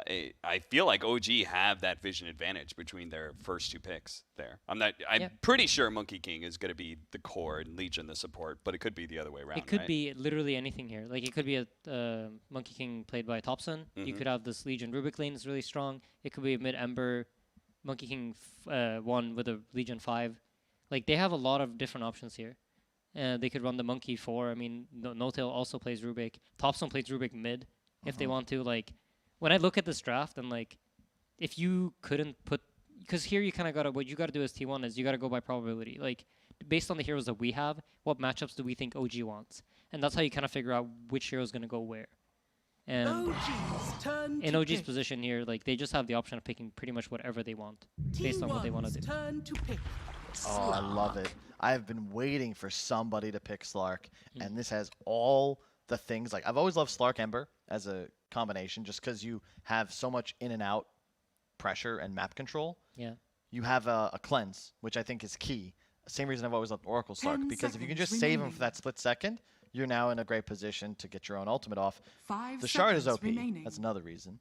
And you're against a troll. So those axes for mischance are dispellable. Yep. Slark's going to be spamming Q. It's also incredible against the Treant, Jakiro. All of the spells of T1 are removable. It used to be Storm was incredible against Slark, but now the Pounce that leashes actually makes you more of an offensive threat to the hero. Yeah, so you touched on the Purge effect, or the Cleanse effect, sorry. Supposedly I'm wrong, but I always think like it's a dispel. Kyle, you are Purge is never a I mean, wrong. cleanse isn't an actual term in Dota. It just happens to be a nice term. Okay. That I find. You're never wrong, Kyle. Don't listen to the chat. Thank you. Anyway, Choose Slark your is hero. weak to getting initiated on, right? The whole trick is you catch him when he's not ready for it. And when you have a hero like Legion, you have a Cleanse in your draft, that option is suddenly gone. You no longer want to initiate on him because unless you see the Legion commander, the Slark is always going to get purged. Yep. And I think this Venge, again, is like, to me, it's a little bit of a weird last pick. It doesn't address the problems that they have. But I do think Vengeful Spirit's a strong hero. And it kind of has the Wraith King effect where it spawns again. And I would assume the illusion does not give stacks when Slark hits it. Correct. So, like, it's very small. It doesn't actually, like, gameplay-wise, doesn't really matter. But I think, yeah. I think Venge is a pretty cool hero, but... Yeah, it is hard save, after all. But I was actually thinking maybe they'd go for something like a Bloodseeker. Like, I 10 feel seconds like we have the remaining. same scenario as we did in the first game, where OG, they 5 last picked a win seconds condition, remaining. and T1 has an answer, and they go for the mag. Whereas this case, you go for the Venge. Like, this doesn't answer Slark. I think this game they can fight, though. Like, if OG runs Definitely. at them, they have the ability to fight back. They have damage, they have spells that are usable to get kills. Like, I think whilst killing Slark is going to be difficult for them, killing the other 4 is not necessarily the case. They have a troll lane against Monkey King. I'm interested to see how that goes. Yeah. It's Monkey Rubik against, I assume... oh, actually, never mind. This is Jakiro 4, right? Well, specifically with these two, Yeah. they can play it either way. Okay, Like great. they're So they very swap the comfortable lanes in being around. able to I see. swap lanes. So I see. which would you rather have the Jakiro as a ranged hero against Monkey King? So something OG can do that's really cool is they can put Legion Commander with the Monkey King in the off lane, and then Slark in the safe lane where they have 2 purges, so Jakiro no longer has a good lane. Yeah. Right. I think that's the key, and this is why I believe No-Tail is playing the LC here, because to Aiden's point earlier, as a core LC against this Jakiro spamming mangoes and harassing you, at a point you like run out of mana. You're trading regen, which is not what you want to do as a core against a support. But as a 5 position, No-Tail is very content. Just, you know, you trade better than Jakiro. You're going to run at him, you're going to spam Q, spam W, and you're going to keep your core in the game. So I think wherever Jakiro goes, you're going to find No-Tail in that. Looking good. I can see them laning it either way. Like Rubik, Slark also feels a bit weird. And I generally think Slark, because of the way his hero works, he wants to run up and trade with you. Having some sort of sustain that allows you to use Essence Shift is quite important for his laning phase. So One that gives you extra attack speed too. That sounds pretty not too sick. bad. Yeah, not too bad. That's a good point as well. It's another LC. It's just such a great hero.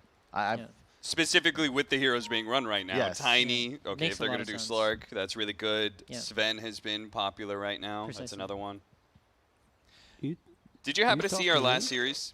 Secret versus SG. I caught bits and pieces. Did you see the that was the best Ogre Magi Fire Shield game I've ever seen in my life.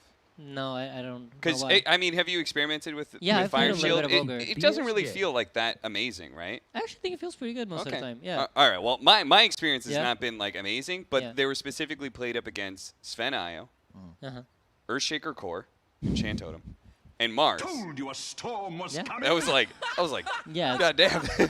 You're reducing a lot of damage. It was pretty cool to see. Yeah. And now I just, like, I always think that I love support experimentation. Yeah. I think this whole Legion 5, right, it started with Puppy at Hamburg a couple of years back. Yeah, that was a long time ago. And I think it was a pretty interesting interview that they asked him, like, why are you playing Legion Commander 5? And he just answered, well, all the 5s are just bad. And why not play a core? And that, I think, opened up this idea of, like, running a lot more heroes as 5s. I think, yeah, exactly. And you also just don't have to spend as much gold, right? Like, buy a sentry. Everything else can be spent on yourself. And else, like, they're really, the support role has kind of changed to just like, okay, you won't farm creeps.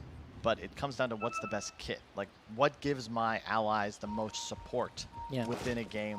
And LC just, BKB lockdown is really tough to come by. I also wanted to touch on OG's final bans I thought were really nice. We don't like the Venge as much as perhaps the Darkseer or Enigma, which were banned out. Because T1, they didn't have that big AoE ultimate finisher, and that's also, of course, to cover the Slark that's coming. An Enigma pick would have actually been real nice, even with a Rubik already on your team. Yes, I think it's very similar to how Rubik and Jakiro interact. It makes Rubik's game better, but it doesn't necessarily counter Enigma's game. Enigma still does what Enigma wants to do. So whether Rubik is there or not, it doesn't really change anything for that matter. So, like, whether you should pick it or you can't. Yeah.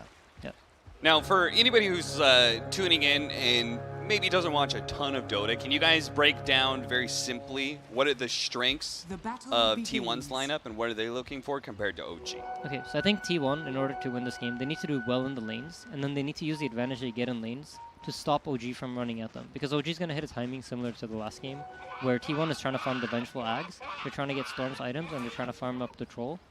And they need to play kind of like response Dota. And when you end up in that position against OG, I think you generally will struggle. But if you can apply pressure to OG and force OG to fight on your terms, I think that's where they might struggle a bit in this particular game. Especially a Storm who's ahead, like you can straight up take over the game. I like this start though. They're looking to tri-lane. And I think this is a great answer to both an LC support and a Slark. Slark needs levels. You want to trade. You can't do that in a 3-on-3.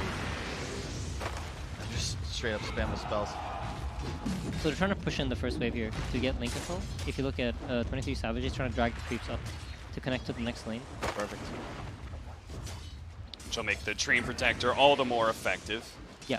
He's going to be able to cut off people, get a good Nature's Grasp in. And that just depends on Cuckoo having an okay time, which we saw, like, Faith Beyond, they would do this all the time on LGD when they were running the offlane Venge. They would just kind of throw him to the wolves at the beginning. Yep. I think Slark is actually a pretty good hero against most tri-lanes, though, especially tri-lanes that don't kill. Because you're going to get a lot of farm. Once you're at level 2 or 3, you're very hard to go on. So as long as you have sustain for the Slark, I think he's going to be able to get quite a lot of CS here in the bottom lane anyway. Yeah, unfortunately, they control the lane, but they've given up level 2. The one benefit of No-Tail as well, the Q provides easy ways of just insta-killing Archer. Yeah. Oh, and they forced the TP from Saksa, and now they just moved Jakiro back up top, but no lane control there either. Kind of an odd movement from T1, to be honest. But yeah, I like it. I think it's good. I think that they're throwing off the laning phase. They're not letting it just play out the way OG wants it to. And I think they're making the game weird, which throws off timings, and it gives Storm space mid. And I think they want to play off of the fact that Storm beats Ember in the lane mid, and then he's able to get control rooms and apply pressure. That was really cool, because when they did that rotation, it was also just perfectly timed for Whitemon to get a hard camp. Yeah. So he immediately gets creep equilibrium, which was what, Kyle, you said, it was kind of a problem. Now they're going to put some pressure onto Seb, where he was probably wondering, where the hell is my creep wave? And he meets Whitemon, who's now in lane. They're going to move No-Tail over. Yep, he follows Jakiro. Yeah, so now suddenly they have a Troll Treant against Slark Rubik, which is a good lane matchup for them. I think what T1 are doing right now is actually very, very intelligent. Yeah. They're making OG, like, respond to the way they want to play the game. And now, instead of OG applying pressure to them, they're dictating how this game goes. It's such a cool idea, the fact that they can that starting off with an aggro tri-lane resulted in this. That basically OG, they knew they were going to respond in a certain way that they would be able to get an advantage. I think they probably talked about this as soon as the draft ended. We go tri-lane. If Rubik comes bottom, I go top. We pressure like this. This way we get like our mid laner to come online. And they have like it really feels like they're playing with an idea. And I always like seeing that when you see these teams, like for example, we said OG, right? They have a lot of different strats. But if T1 feels like they know what they're doing, they might just be the stronger team. Yep. Yeah, again, I was super excited for this matchup because I thought like these were going to be two titans of team fight just smashing against each other. And we might be able to get that in this game too. Yeah, I think like we did our best to pretend like that last game was close in anybody's game, but realistically, once it was that 15-minute nighttime and OG had total control, like T1 just can't play Dota. This is a very different type of game, and I think we're going to see a much closer one as a result. Yeah, absolutely. In the first game, I didn't really understand their last pick either, but this time, now that I see the way they've set up their lanes, the way they're trying to approach the game, I think it makes sense to pick this Venge. Venge is like a pretty good hero for this type of playstyle, where they have 3 lanes that they can kill. They have initiation on all 3 lanes. You have Troll with the slow, you have Venge with the stun, and you have Storm with the pull. So they have the option of like making moves on all the lanes. he knows he's gonna go for the slight steal, right? Oh, yeah. Oh, that's. And wow. he's gonna go get the double bounty or the double water rune. That is very smart by Carl. Let's see if he actually wins through this. There's a flame guard pulling him back in. He's gonna be able to take out the. Oh, if he runs into the second remnant, it'll go away. Oh, we missed out on first blood as a result. But this fight is so fun. Oh man. That was like a, what's the Eastwood movie, The Standoff? Samael keeps on going. They actually trade supports, but Samael has racked up some serious stats. He's going to be able to get the double kill in this lane. So T1 may have gotten the lanes that they thought they wanted, but ultimately lost that bottom one. Oh, he had 20 stick too, so he's just full HP flame. That was so cool. They just sat there for 3 seconds. That was just like both of the players know exactly what's going to happen, and they're like trying to throw off each other's timings. That was beautifully played. Yeah, and then the fight for top rune where Carl man, so good. If either player blinks, they probably get the kill, maybe straight up in the lane, but nobody did. Yeah. Bringing 23 Savage to the top lane. Looks like they no longer want to play out this bottom one with Samael getting so big. They're going to try and run down Seb. Seb nicely positions himself to be able to get multiple stuns. They managed to hit him a couple times. He's still bleeding out on damage, but the dual breath didn't hit him, so they have to get a little bit more. Finally, they get the magic missile, and that'll finish him off. That was just like he mischief dodged the auto attack. Yeah. That you saw him start the animation of jumping into tree, but got hit just before. That was pretty nice. Extremely close. Yeah. I genuinely thought he was going to get out there. Yeah, I mean, Seb, still impressive. You know, one eye, boomer fingers. He still got it. They had top 3 net worth there for a moment, so definitely feeling good about their laning phase. Yeah, I think despite what T1 did in the early game, it seems like all the OG cores are managing quite fine, and I think these kills bottom really bumped Samael up. Oh, hey, Soxa. It's me, Carl. I've got a double damage rune. 3rd kill for T1. Would have preferred if they let Carl grab it. I think he got a little, he just didn't cancel the attack he had originally. Yeah. But the trouble is that, you know, this Slark is having a free game. He's now level 6, so he's effectively always on map. And Sumail is the win condition, right? That's the hero we're concerned about T1 finding an answer to. Yeah, for sure. And I mean... Oh, he's going to jump after him. Thompson. He's got that remnant left. The damage through was not enough, and Carl got the last hit there with the DD. Very nice. These two playing up against each other mid is a lot of fun. Yeah. Yep. I mean, I think that they're both very, very important for their respective teams. I think T1 absolutely needs Carl to come online. And then I think they need to control the runes from. This DD rune is what effectively gets them this kill mid, and whoever gets the 8-minute rune is going to have a pretty big advantage. I want to point out something I think that is pretty cool. Remember when they were top lane, the troll TP top, they went for the kill and Seb got it. The Venge and the Tree walked all the way to bottom lane to keep their TPs up. Yeah. So if OG tries to get aggressive, they can still respond. Yeah, I think they learned from the first game, right? They want to be able to play pace. Like, they want to be able to match whatever OG does. Yeah. Still not dealing with Samael, who currently has 4,000 net worth, when the second highest is still Thompson at 3. They're going to rotate in the Storm Spirit, though. Carl trying to look for a big win here in the top lane, and this pace is going to net them probably 2 kills here as both the supports on OG will fall. Yeah, this does, however, mean that Ember gets a free rune, so let's see what he can do with that response. We'll see. Everybody's beelining for them. Top's going to get controlled by OG of all the runes, man. Here comes the response move. Oh, Carl, he's not afraid, even with Thompson here. He says, okay, probably don't have chains. Not really in much danger here. Thompson gonna make use of that arcane rune to make sure he's gonna survive here. Seb gonna receive a helping hand here, a bit of a purge. Dealing with that Jakiro, which is gonna be a constant problem for him. Zephyr is gonna be run down by the Ember Spirit. He knows the radius of this Remnant so well. Like, he's just dancing around it like it's a landmine. I'm gonna grab a quick stack. And the nice thing about this, though, for OG is that their carry is completely protected. Like, has Sumail played against heroes during this entire series when he didn't want to? Seriously. No. I feel like he's just been hitting creeps. Yeah, the OG's doing a great job of moving attention away from their carry. I mean, we've criticized him, right, for not using his minimap in this game. He doesn't need to, that's why. Who cares what's happening? Yeah, if we go to player perspective, it's what Cap's looking at right here, his bottom lane. Yeah, if your team plays the way OG does, you genuinely don't need a minimap as a carry player. Yeah. Those are called inside jokes, guys. You gotta give context to the viewer.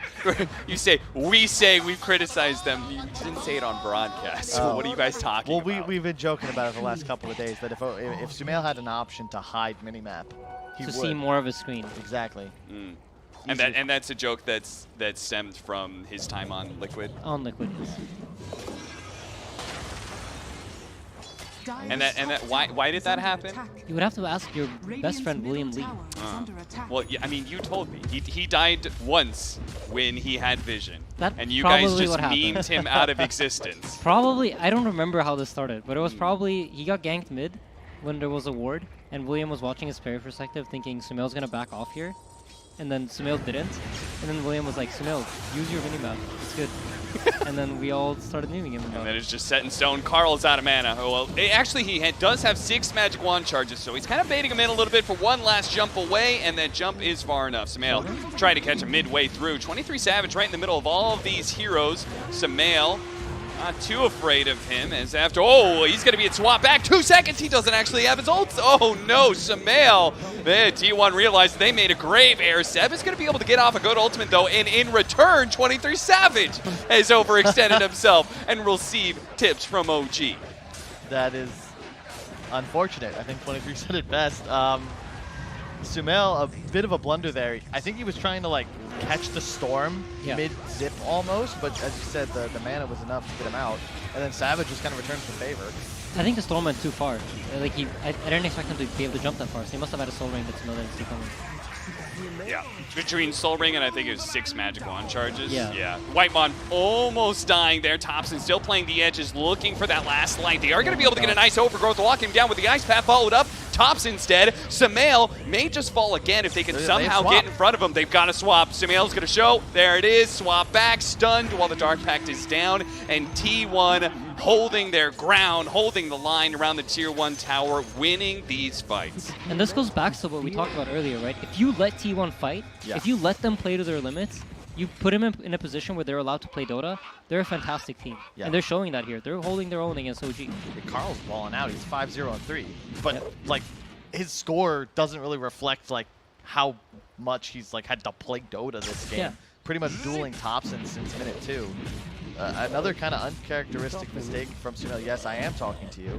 I'm not quite sure why you keep going middle and pouncing into Tier 1 towers, my friend. Yeah, he was having a totally free game. Like, don't you just kind of like chill out for a while? I think the Storm thing, it would have been a big play, you know? He didn't expect the Soul Ring. He gets that. We're talking about how sick of a play that is. That's true. That's true. This is what Dota comes down to ultimately, like these small things. And I think right now, when it comes to the micro decision making, T1 looks slightly sharper. I think OG, when it came to the macro and like the decision making and understanding how to execute their drafts, that's really been their strength. Yeah. And I think when OG's forced to play these micro decision making games, that's when they sometimes tend to suffer. Yeah. No, it's a really good point because like this game, there's no huge like strategical advantage or edge OG can lean on, they've just got to ball out. Like, they just got to play Dota and hope the best. They're going to pop out, but at the same time, T1 did smoke over, so this is going to be a full-out team fight where Carl is going to target down the Rubik first. They're going to be able to get on Thompson as well. No root just yet. Slide into a chain out. They're going to be able to get away on him. The core survived. The supports will die. It's so hard to play into Jakiro tree. Like, you just see, you know, maybe in the past you had experience playing like World of Warcraft, you know, not standing just slightly out of range with the fire or the roots, but in this case, if you catch it for a second, I think No-Tail was saving W there, but ends up just kind of standing in macro fire and dies to a root from the troll. Sumail did get solo mid-tower as a result of that. So this is what OG does so well, and I noticed them doing in all these games. Like, yeah, they lost the team fight, but they traded 1 for 2, and they only effectively lost their 2 supports. T1 burnt a lot of cooldowns, they brought their carry to the fight, and Sumail's just free farming still. Yeah. Sumail's getting to choose when he wants to fight against heroes. So even though like he's died twice here, a little bit uncharacteristically, it's only been because of his own mistakes. It's not because T1's able to apply any pressure to his game. Yep. And it's pretty telling. It means that OG are heavily in control of the game. And I think if you ask the OG players right now, like, who's winning, they're like, we're dominating this game. Everything's going the way we are expecting it to. Yeah, I mean, Thompson got away with this pretty greedy build as well, maxed out W and Flame. Like, Maelstrom already. Like, he's just able to farm now very efficiently. Yeah. Seb. Jump in, jump out. Rune spawned bottom, ultimately DD for Thompson. So you're saying that like OG probably thinks that they feel really good about this game. Dota Plus actually has T1 up 66%. Do you agree with that? Are you saying like just OG thinks that this game is going fine, but that's not actually the case, or what? I think OG are happy because they're in control. They're setting the pace of the game, and I think that's what they want to be doing. And they know that as long as it's like the game is on them to mess up. They know that T1's going to respond to them. They just need to predict in what way they're going to do it and then react to what's happening. And I think as T1, you don't feel good because you're always playing the response game to the enemy team. You're not like if you notice, trolls in every engagement. Every time we move our camera somewhere, there's a troll there, and he's being poked, he's being harassed. But Carl is balling out of control. So I mean, Carl is feeling himself for sure. He's enjoying this thoroughly.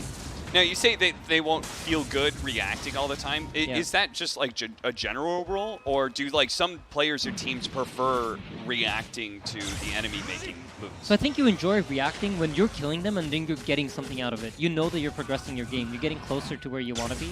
And I mean, obviously they have been, but I think like if you think about all the small things that are going in their favor, all it takes is one of these fights not to, and then suddenly we're going to feel like Slark is unkillable and we can't do anything about him. So I think from OG's perspective, they feel like they can lose 10 fights, but as soon as they win 1, the map is going to open up for them. Okay. So T1 has to parry perfectly every single time. Exactly. And we haven't seen them slip up yet. No, exactly. I think what T1's doing is like perfect, but OG also are aware of that. That it needs to keep going this way for them. Yeah, and I love you know, you even caught him. White Mound quickly killed T1. Or actually, they stole Macro Pyre on Soxa. That's a big pickup. Like Sumail, he went for the Dark Pact cooldown, and it's because he's just kind of the win condition. And like Aiden is saying, like his deaths are kind of on him. It's really tough for T1 to deal with Slark in this game, unless Troll or Storm just gets like an item ahead. And even then, it's still a little rough because you're playing with No-Tail in your back pocket. So I think that's part of the reason Carl is like skipping the Orchid here, because it's still not killing Slark. Even if he can't save himself, if No-Tail's just there, that entire item is now squandered, and I really like the Kai-San for that reason. It just seems like it's better fit here. It feels like T1's strategy to win this game is they're going to try to play like a ball so Slark doesn't feel comfortable running into them, and then they're going to try to kill off the other heroes. They want to leave Slark for last and like deal with him once they get there.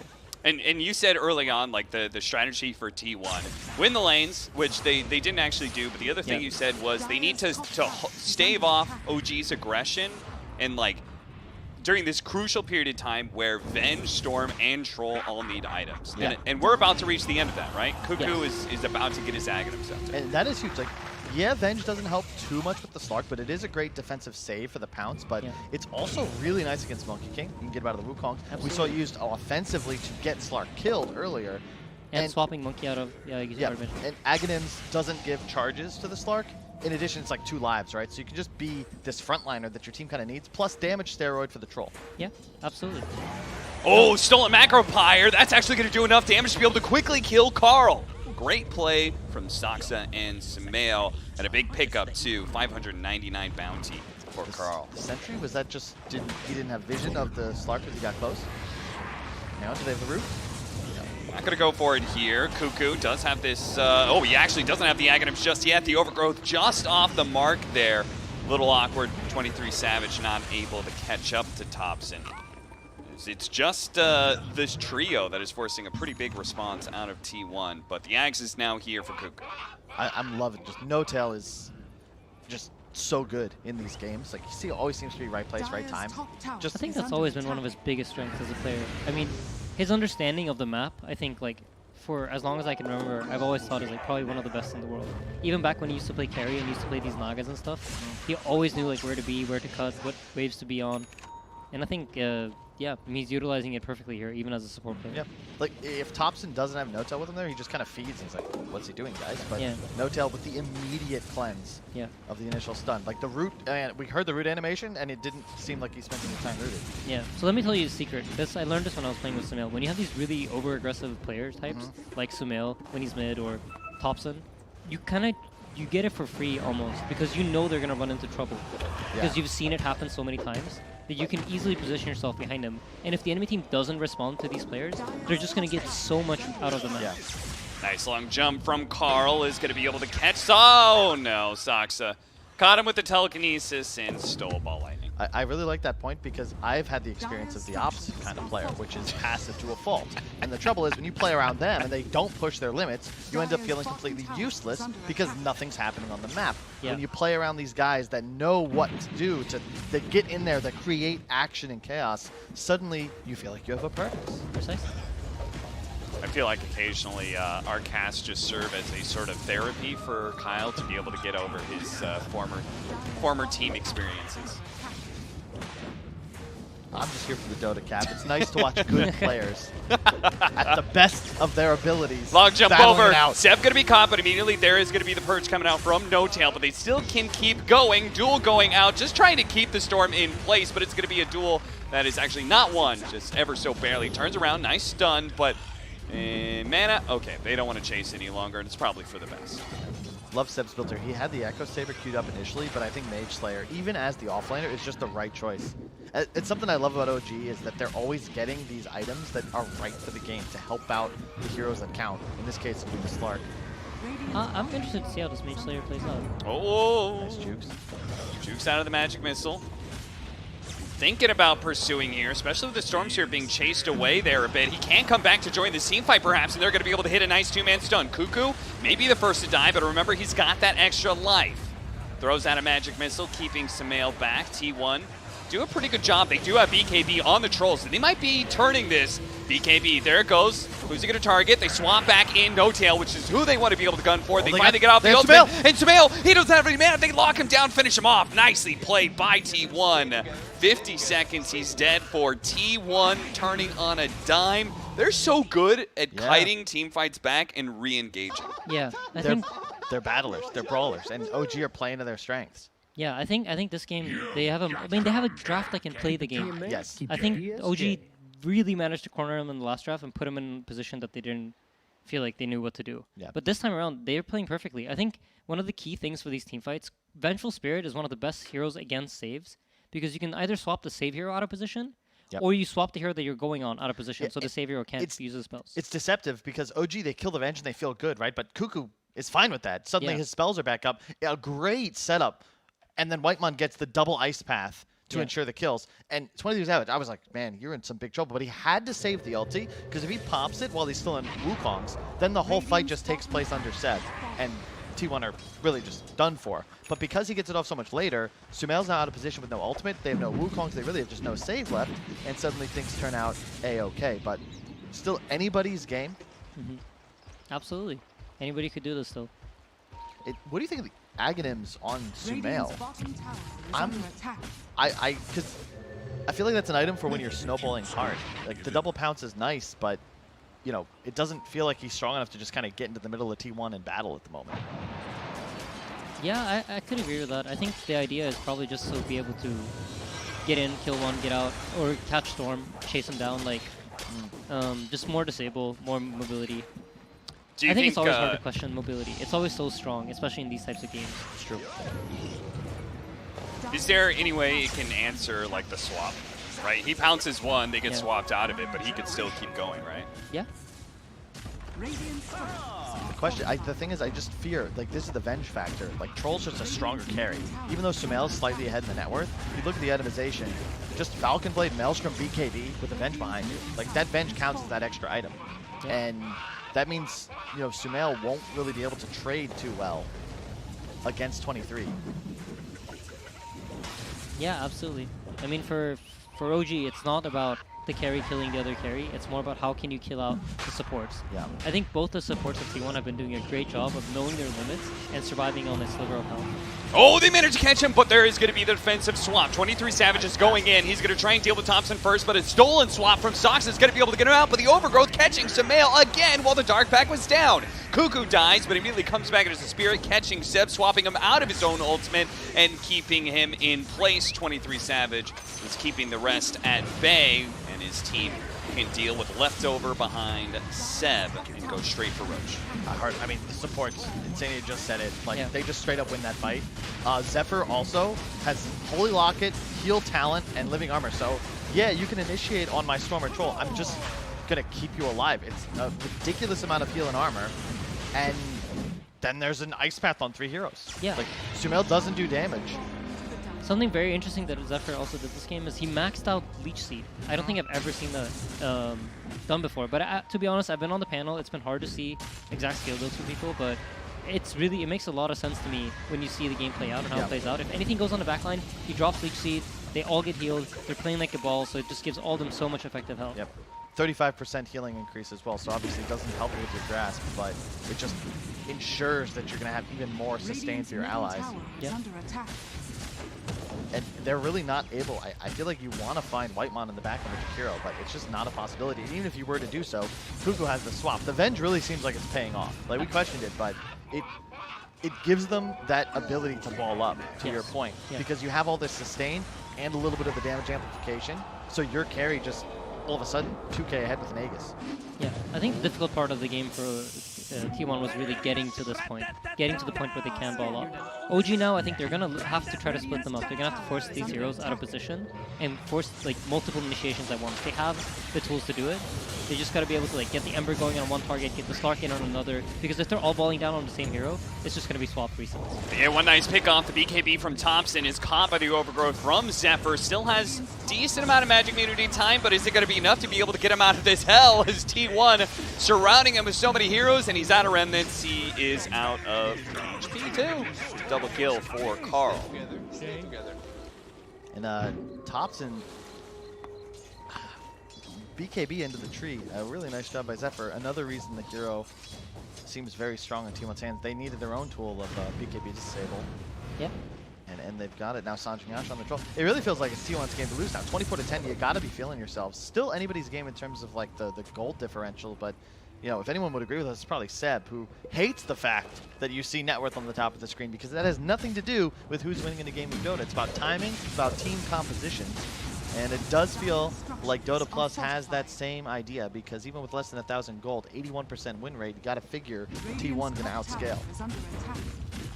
Yeah, I mean, I think they've weathered the storm, so to speak. Like, OG needed to take control and take control early. And there's still absolutely hope, but they gotta play these fights more. 23 Savage was very far forward, and OG looked to be able to potentially punish him. Not gonna be able to get the immediate duel. The swap from Sox is still stolen and still managed to get out No Tail. Pounds forward, Sumail does manage to get on top of the support, so there is gonna be Whitemon down. An important member of T1 to be able to stay alive in these team fights. A swap back in, managed to get the duel. 23 Savage gets the duel off. Sumail keeping him inside of the Wukong's command, where he will die there. OG finally managed to win a team fight, a big one at that, where they get 3, and Carl thought maybe they could turn around onto Seb, but Seb does have Sumail right behind him, so even if they do manage to kill this Monkey King, they may be losing both of them here as... Oh no, 23 Savage, what have you done? Bad time for lag. What? So, was he lagging 30 seconds ago when he was farming tower by himself? This is the thing, right? If they ever drop this ball, they don't have the positioning, they don't have the way they don't position their heroes the way they were doing earlier. This is what's going to happen. And OG are always on the prowl. I think they're going to take over the entire map now, try to clear out the vision, and then make sure that they are able to continue chasing the T1 heroes down once they spawn. He's got 196 extra agility. Damn. You can't click the Monkey King. Don't click me, Chad. then. Please. This is very unfortunate because that was a stolen Venge stun, and I think Carl might be in trouble now as well. Yeah, they're going to be able to catch both of them. They do manage to finish off Seb, which was what the original trap was laid for, but it doesn't matter. Dude, 53 stacks on Sumail now. He has 212 bonus agility. Yep. Yeah, it's almost it's even more than the 196 I pointed out 10 seconds ago. Focus on observing, Cap. I'm leading this TriCast and doing observing. The least you could do is listen to me when I talk, Kyle. I'm so focused there. The Dota is fantastic. Okay, so It's we already true. see the big mistake has just happened, which is somehow 23 Savage is dead alone in front of tower. Then comes out immediately BKBs, which I think is actually a mistake here because suddenly he can't, like, he's backing with BKB, right? Yeah. And to your point, Aiden, they now don't have the tools to properly position in a fight. He has to use ulti. He's swapped in, wins the duel, but look at how this fight happens now, right? Everybody's zoned by the Wukongs, and he's just stuck inside of it. This is when Monkey King plays well into Troll. If you can force this, you're going to always be happy. Yeah, it's just the Monkey King arena here just zones off anything, but they really need the Venge to be present when they take the fights. Dude, Sumail, he still's got some stats going, and he's not slowing down whatsoever. These pounces are staying on top of these supports. They cannot seem to get away. Swap back in, no tail. Now he's in an awkward position. They're going to jump on a 23 Savage, turns around, pops a BKB before the stun can come in for the Monkey King, but again, he's going to retreat with that BKB. No, he's not. He's going to finish off Sumail. Turns around real quick, blows him up.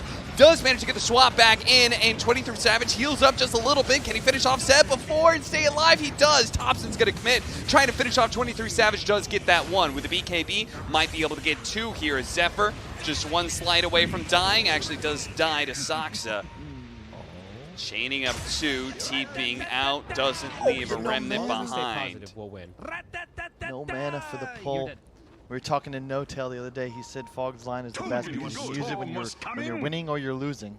It's the best flame or a way to keep your team motivated as we once again hit a pause. Oh, but it's nice to take a break sometimes in the middle of these games. You know what I mean?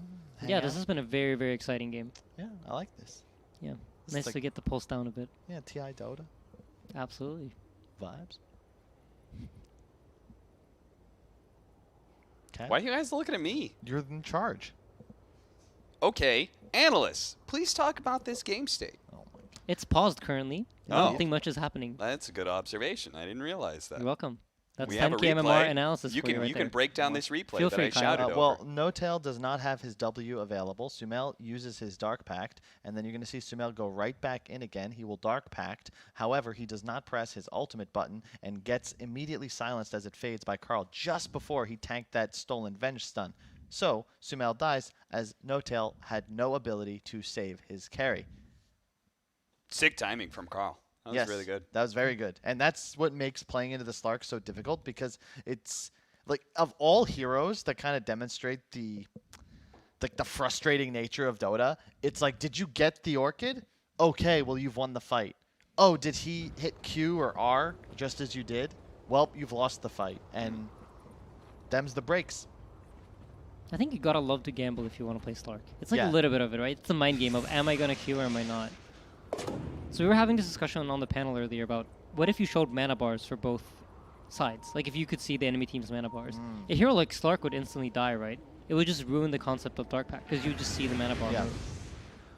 So it was a hard no on my end. Indeed. And I will say I would also love, because we both play... Oh, hang on. Oh, Thompson. hold up. Nice. Not going to be able to get away. Maybe his Spirit can get out.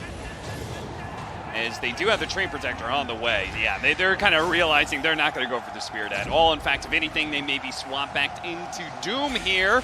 Seb, going to be silenced. Carl not fully committing to this one, though. They haven't seen the Slark just yet. Cuckoo, he's going to try and start backing away. Thompson's looking for some of these heroes. Sumail pounces forward. He's going to go for Whitemon here. Starts stealing some of those stacks. Tries to stake on top of them and should be able to get that kill on the right-hand side. Thompson does catch the other support at the same time. That's going to be Zephyr. But at the same time, Sumail has to be careful here, especially with the Cuckoo. His Spirit is going to get burned out, but he could buy back if he wants to and rejoin this fight as a full-out hero. No longer the case. No longer an option. T1 will retreat, giving this fight to OG. The LC shard is so good because that BKB time gives you those extra seconds to almost always have Dark Pact back. Yeah, exactly. And I thought Sumail had overextended once again, but Notel this time was ready to save. Yeah. And if you just think about this game, like, how many times did we just see T1 absolutely like outplay, play to their limit, do all these small things right? And despite that, like, the game is fairly even. Yeah. Win probability back in OG's favor of that. Yeah. At the same time though, like this is the trouble. Like you're playing against OG and you make a pretty big mistake up top. You give away that Aegis advantage that if you swap roles, maybe OG utilized to get a, you know. They're just so good at applying the pressure, right? They're always in your face, and you're always forced to play extremely sharp. And the second you stop, that's what happens. Oh, we got it. Does manage to get the pounds. The team is coming in, but it's too late. Carl's already dead. Double damage of Sumail made short work of Carl and OG. They can just keep going. We certainly are going to be looking for somebody here. Zephyr not spotted, it seems. Carl has buyback though. Would not be surprised to see him use it.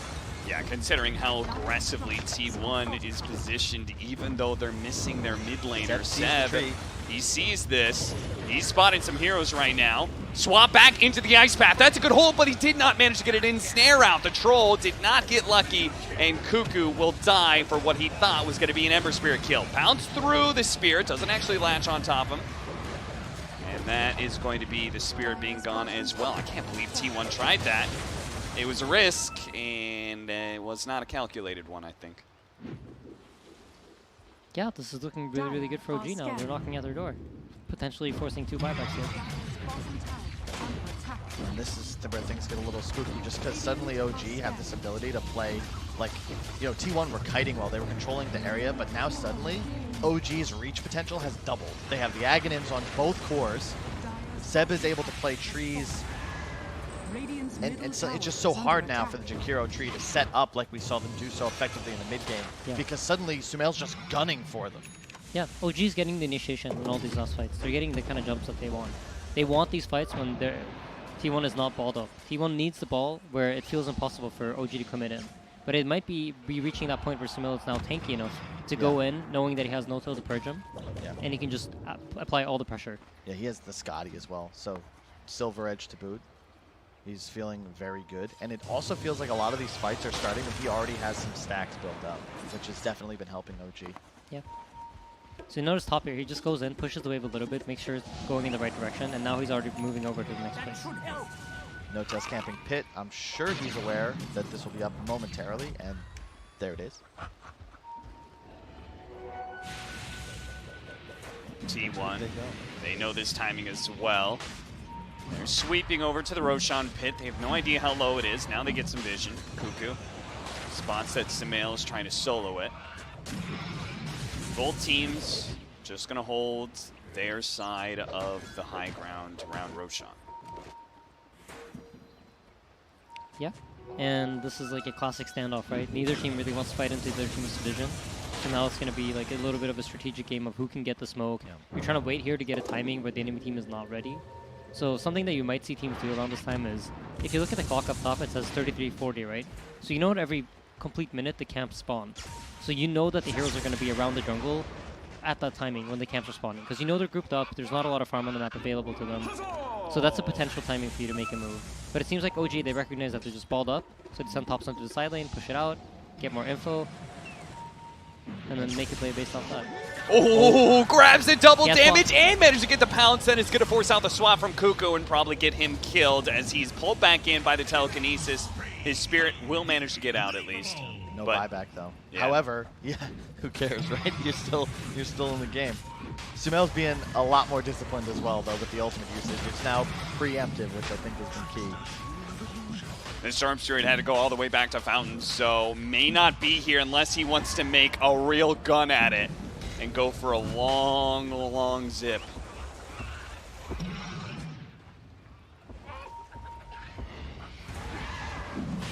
Keeping the vision inside. Sumail's double damage is going to wear out.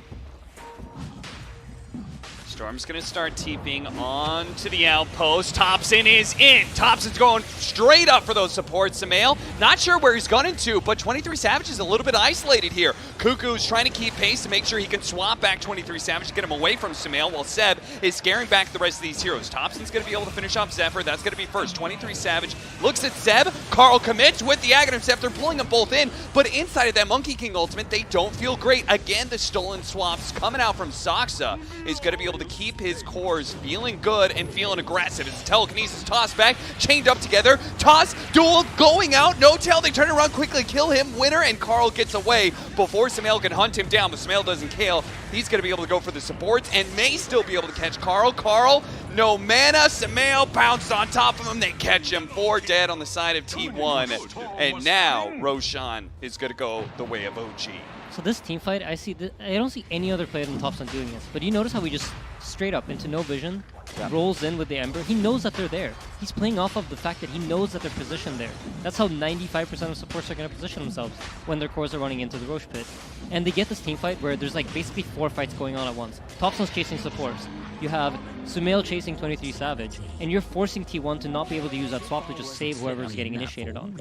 It's really, really smart gameplay coming out from OG, and they're doing a lot of this blind. They're not playing off of vision. They're playing off of where they think they're doing, what they think they're doing, and their own game sense. Yep, they're just forcing skirmishes. Yeah. And they're ensuring that supports die, which they were unable to do earlier in the game. And I even love the way like they're itemizing with this knowledge of like how they're gonna play. Topson is going refresher. Like he is playing for like these quick fights. It's all about survival for OG. Create chaos. T1, they need a more coordinated method to win fights. Like they need to kind of control. You saw even there when Savage got kills, it was with like 3 or 4 heroes collapsing. He actually had targets, a big ice path. Yeah.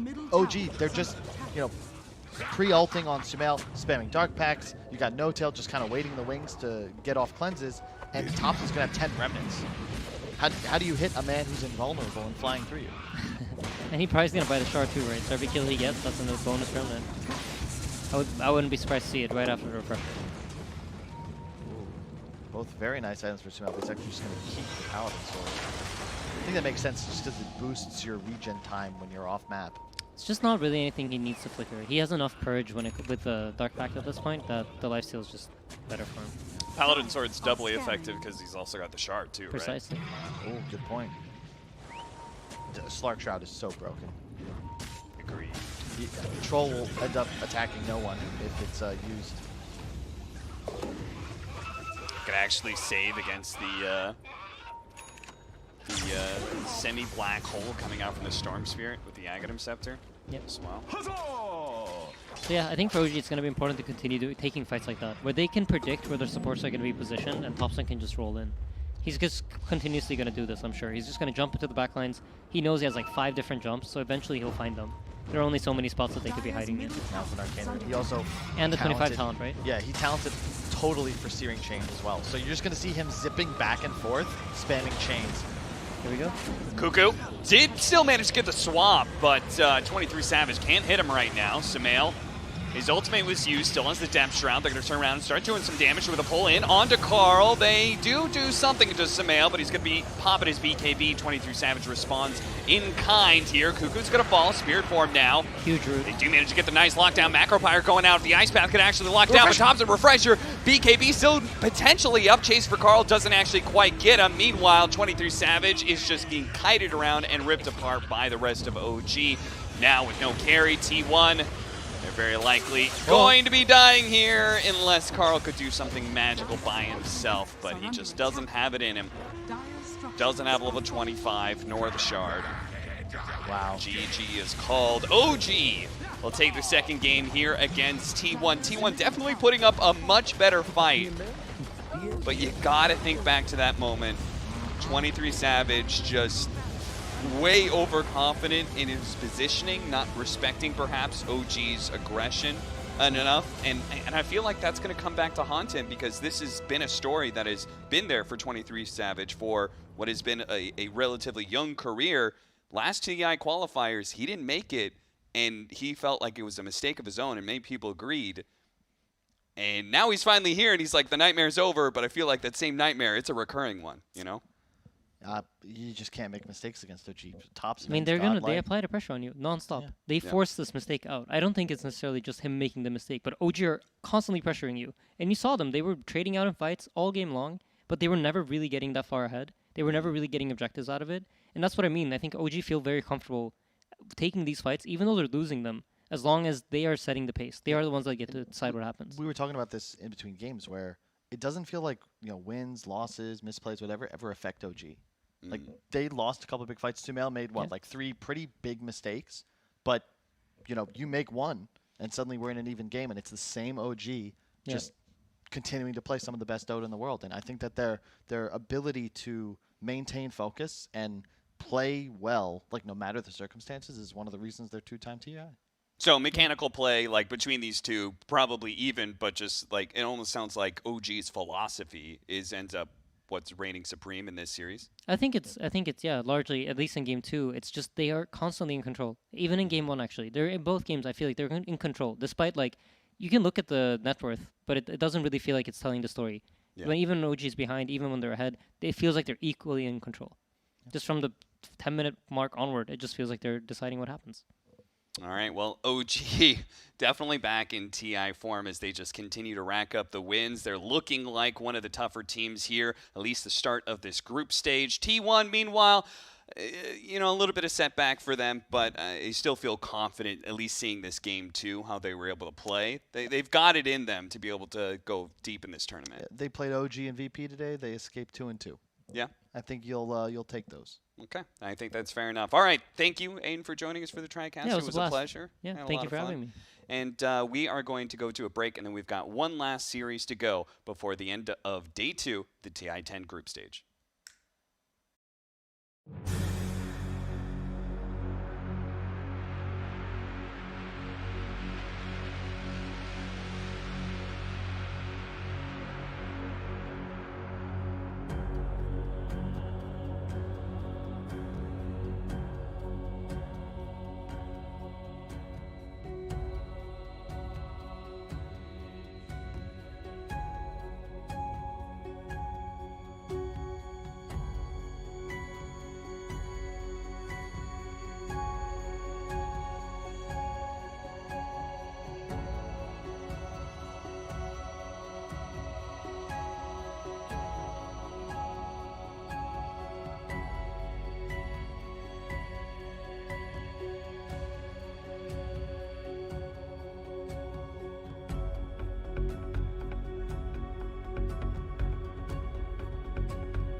I'm ready, Kyle. You ready? I'm ready. Damn right. Are you ready? They said yes. Nice. All right, let's get into it. We got Quincy Crew versus Fnatic, our last series of the day. It's just going to be me and Kyle this time around, so thank God. Not going to have that just annoying expert. I like to felt like he kind of took over the cast, right? Indeed. And feels like he thinks he knows everything. You know what they say. You always want to be the smartest guy in the room, right? So in my case, I'd like that to be as small and empty a room as possible. Yeah. And Insania really was thrown off the vibe. Too many things to say that made sense. Is this the We're way here you're to going make dollars? Are you trying to break up with me right now? No. Okay. Because you know, if we keep casting together, you're never going to be the smartest guy in the room. This guy.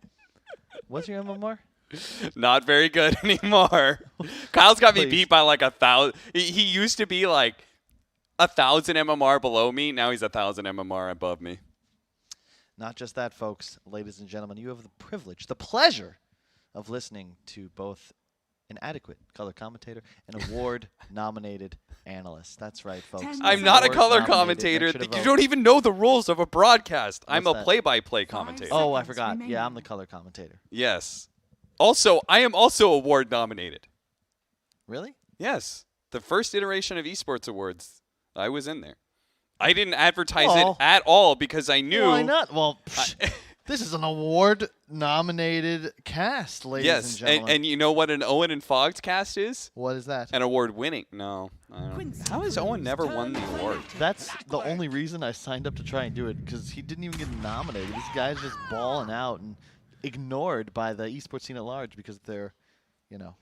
Does I know Dota players have won, but like, have Dota talent ever won anything? No, they don't think we're They just good. think we all suck, huh? Yeah. So does Twitch chat, Sad. so I'm not surprised. They don't like to vote for us. You know, that's weird because Dota players are so 5 protective of seconds Dota remaining. things. Why don't you guys Protect us. protect us Yeah. from the evil esports empire class? Anyway, let's get into it. Fnatic versus Quincy Crew. First pick Weaver, Clockwork Snapfire as the response. We haven't even seen Weaver so far this tournament. It has been perma-banned or perma-picked, which is wild to me. I wonder why. Like, I haven't seen it, and there's not enough time to like watch all the Well, games. I mean, but we did watch it, right? we did. Yeah, VG Gaming drafted. It was like one of the Oh, first yeah, games we the four did. They position. did the 4-position Weaver. We have not seen a core Weaver yet, and I don't know if anybody has played that yet. Is it just the 4 position because of the shard? I think that supports giving vision is really big right now. That's true. Good point. And then I also think that yes, the 10 swarm is kind of seconds broken. remaining. No, actually, looking at the patch, like they actually did make Weaver a hell of a lot better. You can 5 toggle seconds Gemini. remaining. Mana cost on Sakuchi Quincy was reduced by Crew's turn to 15%, ban. and then Shard makes your bugs latch to invis and reduces cooldown. And I think Gemini is better. When did they make the change where it went from flat damage to like the double hit that it used to be? Like now you actually get a bonus damage for yeah. it, which 10 seconds I'm not sure if that makes it remaining. better for support or core. I think it's just from a support perspective, the 5 fact that you can seconds toggle it, like remaining. you just out trade, right? Yeah. It's similar to Okay. Yeah. what's a good example, really? I don't know if there really is. Like you can trade against a Bane as an example and feel okay with it. Like your double attack is equal to the Brain Sap. And Weaver Tidehunter is probably a pretty strong lane together. You got the big beefy boy, both of them minus armor, both of them physical damage. And I see your screen is bugged out. Yeah, I'm like, It's I was very confused. For a you second. won't see it because you're looking at my screen, but Kyle's screen is like it's like the stage is dark and the spotlight is right there in the middle, but nobody's showing up. Very weird. Oh well. What do you think about this 10 response seconds from Quincy? remaining. Like, I like Fnatic's opening quite a bit. Clockwork Correct. Snapfire, not quite 5 as No, this happy is with that. This, I mean, it's a North American team picking Clockwork, so it's just how we do it, you know. Yeah. Really cool synergy between the portrait of Snapfire as well, similar in stature. But That's true. I look at Fnatic, and this kind of goes back to the whole idea of like OG's openers Quincy and like what Crew's turn LC to gives ban. you. This Tidehunter is massive team fight, good laner, minus armor, stacks with the Weaver, multi-roll, multi-lane. Then I look and I see, okay, Clock. Would you ever be afraid of a 3-position Clockwork? No. you'd be like, well, that was a nice flex. Like, we don't care. 10 seconds remaining. So you know it's a support. And yes, you have like a BKB piercing interrupt. 5 seconds you remaining. don't do any real damage to BKBs. And you're also... remember the concept of like hero volatility? Yeah. Playing clock into, say, a Phantom Lancer is hopeless. Yeah. And that's the trouble I have with the hero. In the right kind of game for it, it can be excellent. Or when it's set up for success, like we saw PSG LGD do when they pick it with something like a Death Prophet, where by just sort of cutting a fight in half and pushing people towards the DP, you're going to have a pretty successful impact. And I don't know if you can just pick it blind. Also really weak against Weaver. Very 10 seconds remaining. I think there are opportunities for 5 Clockwork, seconds right? remaining. Like one advantage is that if you catch him inside of Cogs, he cannot just Shukuchi his way out. True. And he also has a harder time using his ultimate sometimes. Because maybe he's just stuck in the same area, right? If you ever catch him when he's like, say, sitting still farming for like 2 seconds, then you hook shot him, that's another 2 seconds, you know. Maybe he just pops it and he's still in the same spot. So, I mean, I'm giving it something. But overall, I do agree with you that I'm not as happy with the opening. I also don't necessarily think that these heroes have been doing very well. I'm pretty certain that Snapfire was like one of the most picked heroes so far in this group stage. But I think the win rate was below 50%. Yeah.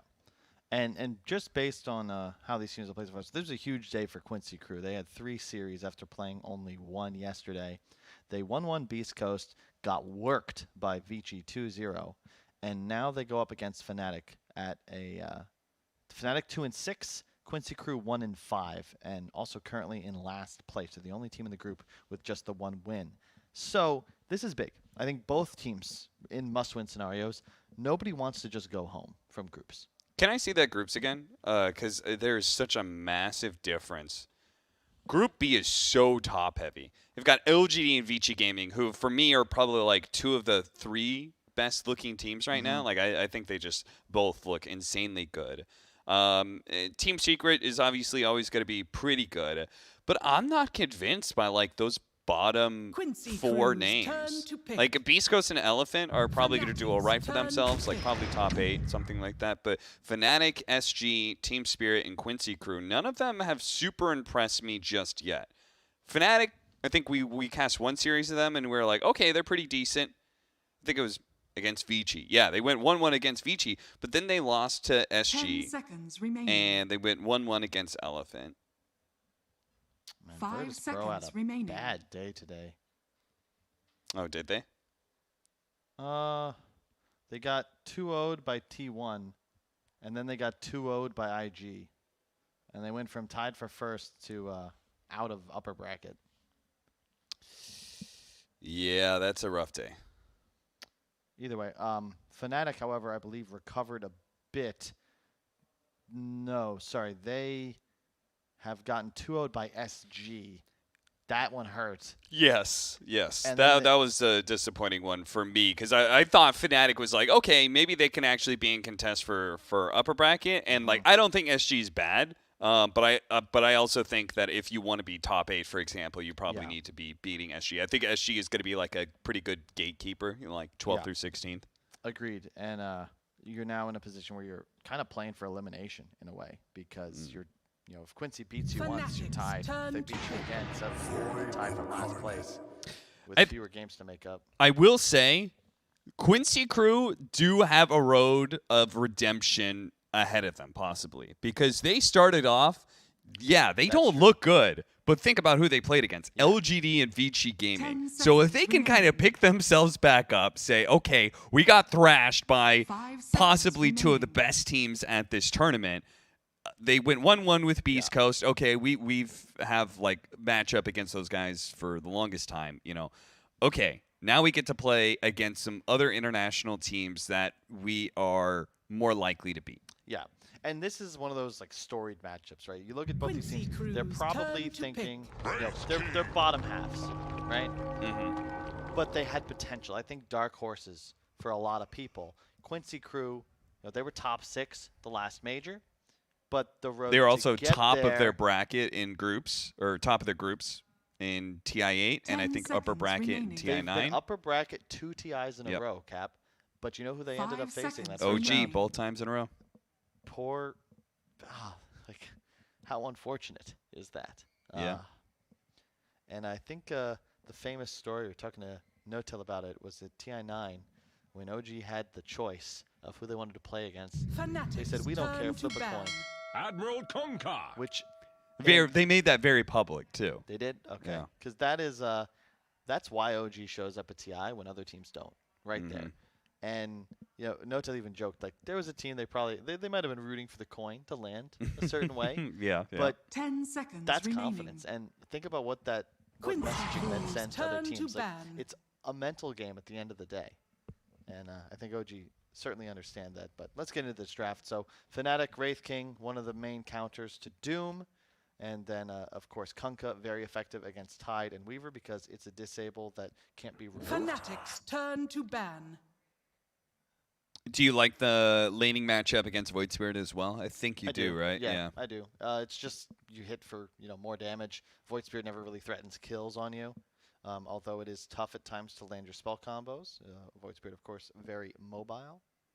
But if you go the Orchid route that we've seen a lot of Kunkas go for the last few months, it's then no problem killing the Void Spirit whatsoever. Phantom Lancer is going to be banned by Fnatic, which is funny because we started off the draft talking about Phantom Lancer just being one of the many heroes that Clockwork not happy against. I don't necessarily feel that good about Clockwork in this game looking at Fnatic heroes, but I also don't hate it. Remaining. It's nice. If this is a support Tide, I'll like it a lot more. 5 seconds just because remaining. you can hook him, kill him, have yourself a nice time. If it's an offlane Tide, it's the same deal. I actually really like playing Clock in a safe lane against Tidehunter. You get level 3 and you apply a lot of kill threat. Same goes for Wraith King early on, but the new skeletons, back in the day, no skeletons, you owned Wraith King. Now it's the other way because it just pops the army and you have no armor and your assault does no damage. Void Spirit's a hard problem locking down, but I do still like Hookshot into Cog's push against him, right? That still feels pretty nice. Last pickup for Fnatic, is it going to be offlane Tide with the Weaver, or is it going to be a 5 Tide Hunter, and we're going to see a different offlane? You could just pick a Lycan here.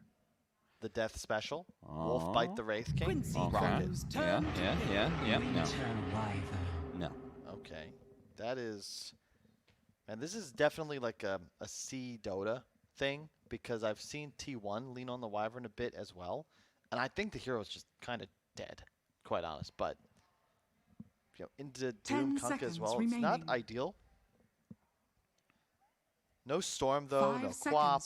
There is an Ember. I do expect Quincy Crew... Oh, well, they're going to keep the Kunkka mid, I suppose. They need a Yawar hero. Luna, choose your hero. Okay. Is it that good of a Luna game? I don't hate Luna here. You're playing into Tide.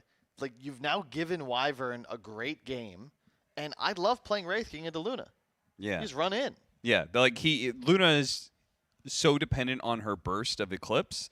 And so Wraith King was always good against that. But now even better because you have Skeletons to be able to draw upon as well.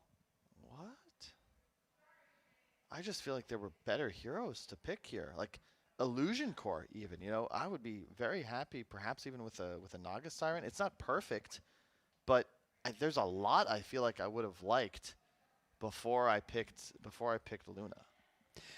It is. I mean, it looks like for me anyway that these 5-man drafts are just going to be running into each other quite a bit. There's a lot of team fight on both sides.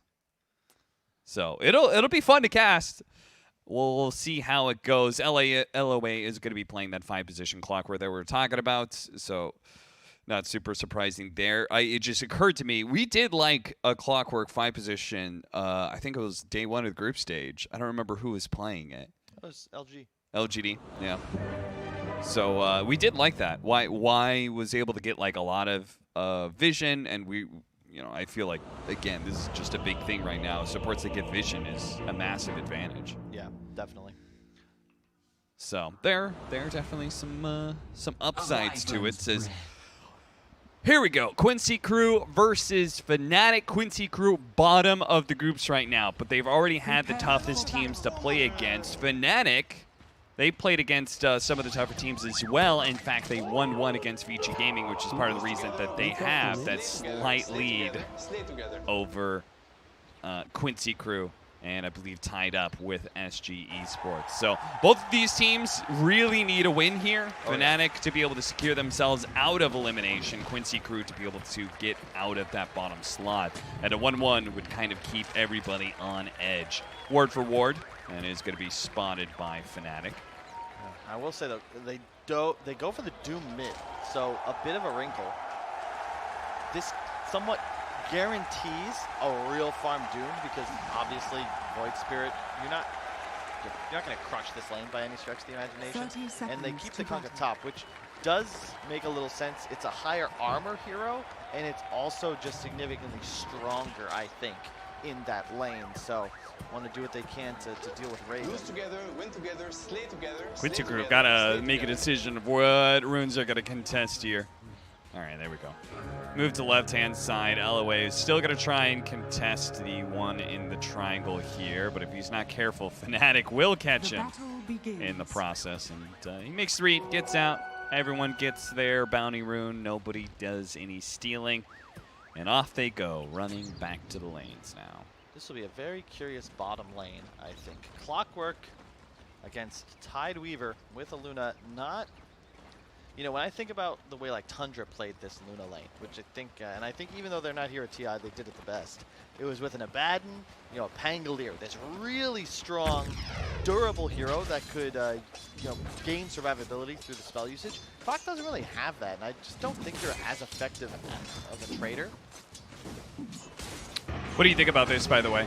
The off-lane Leslau Kunkka, which he's played a couple times, and then they put the Doom mid. I feel like this is actually really good. Yeah, I dig it, because this also means that Kunkka, you're just going armlet, and you're also a stronger laner. Mid lane, Doom just trades. Yeah. Like, this is kind of the dream in a way, because Void Spirit, yeah, he'll probably win the lane slightly, but Doom is going to get way more out of it. And Wraith King is also a low armor hero, right? So if you combine the potential minus armor, we'll see if MSS goes for a little shredder route that we've been seeing lately. And Kunkka is constantly hitting with Tidebringer hits. They can actually pressure Raven quite a bit. Yeah, they already have. Like, I really like this. Because Doom is just a terrible laner. It's one of the reasons I like Wraith King against it, because you just aren't threatened ever in this early laning phase. You can go as greedy as you want.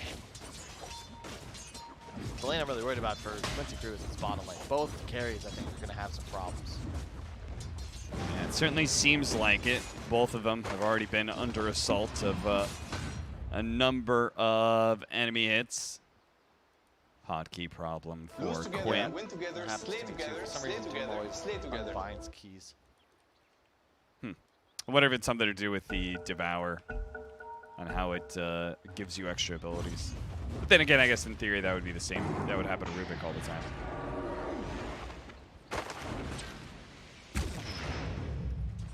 Quinn will just take the goblet in hand. Speed aura for him, which is probably just once anything at this point. Yeah, not the ideal one. If you get the ghost, you're very happy. Gen creep also quite nice. Cogs on to 2 here, but LOA, they're just going to turn around and quickly kill him, or not, actually. Slight mini stun of Lucent Beam keeps him alive. LOA, by the way, also known as SVG, had a recent name change, and it is entirely a secret. We don't know the story to it, but it is a personal secret that, from what it sounds like, is something that like motivates him. It's something, you know, just one of those promises or something that you make to yourself, something like that. Or just law of averages. You know, if I play enough TIs, eventually I'll win. Okay, yeah, that's one of them. How many TIs has he been at? Because he was at one of them with EG. Yep. Coached EG at Coached one, EG, yeah. And played it 2. Okay. He also, his original name was Savage, which is what SVG stood for. Was a teammate of Zizzy Dodo before we picked him up pre-TI5. Then he took a break, came back. He also was the winner of the inaugural BTS Summit Cornhole Tournament playing for Team Deep Space. And do you know who his partner was, Cap? I'm gonna guess it was you, It Kyle. was indeed, Cap. Wow. Great guess. Who carried that team? We both had our moments, but definitely a team victory. Okay. Funny enough, do you know who came in second place at that tournament? Who came second? The Hassan brothers, Yawar and Sumail. Yawar, of course, playing in the safe lane with none other than LOA. So we'll see how their teamwork stacks up against the competition. Already out to a much better start in this lane than I figured based on how much harass damage LOA was taken as Yawar 25-4. Not bad. Yeah, doing pretty good. A little bit low on regen, just has stick charges rather to work with, and no regen on the clockwork either. So it's about to get bad for UR. In fact, so bad, in fact, that he might just die and give up the first blood, but there goes those stick charges. He's okay. Death, gotta be separated here. Nicely placed cogs there from LOA. Level 2 battery assault, as you were saying, does really good work against Tidehunter. But it's just enough to keep UR in the lane. They really need that regen, and it's coming out now. Yeah, the big change from Fnatic is historically DJ was, he's been the rock for the squad for a while. He was always the 4 position. Jabs took over as 5, was captain for a while. Then he wasn't the captain any longer, it was DJ. But even playing 4, Jabs is the captain of this team. He took over for the qualifiers, helped secure their 3-2 win over TNC. And he is going to be able to get the kill on LOA here, who is going to try and go for the denied neutrals, but Death secures it with the anchor smash. First blood for him. Ancient stacking going on. Quinn is doing a great Oh, job he at popped the glyph, but he accidentally drew tower aggro. That is not what you wanted to see. If he could have just kept around on top of Chuan, might have been able to get the kill. Chuen. Rather. Sorry, that's just a habit, guys. It's going to pop out every once in a while. We do know it's Chuen, but it's, you know, we're old folks here. He got level 6 before Doom. How does that... He actually had so many denies that he beat out Devour. Yeah. And in fact, is going to try and pressure Quinn here. Who's almost 6 himself. Ooh, he was so close. Yeah, and Quinn, he's always been one of the best players at using that glyph aggressively in mid. If you remember when it was used at the start of the game, he was the first person to start doing it on the initial wave to push in and get double waves to heroes like TA or Pop. He turns around, quickly dooms up the Void Spirit, who's jumped in, committed, and will manage to get the kill right as Quinn dies. So he gets to be part of the experience, but a big ultimate being used, and they're going to have to give up MSS as well. No, maybe not. Stick charges again, just enough to keep people alive. I'm really surprised he didn't try to TP out there. Who, Quinn? Yeah. Oh, okay. No, not Quinn. Sorry, the Snapfire. Because now he's just incredibly low. He wants to stay around, at least for experience range, you know? Maybe get a bottle charge, yeah. 2. Bad. Wow, that's a generous core. Giving those 2 free charges. They're going to jump onto the Snapfire, quickly killing him. 2 charges are not enough, it seems. Got the ward, though. Hit it with the ward. Bottom lane, got to get UR out. He will. They'll TP away, but they'll easily be able to run down the clockwork. Good rotation from Jabs. But if you check up top, it's the same deal for poor Raven, who just does not want to play Dota anymore against Hunko. He's actually closing in on an armor. I believe it's actually flying out on Courier. No. He's finishing phase boots first, just the helm for the sustain. Top tower is under attack. I can dig it. Let's see here. So, a lot of ancient stacking done so far. Oh no, just the 2 stacks. Okay, I thought that MSS had some more time to do that. Anything on Fnatic's side? No. Yeah. Well, there's a casual hood on the Tidehunter, so there's just no way that Yawar sits bottom any longer. That's just an untenable lane at this point. Yeah. So both safe lanes being kind of abandoned. There are maybe some support interactions here. Winter Wyvern always likes to be able to play back here. And that, I remember this. Last time Clockwork, Winter Wyvern were really big in play, Clockwork's Rocket is really good at being able to make sure Winter Wyvern can't play that space. And you can see DJ knows that, so he doesn't play exactly behind the tower, just in the area to the left. Yep.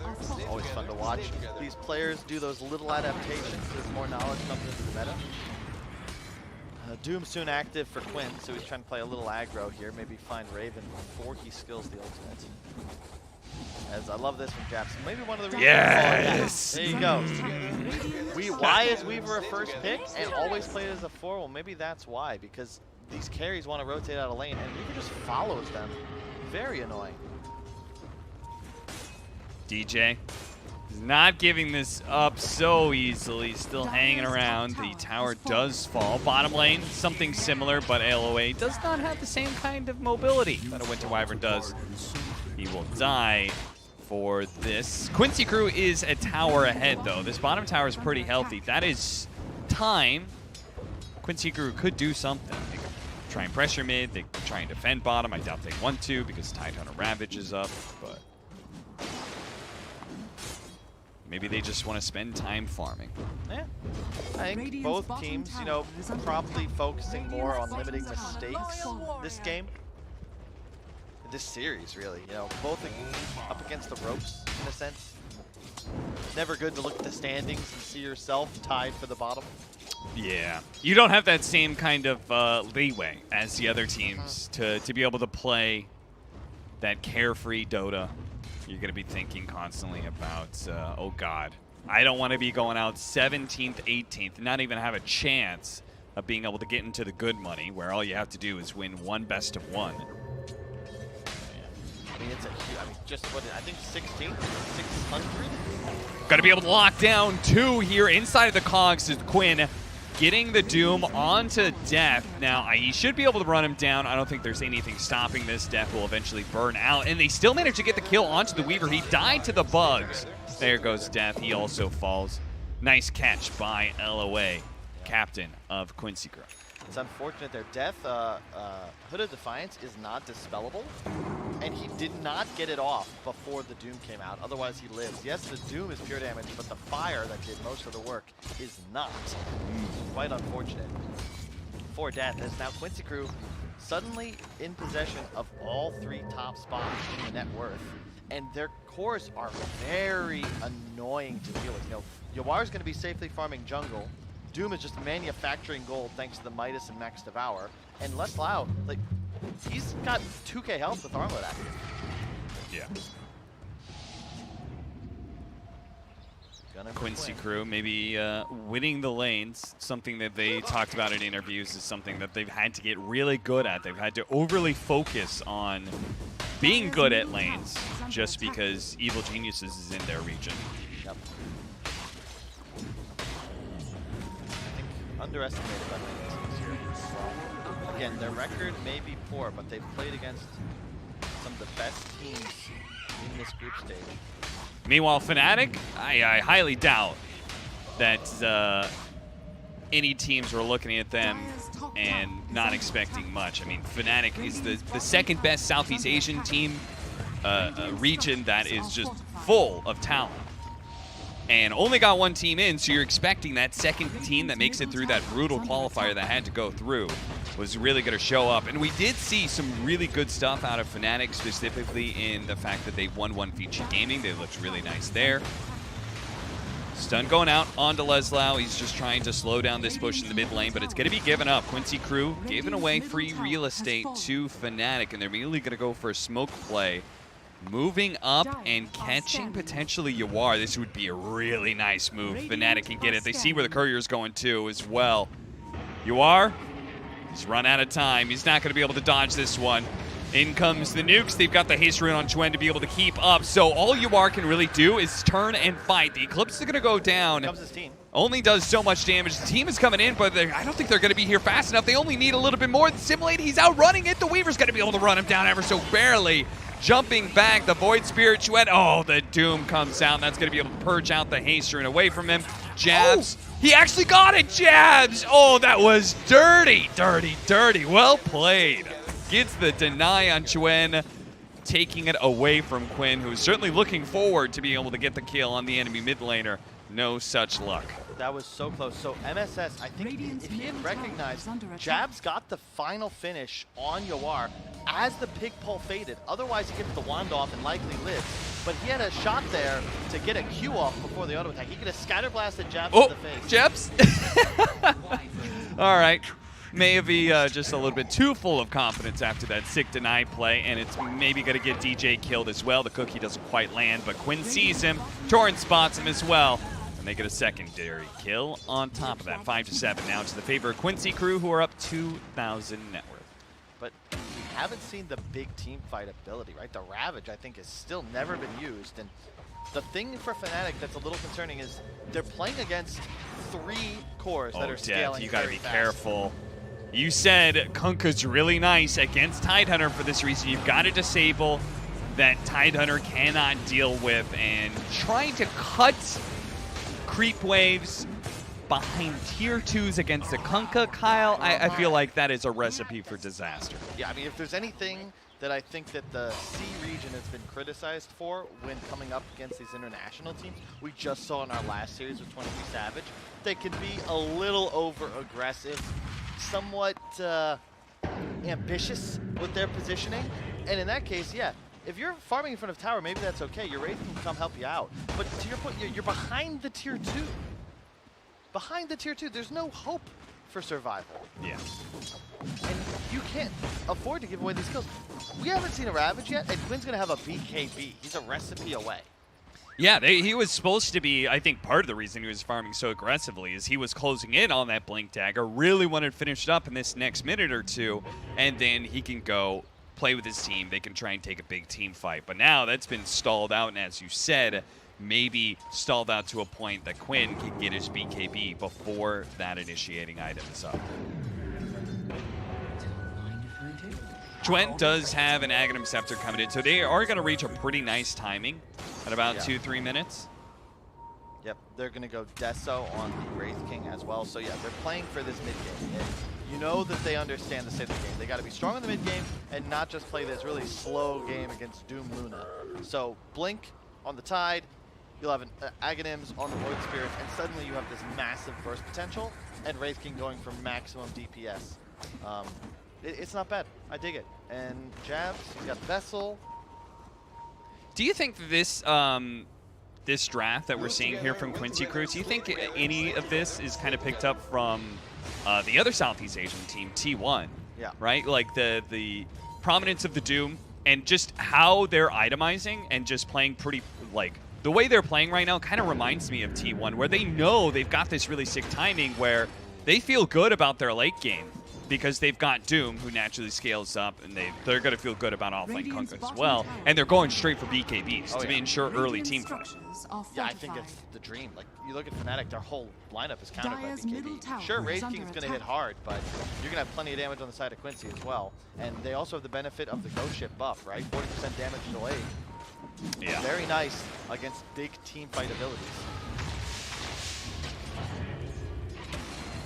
And BKB, it's ready, as is Doom. Fnatic really got to make something happen right now.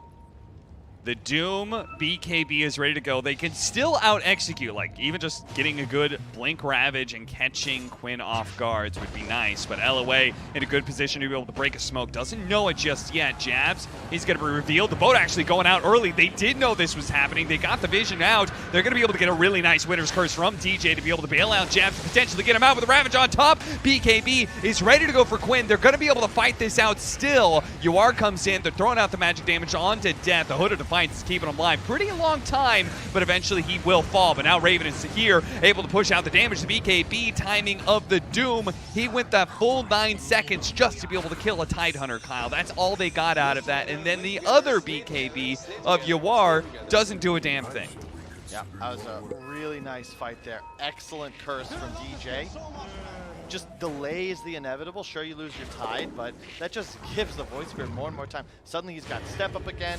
He had 2 pulses. He had enough time to chill and get another leap forward pulse into Simulate combo. We're going to watch this one more time. The boat utilized, it's just to save the slot, and they just ignore him. They know that that's not really the target. Instead, boom, the curse catches all 3. Jabs then survives. Boom, Ravage on top.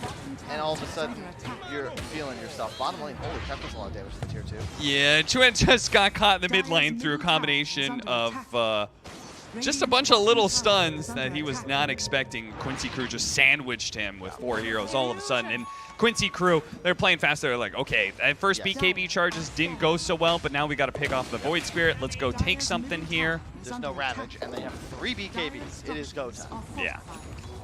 They don't find a team fight just yet, but they're going to start taking away an objective. See how Fnatic responds here. Not just going to let this go for free, even without the Ravage. They're going to try and go on LOA here. Golden Brace saves a lot of time. The magic damage is going to be raining in. Really good Winter's Curse. Again, Quinn is in trouble. He's going to be so low after this, and he just gets one shot by Raven after the Winter's Curse. BKB from UR, they turn around and kill Jabs. Nicely played by LOA, but Leslau, he now has his BKB. They're going to turn around and finish off Raven. That's life number 1, but UR is going to try and get away to the avenue. Disables. Oh, the Torrent almost saved him, but just in time, Jabs, because of his buyback, added just a little bit of damage to kill UR. Otherwise, he would have gotten away. DJ Dota. All you got to know about these team fights, again, Quinn, not the ideal BKB usage. He got it off right at the end there, but as you said, just killed by the Wraith King. Now they'll almost certainly move to tier 2 in the bottom lane, which also means outpost. But yeah, Quincy Crew, they got to utilize the clock. What did he do in that game we saw PSG LGD playing? He found the Wyvern. He killed the Wyvern. It's the opposite this time. DJ starts the fight by opening on him, and then gets the Dream Curse. This is why it's a little dangerous playing Luna. This is kind of crazy because I think we were setting up, like, strategically, they were supposed to hit this really big, nice timing on the side of Quincy Crew. And that's got to feel so bad when you go triple BKB and you lose your first 2 team fights. And they're just not executing, Cap. No. Who cares about where this positioning is? I don't care if you're diving a tier 2 tower. You're killing a Tide with no Ravage, who is asking you to do this because he's just got maxed out Kraken, Shell, and a Hood of Defiance. And he's getting killed by the Wyvern. So this is the dream for Death. He accepts his death and wins the team fight. You've got to kill the Wyvern. You've got to find the Void Spirit. You got to get the Doom off on one of those 2 big cores. Not quite as slow now. Refresher straight up for Death. So again, you get the right Winner's Curse for DJ. He's going to follow that up with a Ravage to make sure they're chain stun, and he could potentially double it later on. Fnatic, they're still down 2,000 net worth, but a big part of that, just the Doom effect, right? Mid-Doom is always going to be head. It's like Alchemist Light.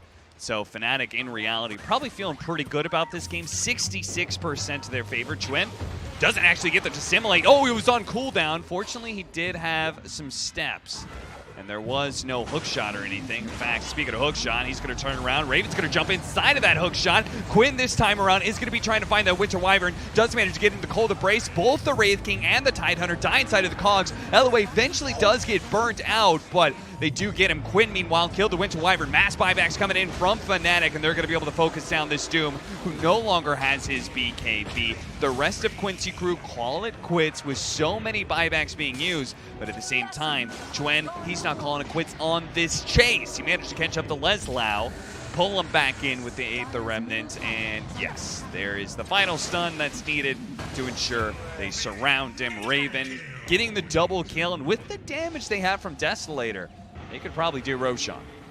Yep, that is a really nice usage of buyback there. And once again, I really question Quincy Crew. They play that fight about as well as you could expect, but they're dooming the Tide. Yes, he solo kills the Wyvern, but they're going to lose that fight just thanks to the buybacks. And I think it's a really heads-up play by this Fnatic lineup. Like, as long as these big spells, specifically the BKBs, really are utilized, you're going to win the fight every time. Wraith King has the built-in Aegis, and he's not threatened. Yeah, he went down there, but he just comes right back up. You're not going to kill him twice. Jab's doing a good job of making sure LOA isn't doing any sneaky hookshot Aegis steals. So Fnatic securing that. They already had 66% win rate. Yeah, I was going to say, with an Aegis in their hands, it's going to be just climbing further and further in their favor. Does this, do you feel like Fnatic have better late game? I thought Doom, like, for me, I always feel like, oh, Doom, it's like so good that he could just keep on scaling, but it's tough. I mean, you're going up against a Wraith King, so that changes the dynamic a bit. I really feel like the team fight of Fnatic is just too strong. Clock, to me, is a terrible hero in general in a game like this, where all these heroes are just outputting incredible damage, and your real contribution is just vision. Like a good rocket. That's your hero, is a ward. Whereas you look at Fnatic, Void Spirit, the best level 25 talent in the game. 2 seconds simulate stun. It also pierces BKB, if I'm not mistaken, even though it doesn't say that. Well, I don't think that's true. Are you sure? Somebody told me it did. They might have lied. We'll probably find out. This game's going to drag on for some time. You think so? I think Fnatic's just going to end it here. Very, very soon, though, if Raven jumps a little bit too far forward. Maybe it was... he's going to be chill. He's okay. Quinn's not okay. They're going to blow Ravage for him to make sure that he's not going anywhere. Fnatic, they just seem to have all the answers for Quincy Crew right now. And once they have an AC, I feel like Raven's just going to demolish all the buildings. Yep. Like they understand their win condition. And the Wyvern, I think, the X factor. Like, I just can't believe we're picking Luna into Wyvern in 2021, but you're just having some serious issues, because even if you get that Dream Initiation, if all 3 BKBs aren't popped, one good burst stops them in their tracks. And yeah, I love the build from Raven with the Blink Dagger on top, just maximizing his damage output. Radiant's middle tower has fallen. Solar Crest on Snapfire, they're going to do what they can to help you deal damage, but like Wraith King really isn't even a great matchup for you either. This is just a tough Luna game. Weaver jabs is finishing a Linken's. That's incredibly quick. I expect, you always get 2. One on a support, one on a core, and it will be Juen who picks up his own Linken's. So there goes the Doom factor. What, are you going to Doom Wraith King? Nope. Yep. Lose together, win together, slay together, slay together, slay together. Does need a helping hand from MSS to make sure he's good. I feel like you might need to change creeps. Ice Ogre seems very effective in a game like this. Oh yeah, that's a great idea. Just a Wolf represents Vendor up for your Luna. Radiant's top tower is Look at these wards. Just 3 great wards as Fnatic just play enemy triangle. Yeah, they're going to do the march down, take tier 1, take tier 2, the typical double tower push in the off lane that we see all the time. Quinn is really far out here, and I don't see a reason why he's just forced to use his BKB, because I don't think they're defending this. I just don't see a way they can do that. This is a big issue. I just think about the 5 positions, and you see DJ with nearly a full 4 level advantage on the enemy Clockwork. And I just think about how much more game impact he's had and will have as this game continues. Yeah. That to me, and it's not LOA's fault, he's playing a great game, but just the way these kits. Yeah, Cold Embrace by itself is almost better than your entire hero's Clockwork as the game goes later on, and then that's not even discussing how good Winter's Curse is. Fnatic are going to push for this high ground. They've got the AC, they got the double minus arm, and they're going to go for the kill on Leslau. They actually blow everything they have to be able to catch this Kunkka, and he may still survive. In fact, now he's going to be able to get the boat out as well. This Wraith King very far forward. If they can prevent him from being able to get back. First death underneath the tier 3. LOA doesn't have another round of Cogs. He's going to be silenced and probably killed here. The Cookie doesn't make it there in time, but if they can get the kill on a Chuen, 25 seconds pulled back into the Torrent, not timed well enough. Chuen is able to get an Astral Step away. 20 seconds, he'll be able to reach in up to full off the Aegis. I don't even know if that's like how calculated it is by Fnatic. They're just like, hey, let's go. And they put Quincy in a position where suddenly they got to respond, and they make a bunch of mistakes. You know, the boat whiffs. I think if they hard committed there, they would have just 100-0'd the Kunkka, because Quincy simply weren't ready. Nice job by LOA to save his core Kunkka. But, still, I mean, they have a ward in base that Quincy have just ignored. Like, you just can't have that happen. Yeah. Like, this is kind of Dota 101. You de-ward the corners in between your towers to ensure the enemy team with an Aegis doesn't have that ability to jump you within your base. As Fnatic now cross back over the Rubicon. Oh, Quinn. He needs a Linken's break now, though, Cal. Yep. He does indeed. He can blink, stomp, and then somebody else, the Lucent Beam perhaps from the Luna, can come in, but it does require, he's no longer able to do it by himself. Unless he changes his creep. Still gunning for this. The hookshot's going to miss. Goes for the Centaur Stomp. That's a bit late as Chuen already managed to Astral Step away. Goes to the side. No hookshot available, so he is free and clear. It's a lot invested. The green, gold-wise even, but as you said, Alchemist Light and the Doom. They'll always have net worth, but how will he utilize is the question. Shivas is necessary just for the visions. They can find this damn Wyvern. They are closing in on an AC of their own. So I think if you're Quincy, delay, delay, delay. Get your completed Satanic. Okay, there it is. Get your Shivas, get your AC, then maybe look to make something happen. But yeah, we need a Lincoln's Break or a better Aura Creep for Quinn, I think, before you go to the next engagement. And a tied Lincoln's as well. They now have 3. And they're going to have Aghanim Scepter eventually on the Weaver. Like, if they get to that point where Jabs has an Aghanim Scepter with a Lincoln's and is just able to play the side, wait for Quincy Crew to initiate, I don't see how Quincy Crew wins those engagements. I think you're right. I think Fnatic, because of all their team fight, have a pretty significant advantage as this game continues to go late. And it just makes Quinn's net worth seem just worthless in a sense, because what is the Doom really going to do for you? You can't get it off on anybody. LOA, hook shot, and a point blank as Raven jumped him, in fact. The boat, again, going to be a little off the mark. The double Lincoln's blocking the Doom. They thought they were going to be able to eat through it. Death is going to die. The Winner's Curse goes out, holding the Kunkka in, but Yuard already popped his BKB, so it doesn't do that much. It just allows a Raven to be able to get away. Jabs, they're going to be able to hit the Centaur Stomp. Do they have any follow-up? They don't need it, actually. Just enough damage and disable to get that kill as well. Even though the Doom got blocked, Quincy Crew do win this one. I mean, I can hear Jack watching this on his phone just talking about Mojo being fallen. That was legit just him. Snapfire Ultimate does some damn good damage. Quinn used Doom, but mostly ineffective, and you can see the talents of the Luna coming in clutch there. He went all in for the Lucent Beam, so suddenly these deal some significant damage, 400 per, and that just straight up Shrek'd through that Tide Hunter. The Hood, not enough survivability. The downside of the Lincoln's Blink is, of course, yeah, you'll absorb the Doom, but he's just not tanky or durable like you would expect. Right.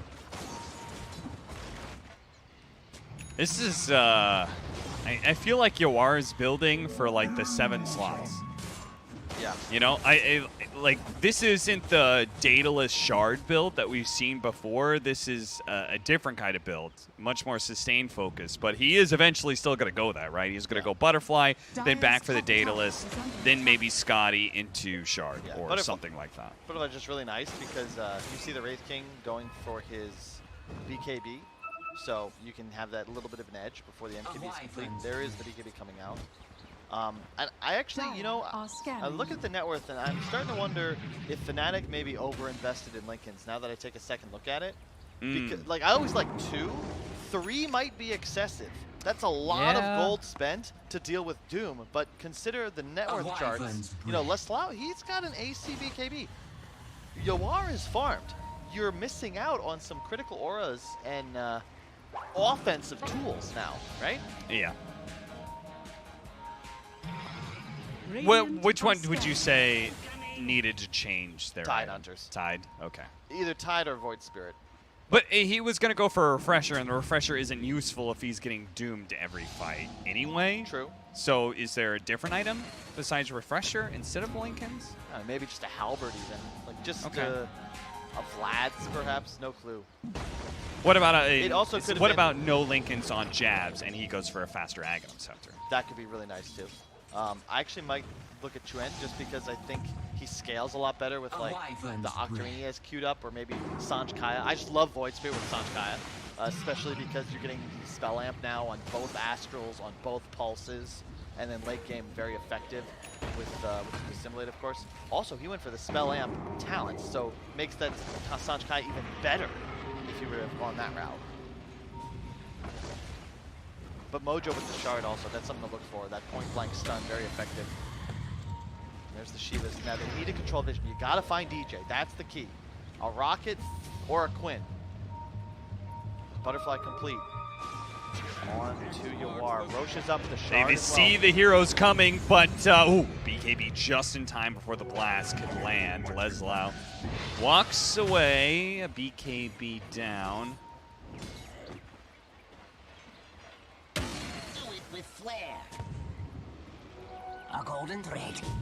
Mojo spotted. Ward in the river. Again, one of those, like, just those off wards, not the normal wards. You place it somewhere weirder to make sure it doesn't get dewarded, but still gives you the vision that you wanted. It does get read by Quincy Crew, though. Smoke picked up. They're thinking about making a move. Who's got buyback? Okay, Void Spirit does. Tidehunter does not. Wraith King will have his available. And only Leslau, but now Quinn on this Radiant side. Does manage to get the Centaur Stomp, but again, with the Centaur Stomp, no Lincoln's break. Quinn may have to pop his BKB. He's being slowed down so much, but he waited too long. Again, a second time where he pops BKB and the physical damage overwhelms him. What is that, Cap? What are we doing here? I don't know. You can't doom him if you can't break Lincoln's. And then we don't BKB, we just kind of walk away. Fnatic, you know, credit to them, a couple of mistakes, but they are making plays. They are playing to win this game, and Quincy Crew are going to have to shape up if they want a shot, because Fnatic are going for the throat here. Into the pit, no BKB doom.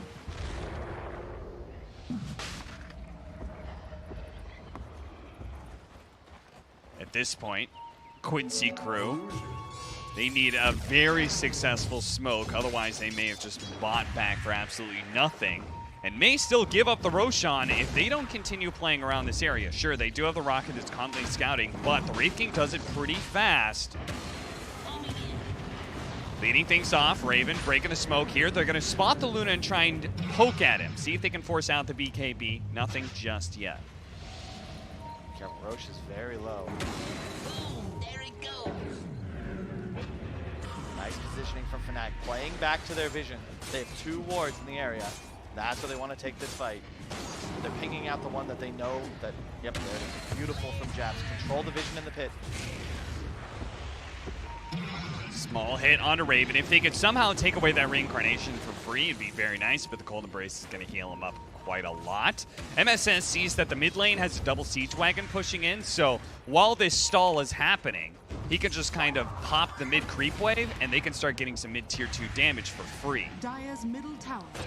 Fnatic are going to start jumping forward here. Clockwork does get popped. Ghost Scepter doesn't save him, only increases the magic damage. No buyback there. Quincy Crew now left in a 4 versus 5. Fnatic patiently holding. They also see there's a big push coming out in the bottom lane, so they too can just sit here. Raven's going to push out top. Leslau, okay, they do have X marks his spot, so he can deal with bottom lane and come back. Mid tier 2 does end up falling. Top tier 2, same deal. These teams seem to mirror each other very nicely in their ideas. Raven now inside of the pit, seeing if they can quickly get this Roshan. They know they have to jump here. Quinn, he's going to pop his BKB a little bit early here, as the Roshan is not ready to fall just yet. The kisses start coming in. The Ravage are going to go down. They're going to make sure the Doom dies, and he has no buyback. Age is picked up by Chuen. They are going to be able to get a nice double stun here. You are all in committed. He's going to try and finish off some heroes here. Chuen, though, the cookie a little awkward, and the curse just in time. GJ waited it out pretty nicely. Honestly, Kyle, this feels like Quincy Crew has some major jitters. I don't know what these initiations are, but Fnatic, I mean, they're just taking what Quincy Crew's offering and being like, okay, we're responding standard team fight stuff. They're playing Dota, and it feels like Quincy's just panic. Jav's even spamming the voice lines. Like, I feel the vibes from this squad. Just the execution, brutal by Chuen to start that fight. So it's 5-on-4, and then they kind of just giggle. I keep seeing Lincoln's popped, but I don't see Doom getting used. So, yeah, not much to say really. Just outclassed by Fnatic. Certainly. Fnatic, easily 2 lanes of barracks. that's going to be Megas and possibly Tier 4s. If they just want to keep it going, they probably can't just end the game. Catching LOAs, he tries to sneak back to the fountain. No rest for you, sir. He does have a buyback. Quincy Crew may just be having a long talk at this point in time about what happened, what went wrong in this game, because it really was, a lot of it was just execution, Kyle. A lot, again, triple BKBs, you lose 2 team fights with them. Yeah. That's just not what happens normally. It feels like, in a way, Quincy Crew are... It feels like they have the same problems as EG. They hit a timing, but they just don't do a goddamn thing with it, Cap. Like, you just go. You just hit stuff. You win, and DJ.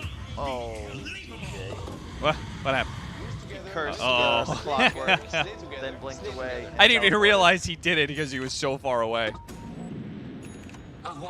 Like, you need to set up, you need to make the move.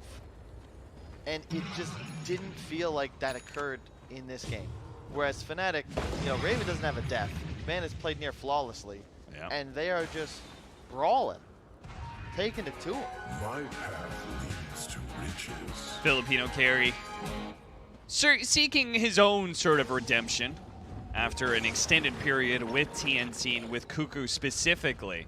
Watching his former captain achieve a bit more success in the leading Southeast Asian squad in T1. Raven trying to prove that he is still the best carry in Southeast Asia, no matter what any of the naysayers may say. You have an easy comparison. You just watched 23 Savage play. And I gotta say, Raven leading in terms of how they perform here on day 2. But of course, game not over. Only a 10k gold lead and they have Megas. That just goes to show how farmed this Doom is and how relatively ineffective it feels. You ever think these carry players, these star players of sorts, you ever feel like they feel like child actors or something? Oh, fast initiation, a quick kill. UR's dead 90 seconds. Fnatic taking 0 chances with this game. Even with Megas, they make a nice smoke execution, bringing down the enemy carry and ensuring that they can now end the game in peace. Catching Quinn as well. No BKB there, and they are going to take some damage here. But nobody's really going to die. Nice curse. Snapfire right in the middle between the two. And that'll set everything up from Fnatic. Get a kill or 2 before ending the game. 14-27, Fnatic crushed it the last 20 minutes. Quincy Crew, the exact opposite. I hesitate to say floundered, but it felt like they floundered a bit. Indeed. Just frustrating. Didn't feel like they had a sense of like what did we have to do to win the game. Yeah. Credit to Fnatic for just an incredibly clean performance. Like this squad definitely felt like in sync, especially as they closed it out. Yep. And now this next match is pretty much must win for Quincy. They dropped to 1-6. You know, huge win for Fnatic, feeling, you know, can breathe easier a little bit. Yep. But yeah, definitely even series. Like I think that this was what we expected. Long games, very technical, but credit to Fnatic for just basically making the plays. Like they did stuff. They used buttons, pressed spells, or Use spells, press buttons. That's it, Cap. They got it right. Quincy Crew, they definitely got it wrong in that game 1, but it's a 2-game series. Who knows? Maybe they can change things up and just honestly, I would just want to erase a bit of that game from my memory. But we're going to take a break. We'll have Fnatic versus Quincy Crew game 2 right after this.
Final game of the 9, Quincy Crew versus Fnatic. Fnatic just kind of slaughtered and handled Quincy Crew, especially the last 20 minutes of that game. Indeed.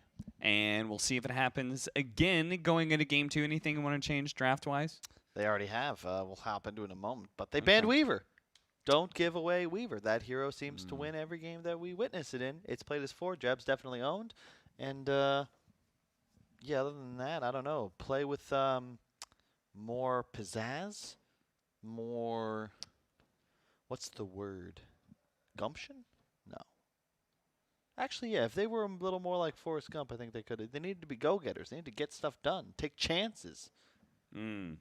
I do think that coordination was something that was totally missing. How many times did Quinn jump in? The rest of the team was like, "You're going in?" Yeah.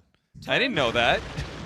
I don't know. I don't know what it was, but I just felt like Quincy Crew. I felt like they weren't actually talking to each other.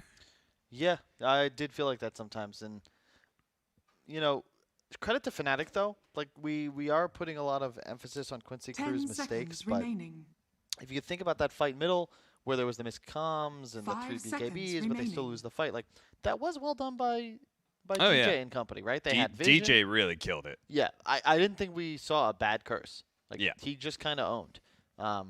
The one fight where he got caught, he had a buyback immediately, and they got Aegis off it. So count that as a dub, and a credit to them.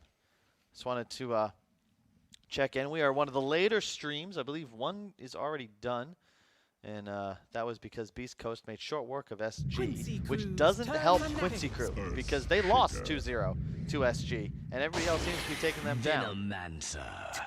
Secret took the first off Elephant. Vici took a game off Spirit. So you're in a tough spot here as Quincy is. You're now in sole possession of last place. They need this win. Then they can put themselves tied with SG and Team Spirit in the wins department. Then they would go up to 2. Fnatic already has 3, so they're feeling a little bit better. They're actually tied up with Elephant right now, who just lost a barn burner of a game against Team Secret, apparently. Yeah. That's the series that I was looking forward to all day. I was hoping our line finished up early so we could check it out. Huh? Why? Because like Elephant hasn't looked that hot. They looked okay, but like they're not one of the best teams, and neither is Secret. I mean, they lost to Vici. I didn't see their matches against Team Spirit, but that is actually wild to me that Elephant got 2-0'd by Spirit. That's nuts. Yep. They were the dark horses of my TI bracket, though, so we shall see. 10 seconds A lot remaining. of really cool matches. I'm just, EGOG starts us off tomorrow. 5 seconds I will 100% remaining. be watching that one. And I'm already, I would tune back into this draft, but there really isn't much to say. If you want to get my analysis on the opening from Fnatic, I believe it's post number 3 or 4 on Reddit, which is, hey, it's 25 minutes. It's time for my wolf bite.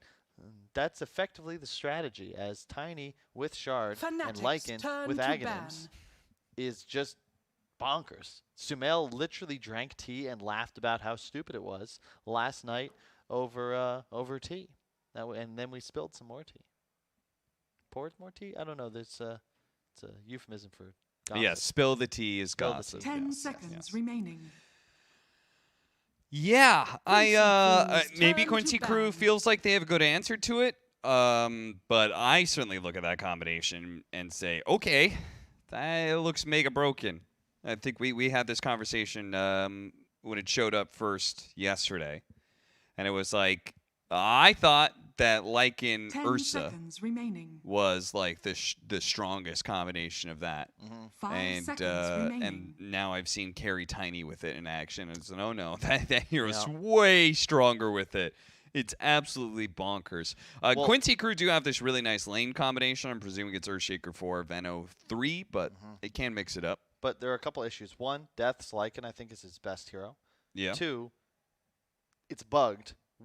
So I think that's what Sumail said. He's like, can somebody call the janitor, patch this real quick? Because Tiny went in wolf form, grabs a tree, he gets the bonus range while in wolf form.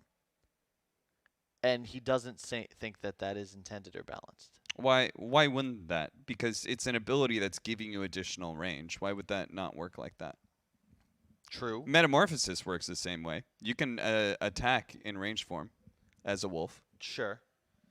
He just thinks, okay, maybe he just thinks it's OP. Yeah, it should, like, they need to nerf it in some way, and sure, that would be a nice nerf directly to the tiny Lycan combination, but... And it removes the ability of Veno to kind of counter the tiny, right? Where you pick this specifically for him, but now it's like, oh, well, wait, there's going to be 2 Lycans, and slows don't affect them anymore. Yep. 10 seconds. So you remaining. better win the hell out of your lane with this Venomancer, otherwise, 5 seconds what was remaining. the point? And I really hope it's not poor LOA who ends up playing it. Yeah, just Clockwork. shuffle it off. I don't want to play Venomancer anymore, guys. Have the 5 do it. Take the leftover bad hero of our draft. And I wanted to check. I meant to bring this up, but I believe in that previous game, the hero damage winner from the Radiant side. No, it was a little close. I thought it might have been MSS, but it was remaining. UR, but very limited amounts, whereas Chuen 5 seconds popped remaining. off.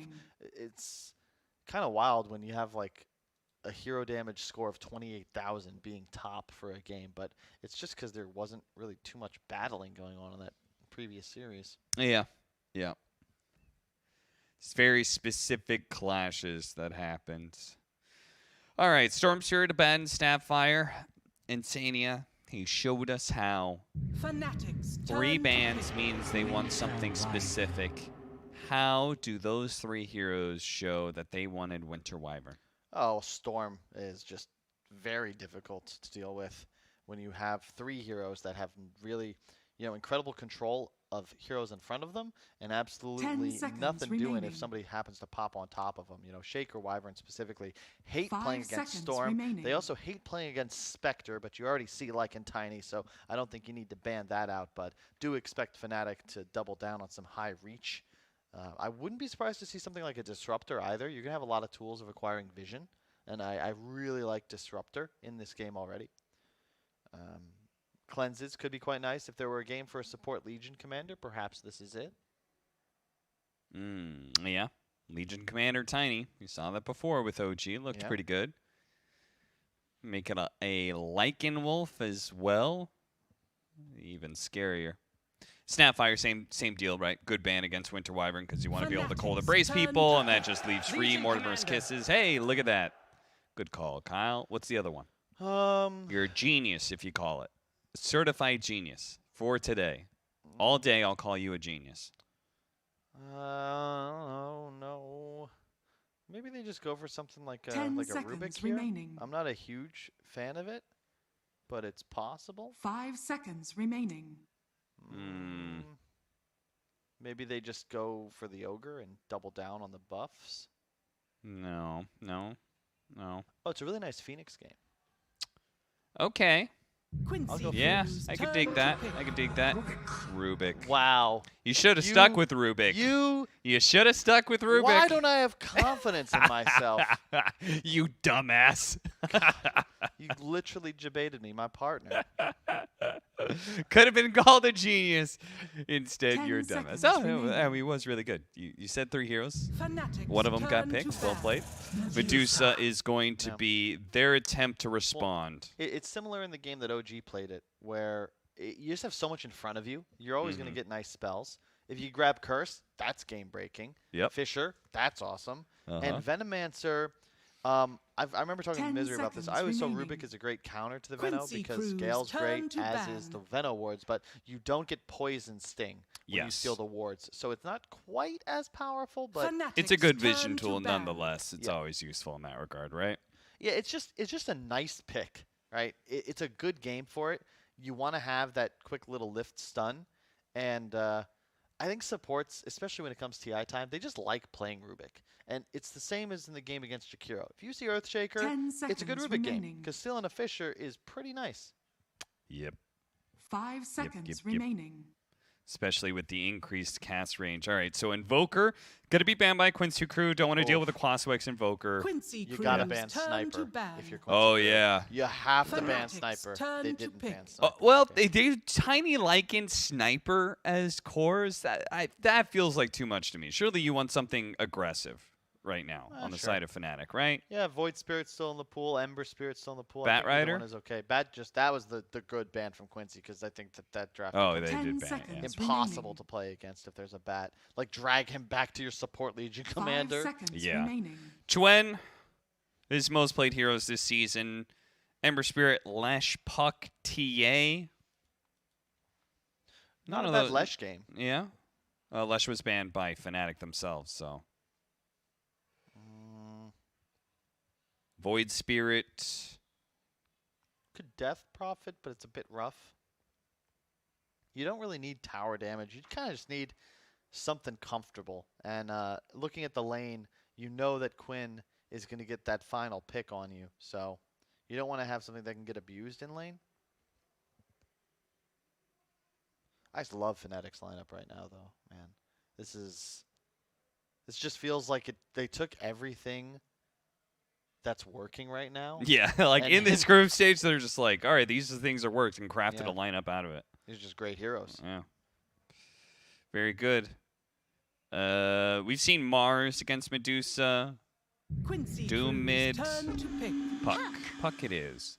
I'm never so certain about these those heroes that we were suggesting, the Quap, Void Spirit, Ember Spirit, Puck. Like, I'm never super certain about them against Earthshaker and Wyvern, just because like point and click stun is nice against mobile heroes. Earthshaker has these kind of stuns too. I will say Veno. I think Veno Core is actually nice here because you will, if you're a support, you're just gonna feed. As a core, you can buy Solar Crest and Veil and Halberd and all these durable items that allow you to also threaten Tiny. But if you're a Puck, you hate playing against core Veno. Because if you get attacked once and ulted, like, you just have no game anymore. And okay, offlane, I like that. Because it was not a game for a support Veno and a core Earthshaker. That's just rough. No, certainly not. And Quincy Crew, meanwhile, they get the Void Spirit matchup against the Puck. So Yule's into the Aether Remnant. Yep. They just focused on lanes, it looks like. I mean, it seems like a strong focus on lanes from them here with the Earthshaker Venomancer opening that they started with. Yeah, the only concern I have is that they just have no steroid for their Dusa. It feels like Quincy Crew, they're drafting, for lack of a better way to put it, like just any Dota style. Like, we'll pick good heroes, draft for the lanes, and have balance. Whereas Fnatic, like, they have power spikes. We go and pick what's broken. Yeah, exactly. It's like, this all is stuff that we've seen. You're going to buff up the Tiny with the Triceratops, a Vlad's, of Press the Attack, a Solar Crest, and he's going to smack people in the mouth. And the issue I see with Quincy Crew's lineup is that they don't have those easy tools outside of Venoward spam, like acquiring vision and map control. So you're going to have some issues with Puck off map, Tiny Shadow Bladed. Things can get a little dicey. I'm watching my man Mojo. He popped off in the last game. I think he's been performing the best from this squad. And also zooming in a little bit on Quinn. Doom was not his hero, and he's got to perform here on one of his staples. Yes, he does. They gave him a good matchup, so he should be feeling comfortable about this. Quincy Crew is going to go for a smoke right away. And see if they can get that vision advantage down for Quinn as well. If he lays it down now, he might be able to spot Chuen place his, but no. Actually, to put theirs up here on the high ground, perhaps? Never certain why you smoke, but don't actually place your mid ward. You know? Am I crazy about that? Oh, like, what was the point then? If he raced out here, placed down his ward, he would have said, oh, okay, Chuen placed his ward here. And they could have gotten an instant D ward. I don't understand it. We're not made to understand. Oh, they get the D ward though, so the smoke pays off for itself after all. Look at that. Very good. LOA is going to start denying the ward. We'll see if he actually finishes it off. I feel like it's been a bit of a mind game. Sometimes they kill it, sometimes they just leave it at half. Because you can see the enemy attacking their ward. You can see them doing the attack animation. So sometimes you just assume like, oh, he's just gonna kill it, and then he just leaves. Slay together, slay together, slay together. Yeah, I like that. I see some Venomous skilling Gale level 1, but Leslau, he just gets the W right off the bat. Skilling Gale is like a recipe for disaster. You just lose the lane. Even Legion Commander, right? Yeah, It's exactly. even worse. Does he even go it? Does he go 0-2-3, 0-2-4? I don't know. I've seen people always going for 2 points in Gale just because you get so much bonus damage on the damage per tick. Yep. But yeah, you make a great point that there's a Legion Commander, and that just makes it so much simpler for this Tiny. You know, he's got 2 mangoes, 6 tangos already, so you're just going to heal your Tiny, cleanse your Tiny, protect your Tiny. That's the name of the game. Anything for the boy. Nice deny already for Raven. Do you know Raven he likes basketball quite a bit. Really? Yeah. He was apparently the best player on TNC. And if you've seen Raven, like, he's a bit of a shorter guy. And so the fact that he was better than like Cuckoo, for example, who's much taller than him. Oh, nice. Then I'm going to bust out the analogies in the hopes that... Oh, no. You know, he watches the VOD later. He won't. Don't worry about it. And you see the Remnant catch. Chuen takes a bit of damage. Nothing major, but these sort of things do build up.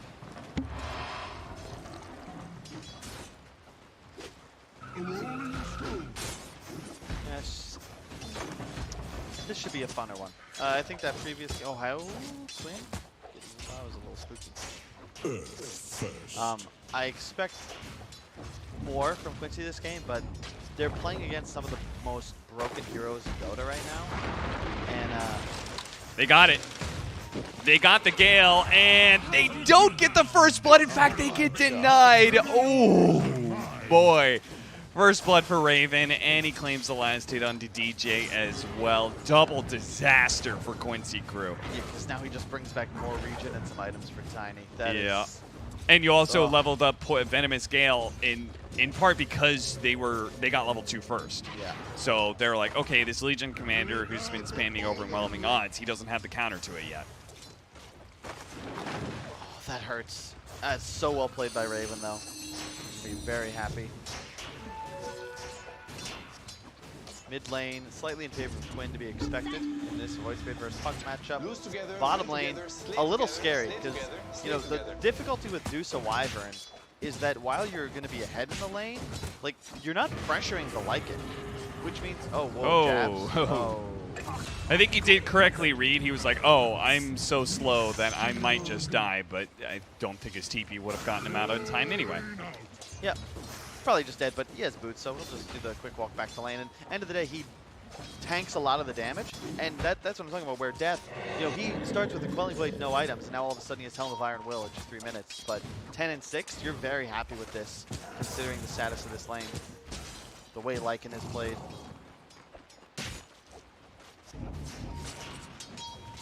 (16-2, 19-5). Quinn continuing to stay ahead in the mid lane, but see what happens with the room control that's coming back up. This is the one somewhat advantage that Puck has. Potential to be able to get both of the water runes thanks to your inherent mobility. Nice job here from Japs. Nukes to steal a couple of creeps and then drags the wave back to tower. And now he can go control bottom lane. This is big. They need him there too. Smojo's doing the same on the other side. Yeah. Wise move from Quinn, just to get out of dodge. Did not want to contest there with his HP.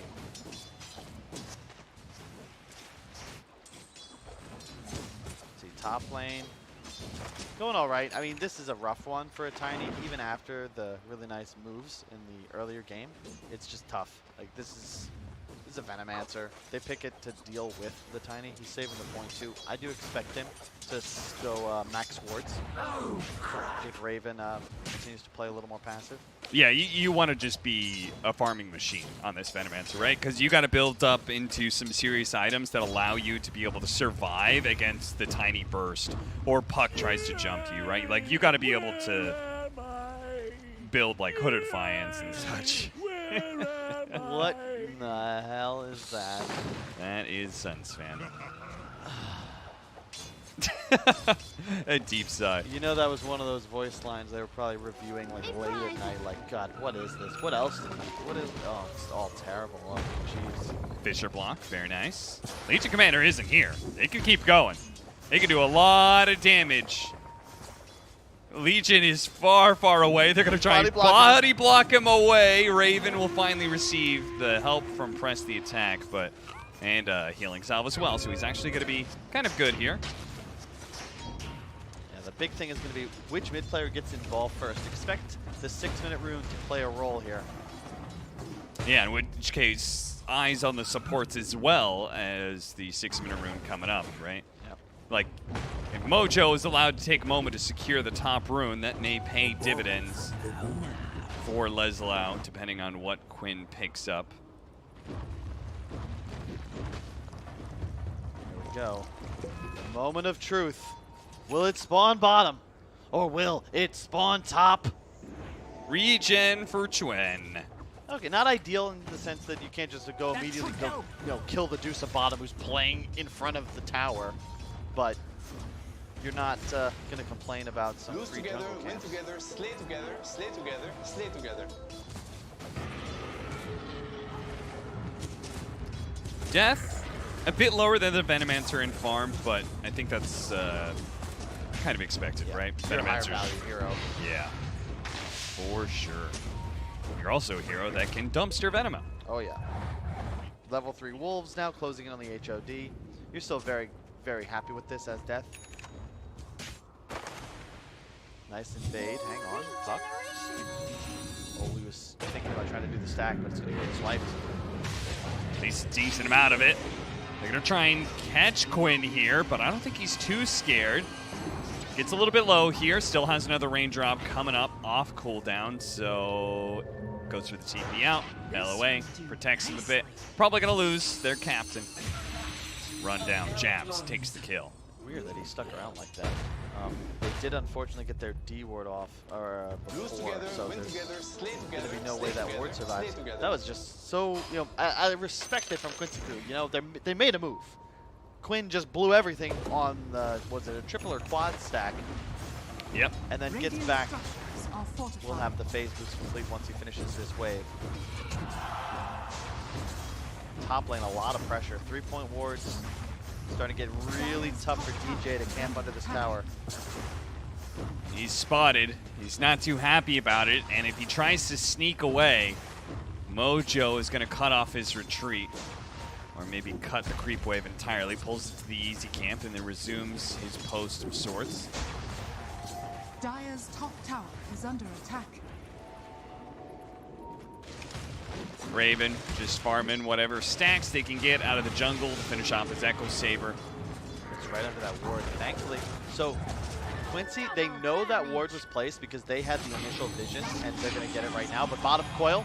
Double damage, Chuen, so that's going to be a lot. They're going to Cold Embrace, but without any mana, there's nothing you can do. Nothing changes about this situation. LOA is probably going to die right alongside him here. Nice rotation for Chuen. The first big one of the mid laners to the side lane. Top lane looks like they're still trying to dive DJ. They've spotted him finally. They lock him against the Fissure in the trees, blocked in by the ward as well. DJ tries to deal with it, but there's another ward to block him just in case. This is a huge mistake, though, from Quincy. Oh, hang on. Might be able to pop Death. Centaur stun, really nice. Quinn's doing it by himself here. The Medusa shows up, throws out the stake. That's not good enough. Quinn is taking a lot of damage. He's got to be careful. Coil isn't up by any means from Chuen. The thing is, Medusa doesn't want to be here, Cap. Dire's top tower is under attack. Doesn't he want to go play top? Like, yes, but maybe they felt like they needed to give more time for Leslau. Like, do you think they're going to try and hold this bottom tower for much longer? Like, do they move the Venomancer down here? I don't know. We'll just see how it plays out. But my concern is that I don't think Yawar should be dying down there because that's the puck move, right? Oh, HOD, level 6 Lycan? Okay, come coil. This guy's dead. Like, this is the bread and butter. And I'm okay with it maybe if Quinn is ready and prepared to TP in, but just a bit late. Rune spawning 10 seconds though, and now here's Leslie. He's got mid tower in his sights. Twin's got to be careful. MSS is on the side here, ready to go with the Fissure to help out. Nice coil onto 2. Cold Embrace going to be able to spell, but the toss back out of the coil, snapping it. Quinn is healthy enough, though. Thanks to that heal, he's going to be able to get a nice astral step out of danger and into the kill of Jabs. Oh, nice. Really well done by Leslie there. The wards providing a ton of great vision. A bit of a miscue there. Fnatic, it was a great toss to break the coil, but you saw DJ ran around the trees to the left side, so wasn't there to get the duel off. Otherwise, it's likely a kill on the Void Spirit, but these long engagements against a level 9 Veno are impossible, and you just can't really contest this area anymore. Surprised, yeah, Yawari really still trying to stick it out. Finally, he's going to TP to the other side of the map, okay.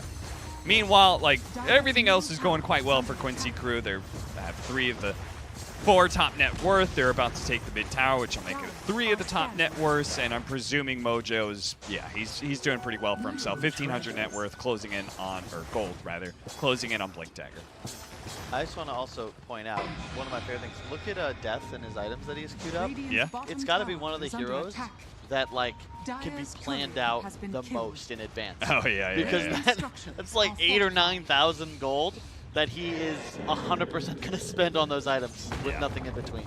Nothing is going to change about that. MSS probably going to be coiled here. It's well worth it, right? It's not just a support. You got to think about Earthshakers just being a little bit more than that. So bringing him down, stalling out the Blink Dagger, very important. If you can. Yes? Huh. That applied Poison Sting. Am I wrong, or does it like give the debuff but not the damage? Is that based off of wards gain the Poison Sting level from Venomancer? Interesting. I'll have to see if that actually ticks or not. Because it used to be it didn't apply, or it applied, but it didn't actually deal the damage. So I'm not sure if it's still the same. Okay. What's the right build for Deuce in this game? Like, he's going Manta. Do you think that is correct? What is he really afraid of? Just the silence, I guess? Help him against Toss, maybe? The Manta? Yeah. As opposed to just going like a Yasha, SMY maybe, or just Yasha straight into Scotty. No way! I thought LA was dead for sure. Fissure stalls just long enough for him to be able to get off the winner's curse. He may still be dying to the creeps. Oh, no way. Mojo actually popping the Echo here, and if they kill the creep, that's 100 gold. The body block's coming in for the illusion. The wolves want him. He's flying away, but no. Death finds him with the wolf. Oh, man. I mean, Manta's just the highest damage, right? That's the main thing. And yeah, to your point, the silence is quite nice for as well. Yeah. I also have been trying to figure out how it works. 7 years ago, it did. It was an intended mechanic. I found it on Reddit that yes, Rubik wards apply Poison Sting. 5 years ago,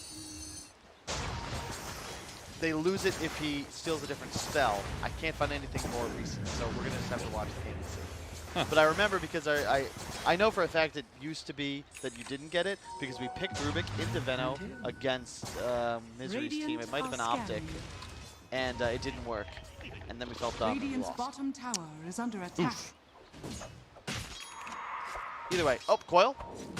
Leslau Gotta be able to catch Leslau. He does manage to get off his ultimate before he dies here. The Vanguard keeping him rather tanky for a while. Yuar's got to be able to come in. Can they clean up anything out of this, though? The puck's already out. Raven's going to be pulled back in by the Aether Remnant to his doom, it looks like. So, Leslau probably going to say, well worth it. Indeed, and that is the power of the core Veno. Because if that's support, he's just feeding the end GG. But he's got a Vanguard, he's got an Urn, he has treads, he is very durable. So he gets off attacks, a couple of wards, ults, and you can see poor Raven, he's just dead. He's like, oh, I'm just so damn slow, how is this going to work? Actually has a Blink Dagger queued up. I don't think he's going to stick with that. You want a Shadow Blade here for sure.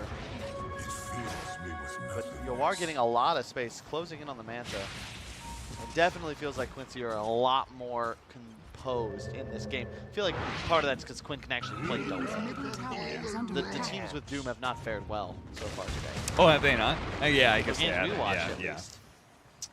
You know, poor T1 against OG, they just couldn't do anything. So many stuns. Reveal of the Blink Dagger from MSS. Get the kill onto Death.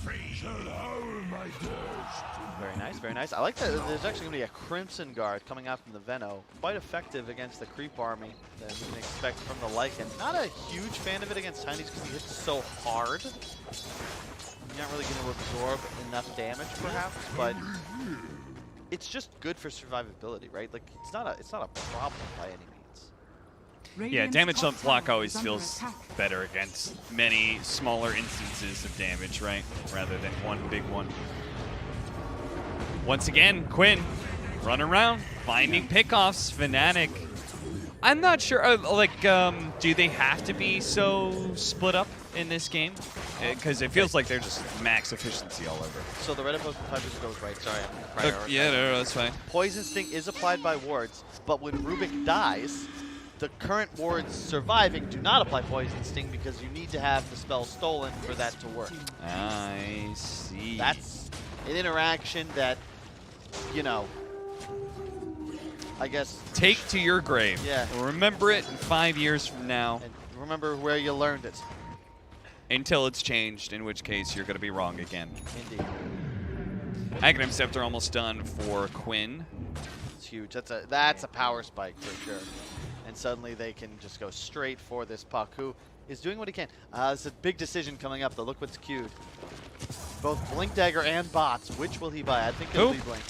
The puck. Yes, that would be the only hero that in this game would go Blink or bots. Which would you prefer? I like the Blink. You need... well, first off, it's actually just really nice because you can always blink at a phase shift, right? So incredibly value in that sense, but they need catch. They need a way to ensure Death gets into the fight. Need to make sure that LOA doesn't have a free game, right? Coil stopping that TP, keeping him on the high ground here, and eventually he will die. Takes a bit, but Chwen gets a dominating streak. They did use Lycan ult for that, however, so timing will be a bit off. And that was the reveal of the big Golem. The Colossal Titan is on the loose.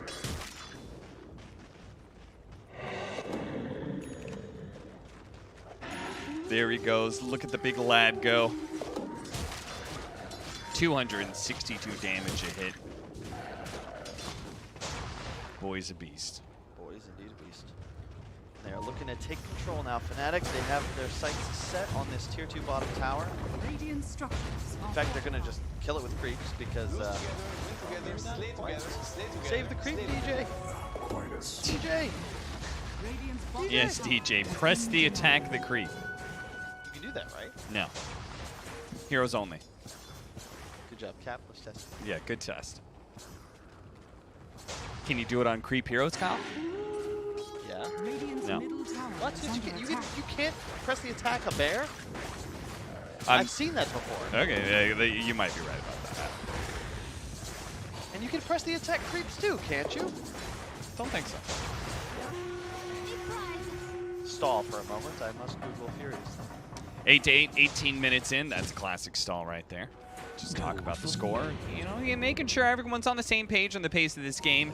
As we're really right now, we're just waiting for the next step of items for Quincy. When they get the Scotty, they're going to feel really good about themselves. But at the same time, Fnatic really wants target-friendly unit. What are you talking about? You can't use his own creeps. All right, go into test lobby right now. Okay, hang on. Oh, poor DJ. Mass TPs onto the outposts.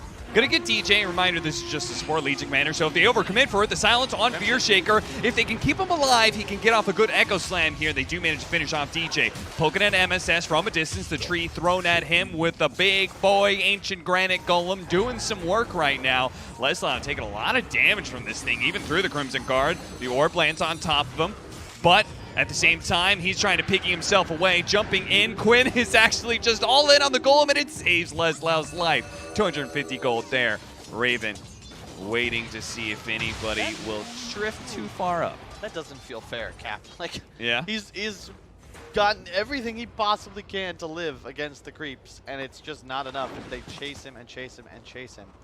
But net worth-wise, you know, you are feeling yourself. 230 CS. He's just chilling. He's gonna have a Scotty completed soon. He is doing incredibly well. Raven, had a rough laning phase, so not quite the same power level at the moment, but he will soon be Wolfbit, right on target with what our Redditors have so aptly memed, that 25-minute love bite that turns him. I'm trying to think of a pun, but yeah, he just becomes a wolf, guys. Wolf back. So if Legion Commander can press the attack creeps, and he's got a shard, do they go magic immune? I think so. I don't think I've ever seen a magic immune creep before. I have. Are scanning. When you get the AoE talent later on, it works.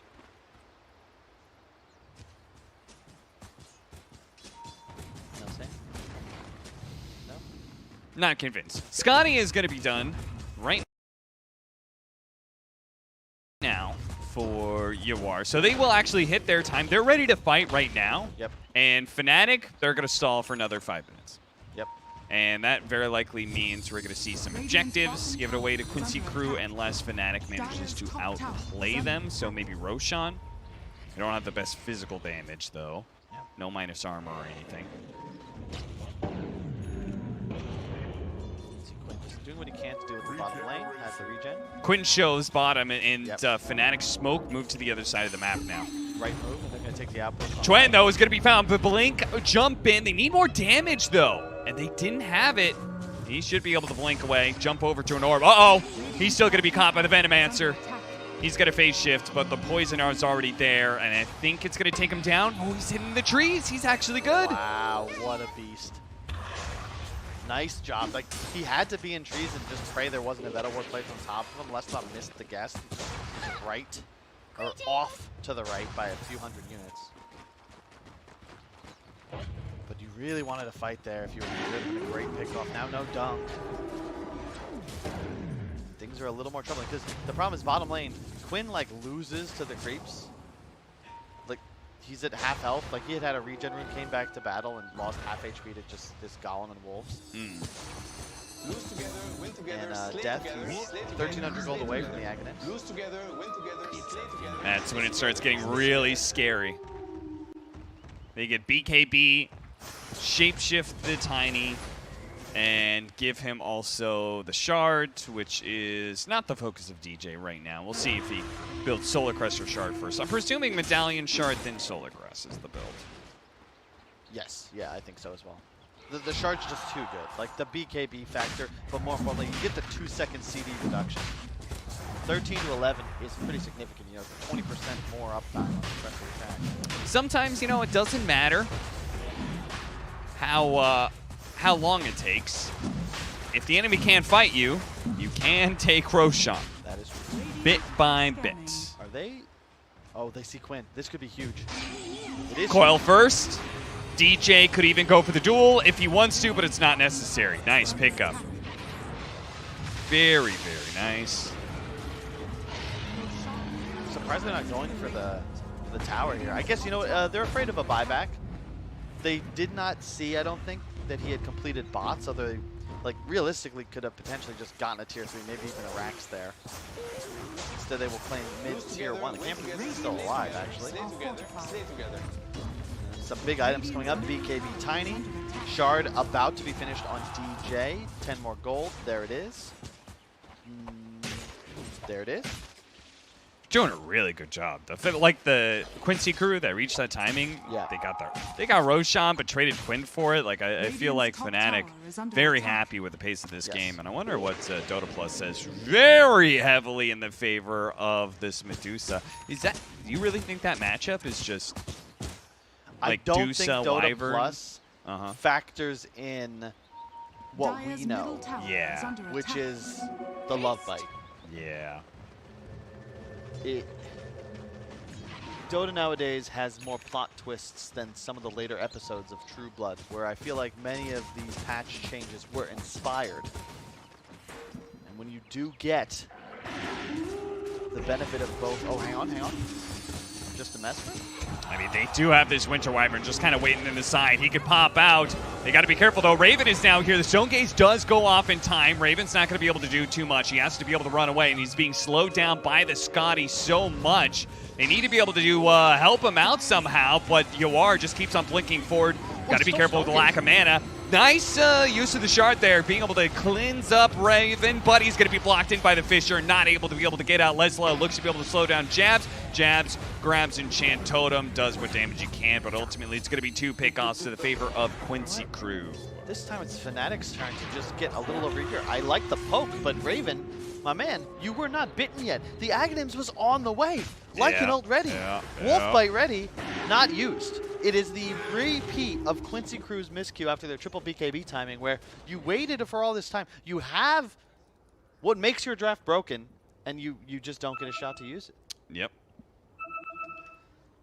Take a short pause here to rectify a missing player. We've got some items. So we've already talked about, of course, the Aghanim Scepter timing. That was so important. We've got Leslau with a Heaven's Halberd on the Venomancer, so that is going to make the Tiny a lot less threatening. That's a pretty big pickup. He is just... This Deuce is enormous. I really like the decision to buy Blink as well, Cap, because you're going to have this jump potential from your Void Spirit as well. And if you can position yourself in a way to protect your supports, Wyvern Shaker can secure the game. So, I think this is by far the right move, especially when you're ahead, like 4K gold ahead.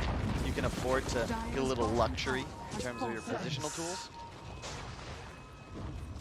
Crystallis, LOA just chilling behind him. After that mistake, I think Quincy Crew are very happy with this. Oh, certainly. And are going to be very happy if they can close out the day with their second win. Yeah, and I love the core Veno. Look at this build. It's as expected, right? You have the Crimson, now Halberd, and then Aghanim. So, yeah, you might even be able to kill me. Good luck. Yep. I get my Ag's ultimate off. All of a sudden, my ultimate is just an absurd amount of damage. My cooldown goes to 60%. The damage is, what, 4.5% max HP? That's crazy against a hero like Tiny. It lasts for, how long? 20 seconds? I thought it was, it just reduced cooling? It used to last longer. So 20 seconds times 4.5% of the max HP. That's 90% of your max HP, Cap. That kills you. It is something that is a buff most of the time. I remember doing the math on it, and I think it was something like 1,200, 1,500, 1,800, somewhere in that, depending on what level, obviously, where if they are above that number, the new Venomancer Poison Nova with percentage-based damage is better. Yeah. And I think that functions all around better as Venomancer because lower health heroes, they may be taking less damage, but naturally they just die to Venomancer anyway. It's just feels like it's more true to the hero now, right? The same with like snipers change to take aim. Veno should be good against strength heroes. And it should be made that way, not like, oh ha, I've ulted a puck, he's just dead now, as it was previously. Quinn, they're going to be able to toss him up in the air into the duel and get the tree toss to be able to finish off. Nicely executed by Fnatic. It's twice now, though, that Quinn has been caught just kind of dawdling somewhere near a tower and is just spotted out and grabbed by the invis of Tiny. And we see the wolf form in action here. Yes.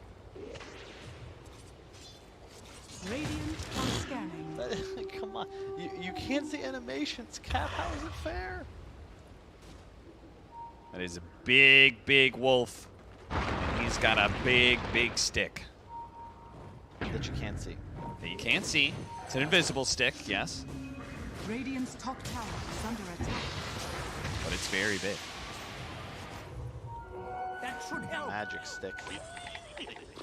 Oh, let's see. Game slowed down a bit. 11-11. You can feel the tenseness. A bit. Okay, yeah. I mean, I see my producer yawning. I don't blame him. I know you're not yawning. I see you. You're watching. I feel you. Hal just makes up things up for the story. Yeah. If I say Cap's yawning, it's unprofessional. Exactly. But Bill, the producer, I mean, who even is that? Sorry, Steve. Chuen. Aeon Disc, Boots of Travel, Blink Dagger. Going to be going for a Dagon.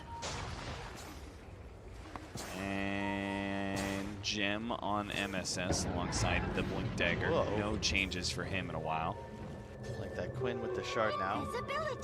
Jeez, if they had just run up, they would have run into death, and it would have been a massive pickoff. That was very awkward. But Fnatic do manage to like mass TP back to their tier 3 in order to go for a smoke. Okay, they didn't get spotted by those wards, so Quincy won't. Oh, you are careful. You don't have Aegis, my friend. They have vision of him now. They see the Lycan. The Golem is on its way. Did he get off the Stone Gaze? He gets off the Stone Gaze now. They needed to be able to get that toss out on the coil. You're right. That was... Chuen, he's in trouble. He actually got galed up already, but at the same time, Leslow's having a hard time dealing with this Golem. Nice stun timing there on the Fissure. They're going to be able to get the toss up in the air, but Quinn is actually still alive, kept alive by the cold embrace of LOA, and he managed to just catch the Tiny with the Grand Golem right next to him. A long stun, the Aether Remnant holding him in. The Echo Sand be able to follow it up, but there is the press the attack. Changing that stun combo from the Earthshaker, and that allows Raven to be able to get that kill. Still, though, Yuar is poking at him and finishes him off bit by bit with the Scotty. A big win there for Quincy Crew. I mean, everybody did it right except for Raven Cap. He's got to toss to DJ. He's waiting. He's in range. He has duel ready. That is the game-winning move. You're killing Yuar there, and instead, you put your team in a terrible position, and all of a sudden, it's all Quincy Crew. Stolen Fissure, though. This is huge. This is actually really nice to defend base. You got to be careful now as Quincy. Great disarm, though, from Leslau, effectively canceling out the BKB. What? Okay. Yes. Death goes down to Quinn over on Oh my god, I wasn't even looking. It's okay. Disaster. Nice pickup for Quinn, I guess, but that just leaves Fnatic in a deeper hole as they're going to be losing this mid lane of Barracks, and if anything, Quincy Crew can continue some sort of assault. I don't know if they straight up want to be able to hit this, but they can hit tier 2 top. Dire's middle barracks has fallen. Raven just not having the greatest game. Underfarmed and could have probably just secured at least an even footing in this game if you could pick off the deuce. And now it's going to be tough. Suddenly, Yuar's net worth lead is massive, nearly representing the entire edge that Quincy Crew have at the top of your screen. 10,000 gold. Dire's they have the racks. Has fallen. If he gets Butterfly, then that is going to be a long time before Fnatic is able to deal with it at all, right? Because they've got Tiny, who's going to be going for Crystallis. I guess Death could go for Bloodthorn? Yeah, definitely. Since he's already building up an Orchid, which is kind of an interesting idea. It's really nice here because there's no save mechanic for Quinn. He's gone this very greedy build, you know, bots, Shard, Aghanims, Kaya Sanj. So no BKB, no Yules. He can just straight up die to a Lycan now. And it's also quite effective against the Wyvern and the Shaker, same deal. No self-save. Aghanims complete on Venom. And this mid tower's still alive. Oh my god. Yeah, they actually kept it alive for such a long time. Fnatic finally deal with it, but at this point in time, the objective doesn't matter that much. No. Quincy Crew, they hold the control of the map that they want to be able to maintain. That's the Roshan. And it's up. And you got to be, so this is the part of the game where Venomancer is the dream, because you just spam wards, you control vision, and the play Fnatic want to make, tossing out a coil, becomes near impossible because you can't get blinks off if there's sentries and wards everywhere. Night. They're going to lose their tier 3. They got to be careful if they're split pushing. That's happening from the Lycan combined with the Tiny. It does allow Fnatic to be able to stall this, what could have been a Roshan attempt at some point in time for Quincy Crew. They force the rotate, now they all get out. But what is Fnatic looking to do here? That's the question. They have Gem on Puck, so dewarding would be nice. Look to do that right now. Find high ground wards. Very good, very good. That'll give them a better chance to be able to contest for this Roshan. Take outpost, same deal. So they equalize footing in terms of territorial advantage.